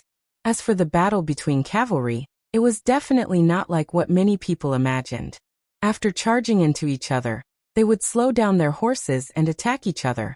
This kind of unsightly scene could make even the most experienced cavalry collapse. It was truly a waste of precious cavalry to treat them like foot soldiers. In reality, it was like the two weapons of Jianghu people sparring, dispersing upon contact and then searching for the next opportunity. If the Longxiang army, with 3,000 cavalry chasing 7,000 Chang cavalry, did not achieve any results in the previous charge against Kuyi's Chang cavalry, after stretching out a distance, Wang Lingbao would turn his head to observe the enemy cavalry's movements and decide whether to directly stop and turn around or slowly circle around to launch a second round of attacks. If there were still no clear signs of victory or defeat in the second round of collisions, Wang Lingbao would have to use the casualties on his side to choose which unit should give up the heavy spears and switch to the lighter cold blades, and which unit should continue to use the spears or the light crossbows. On the battlefield of a stalemate, a small advantage could increase one's advantage, but a single flaw was enough to bury the entire army. From Great General Su Xiao to General Chen Jibao, the two people who had left the deepest imprint on the Bailiang cavalry both believed in one thing. The true strength of the Su family cavalry was that they had enough patience and strength to wait for the enemy to take the initiative to make a mistake. Encountering such an invulnerable enemy, the Chang cavalry undoubtedly had 8 lifetimes of bad luck. The Chang cavalry originally thought that they were wolves in a flock of sheep. Not only could they eat their fill in Liuzhou, they could even go to the rich central plains and pillage. All of the cavalry had heard year after year of people talking about the beauty of the central plains. There were countless fields and mountains of shining silver. Moreover, the women there were of all shapes and sizes. Most importantly, their skin was much better than the women on the grasslands who were exposed to the sun and wind. To the touch, it was like touching fine silk. But in reality, before the sky turned dark, the beautiful dream was shattered. The 3,000 dragon elephant cavalry killed them like stray dogs. If not for the Chang cavalry's unique speed, in this kind of retreat, under the dragon elephant cavalry's pursuit, they would not even last an hour. The cold crossbows that had been hidden away during the previous charge were finally starting to show their terrifying killing power. For the sake of pursuing the greatest speed, the Chang cavalry even took the initiative to abandon the spears and lances they were unfamiliar with. As for the armor they wore, it was only the standard issue for Northern Mang's ordinary light cavalry. Compared to the light but sturdy and expensive armor of the Southern Dynasty's great generals, the difference was too great. One must know that the crossbows were a freak that successfully combined the strengths of the Qin crossbows and Feng crossbows. They were easy to assemble and disassemble. After 2 generations of Bailiang craftsmen improving the bows, the various Zhongliang crossbows had a close to perfect balance. Other than firing speed, the range, penetrative power, and accuracy of the large crossbows were better than the longbows. In the countless battles between the dynasties of the Central Plains and the nomads of the north, the foot crossbows and ballistae could be used to great effect. As a result, some people said that for thousands of years, the Central Plains had used 2 things to block the horse hooves of the nomads. The first was the majestic cities and the second was the crossbows. Amongst which, if Bailiang, who could be said to be second in the use of crossbows, no one would dare to say they were first. The Northern Mang and the Southern dynasties couldn't be more familiar with Northern Liang's short crossbows. It could even be said that they loathed them deeply. The great king of the southern courtyard, Huang Songpu, had once worked hard to promote similar short crossbows on a large scale. However, due to various complicated reasons, he was obstructed by many sides, and the results were minimal. The dragon elephant cavalry with the best riding skills were in charge of stopping the Chang cavalry and slowing them down. As long as they caused damage, they didn't care about the life and death of the Chang cavalry. Even if a Chang cavalry fell off their horse, they wouldn't take a second look at the military merit that was within their reach. Everything was left to the comrades behind who didn't have a crossbow to stab and kill with a spear. With such a clear division of labor, it was naturally really vicious and bloody. To these haggard Chang cavalry, the silver lining was that the teen who tossed the black tiger around for fun. After the initial round of killing, he got back on his horse and stopped killing. It wasn't that the Chang cavalry didn't think about fleeing in all directions like birds and beasts to avoid being chased down by the dragon elephant cavalry. However, as soon as this thought appeared, the dragon elephant cavalry, under the command of that tall and sturdy man, immediately had a way to deal with it. Apart from the dragon elephant cavalry and crossbow cavalry that were tangling with the Chang cavalry, the 2,000 dragon elephant spear cavalry quickly spread out, and then suddenly charged forward, all of them raising their crossbows, almost forming a pocket formation with the crossbow cavalry in front of them. When the Chang cavalry gave up on this idea and continued to crazily retreat towards the north, those dragon elephant cavalry gradually slowed down, resting on the backs of their horses. This kind of combat strength was even more hidden than crossbow attacks, making the Chang cavalry feel their scalps go numb and a chill run down their spines. Chapter 1299. The nomads in the north were born to live on horseback. Because they were born with hardships, they had no choice but to fight bravely. However, the vast land also nurtured the unruly nature of the grassland knights that went deep into their bones. They could be brave and fearless and launch a wild charge at lightning speed. However, their messy front line was not worth mentioning in the eyes of the Central Plains military experts. Their valiant attitude of roaring and waving their blades, and even lifting their butts off the back of the horse, was an edge that had to be polished off in the strict Bailiang frontier army. The Bailiang cavalry valued unity the most, and did not worship heroes who fought alone. Huang Songpu, Lu Gui, and Yang Yuanzhan were able to stand out in Beimang, because they preserved the advantages of Beimang, and learned the essence of the Central Plains art of war, while suppressing the weaknesses of the Beimang. Today, the 3,000 dragon elephant cavalry were the teachers, and the Chang cavalry were the students. The teachers taught the students this principle. Unfortunately, the school fees were too expensive and had to be exchanged with their lives. Wang Lingbao calculated the speed of the Chang cavalry's retreat, the geography of the southern dynasty's border, the distribution of troops, and the speed of the other 2 dragon elephant cavalry's reinforcements. He was considering whether or not he should just kill his way into Gusai Prefecture and sneak behind Lu Gui and stab the southern dynasty generals, but with his iron spear. In the Bailiang frontier army, no one cared much about the old southern courtyard king Huang Songpu or Yang Yuanzhan. Only Lu Gui was someone that everyone wanted to behead. The reason was simple. The northern barbarians kept saying that Lu Gui can be half a Su Shao. Wang Lingbao could not tolerate it. The entire Beiliang frontier army could not tolerate it. As a fierce general who had experienced hundreds of battles at the border, Wang Lingbao naturally had his own thoughts. His two thoughts were not selfish. One was to kill Lu Gui, and the other was to use his own dragon elephant cavalry to fight a great battle against the two kings' heavy cavalry. In the soul-stirring history of war, there had never been a true battle between light cavalry and heavy cavalry. Even Liang Mang, who produced a lot of war horses and had excellent horse management, used light cavalry more often in their 20 years of confrontation. They had enough mobility to launch surprise attacks and pursue. On the border of Liang Mang, where blood was destined to flow for thousands of miles in the future, both sides had the best war horses, the sharpest war blades, the bravest cavalry, and the most spacious and flat battlefield.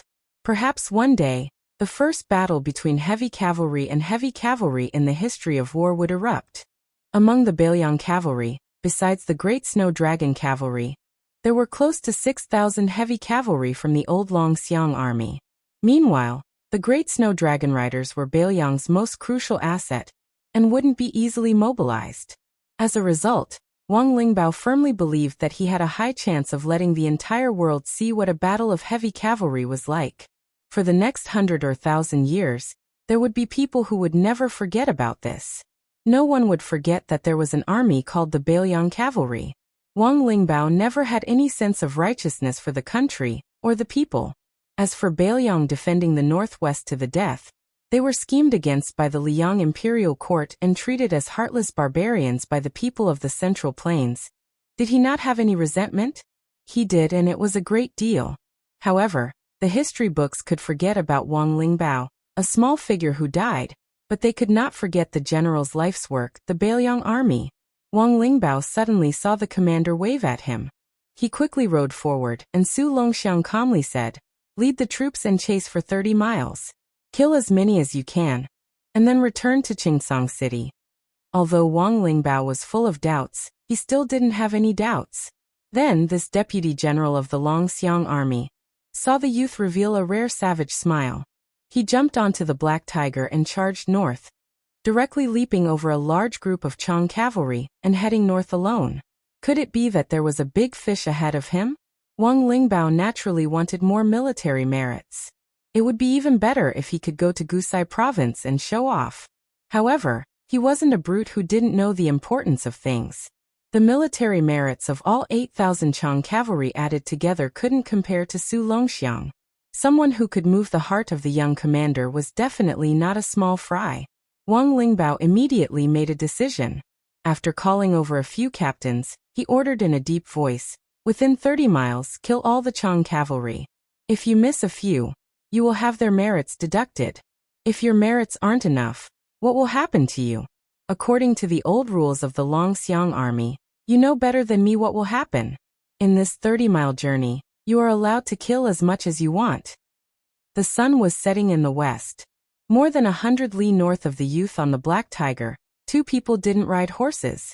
They were flying through the air, heading south. The middle-aged swordsman wore the #1 sword of the Beimang dynasty, the calm disturbance. He was as graceful as a sword immortal. The person next to him was astonishingly tall. He was twice as tall as the Jiangnan girl. His entire body was golden, and his face was solemn. He was like a divine general of the heavenly court who had descended into the mortal world. Another 100 li behind them, a rider was galloping. The rider wore a black bamboo hat, and was shrouded in a wide black robe. He seemed to be afraid of sunlight. His fingers holding the reins were constantly trembling. It wasn't just his fingers and arms that were trembling. His entire body was trembling. Even his lips and teeth were no exception. This was the price one had to pay to reincarnate in someone else's body. It was precisely because he had paid such a painful price that he was able to linger on at death's door. He wanted the Su brothers to die more than anyone else. And he wanted them to die even more miserably than him.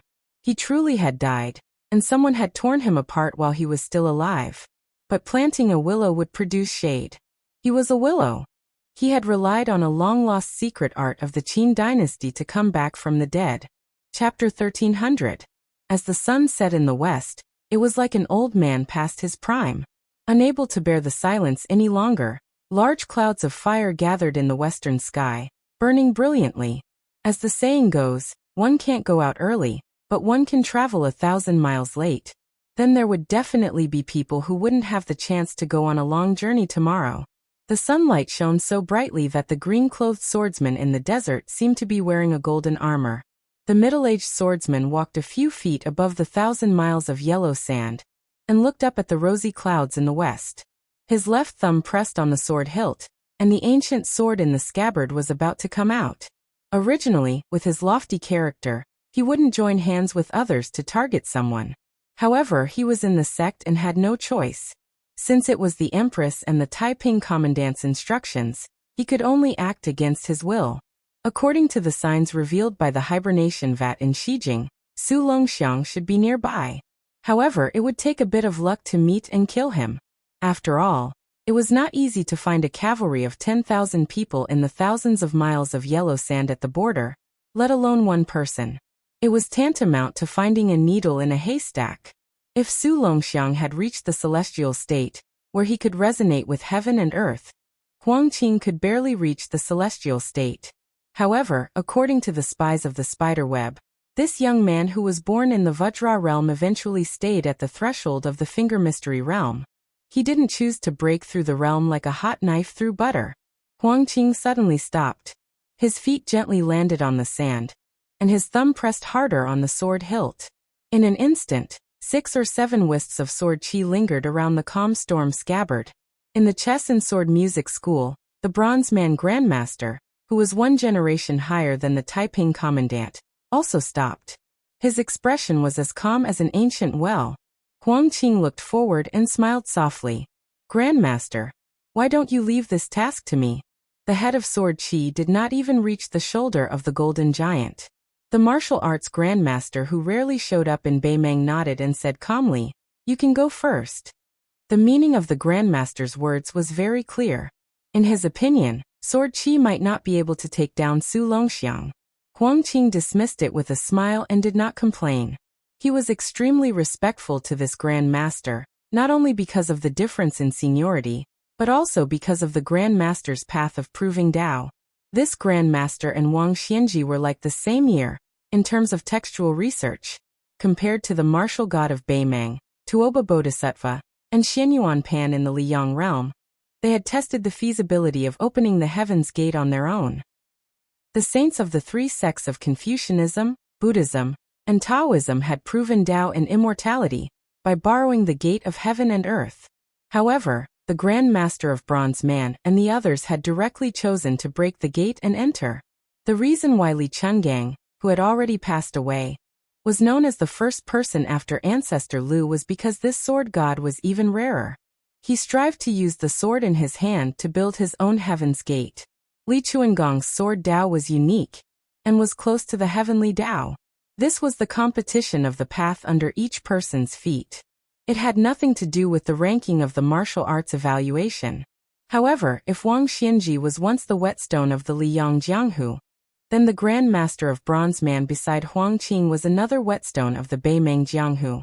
From Tuoba Bodhisattva, to Murong Baoding and the 5th Raccoon, to Hong Jingyan without exception, they had all exchanged pointers with the Grand Master of Bronze Man. Unlike the old monster Wang of the martial Emperor City, who had a perfect record of winning hundreds of battles in 60 years, the Grand Master of Bronze Man did not have such a terrifying number of battles. He also did not have the shocking rumor of crushing any top experts. However, no matter who he faced, he was undefeated. He only hoped to not lose and not win. The imperial decree of peace once said that the Grand Master of Bronze Man only needed to be undefeated when he fought with others. It was only necessary to win the final battle with the heavenly Tao. The Grand Master of Bronze Man reminded softly, "This person once broke Murong Baoding's invincible Vajra in the Qingsong city. You should be careful. It's best if you don't engage in close combat." Huang Qing's aura was already rising, and his sword intent was overflowing. He slowly pulled his sword out of the scabbard by 2 inches and acknowledged. He then smiled and said, Grand Master, Huangqing will take his leave first. The Grand Master of Bronze Man nodded his head and said, I will keep an eye on that child who doesn't know his place first. Huangqing gently let out a breath and skimmed towards the south. The wisps of sword aura outside the scabbard gradually became as thick as a green rainbow as Huangqing sprinted. The sword aura was close. It was a magnificent sight. The steed heading south didn't slow down after seeing the golden giant, and rushed to the side of the Grand Master of Bronze Man. He originally wanted to brush past the Grand Master of Bronze Man in a spurt of energy. However, the warhorse suddenly stopped as if it had crashed into an invisible wall, and even retreated a few steps. Wearing a conical bamboo hat and a black robe, One Section Willow reached out his hand and touched the mane of his mount. He finally managed to pacify the Fergana-treasured colt that was feeling extremely restless. His hand was deathly pale like snow without any color of blood, and the meridians under his skin were clearly visible. One Section Willow, who was once the chief assassin of the spiderweb, was obviously displeased. Is there a need to be so cautious? In front of the sword aura that is close, there is no bullshit Vajra realm in the world. Even if there is, it would be Li Xiaoxin of the two Zen temples. The tall and sturdy giant crossed his arms over his chest with an indifferent expression. One Section Willow suddenly bent over and laughed like a madman. He pointed at the Grand Master of Bronze Man. I was wrong. I actually forgot about you who was close at hand. In the past, the Spear Immortal King came to Beimang to practice his spear. In the end, he was blocked by you with his bare hands. The Grand Master of Bronze Man shot a glance at this pitiful worm who should have had a bright future, but ended up in a life worse than death. He didn't conceal the pity in his eyes. An illegitimate child who couldn't see the light of day, others would be somewhat afraid of him. Why would he need to care? Even if One Section Willow's father was standing here, it was nothing. Li Mibi, the creator of the spiderweb, Beimang's #1 spy, and a man who was said to be able to sit on Her Majesty's couch to discuss matters. So what? One Section Willow's face was gloomy. The Grand Master of Bronze Man, who was always serious in speech and manner at the chess and sword music school, sneered for the first time. I've seen many stunning young people in my life. They all thought that the whole world should revolve around them. They never talked about retreating when doing things. In the end, without exception, they all died very early, and the way they died was quite miserable. One Section Willow sneered. Then isn't Su Fengnian living well? The Grand Master of Bronze Man laughed out loud for the first time. His laughter was like thunder, shaking the heavens. Are you worthy of being mentioned in the same breath as him? One Section Willow seemed to have gone mad. He lowered his head and bit a finger. I'm not worthy. I, Li Fengshou, entered King Kong at the age of 14. At the age of 20, I entered Finger Profound Realm. At the age of 22, I went to challenge Tuoba. What was Su Fengnian doing at that time? The Grand Master of Bronze Man asked in reply. What is Su Fengnian doing now? What are you doing now? One Section Willow raised his head and looked at the gradually fading clouds of fire. He pretended to be indifferent. His life is good. I lost to him, but it's not because of battle. The Grand Master of Bronze Man narrowed his eyes and looked at the twilight above his head. According to the records of the Chess and Sword Music School and the Princess's Tomb, from the Great Qin Dynasty to the Great Feng Dynasty to the Spring and Autumn period, in the past 800 years, there were only traces of banished immortals. There were a total of 37 of them, and all of them died young. These banished immortals had good lives. Naturally, they were born with good lives. But when they landed on the earth, most of them were unacclimatized and were harmed by the great Tao of the underworld. The Grand Master of Bronze Man sighed. The people of the world painstakingly seek longevity and prove the Tao of heaven. But that's only something in the pockets of the people of heaven above the clouds. You must know that no matter how delicious the food given out is, it's still food given out. One Section Willow Li Fengshou frowned and asked, Why are you telling me this? The Grand Master of Bronze Man calmly said, There aren't many good seedlings in Beimang now. As for the future, I advise you to turn back. Don't be a beggar or a thief. Learn from Li Chungang and Wang Xianji and become a bandit. Dusk descended and the sun set. One Section Willow slowly took off the bamboo hat used to block the sun. He coldly said, I've already died once. At most, I'll die again. The Grand Master of Bronze Man shook his head. Since it's like this, then rather than letting you die at the hands of Su Longxiang, it's better to let me send you on your way. One section Willow turned pale with fright. Without waiting for him to retreat, his entire body soared into the air. It was as if he was suspended in the middle of a spider web. His limbs were twisted and his head was twisted. Right at this moment, the Grand Master of Bronze Man looked towards the distant east. There was purple chi coming from the east. The Grand Master of Bronze Man hesitated for a moment. He leaned to the side and took a step towards the east. One step covered 100 jong. One section Willow, who had escaped this calamity, fiercely fell to the ground like a puddle of mud. One section Willow sat on the ground and gasped for breath. Then he lost his mind and laughed wildly. Su Fingnian, you're even more damned to have met this monster than you are to have met Tuoba. Li Chuangong's bitter end is Wang Xianji. Wang Xianji's bitter end is you.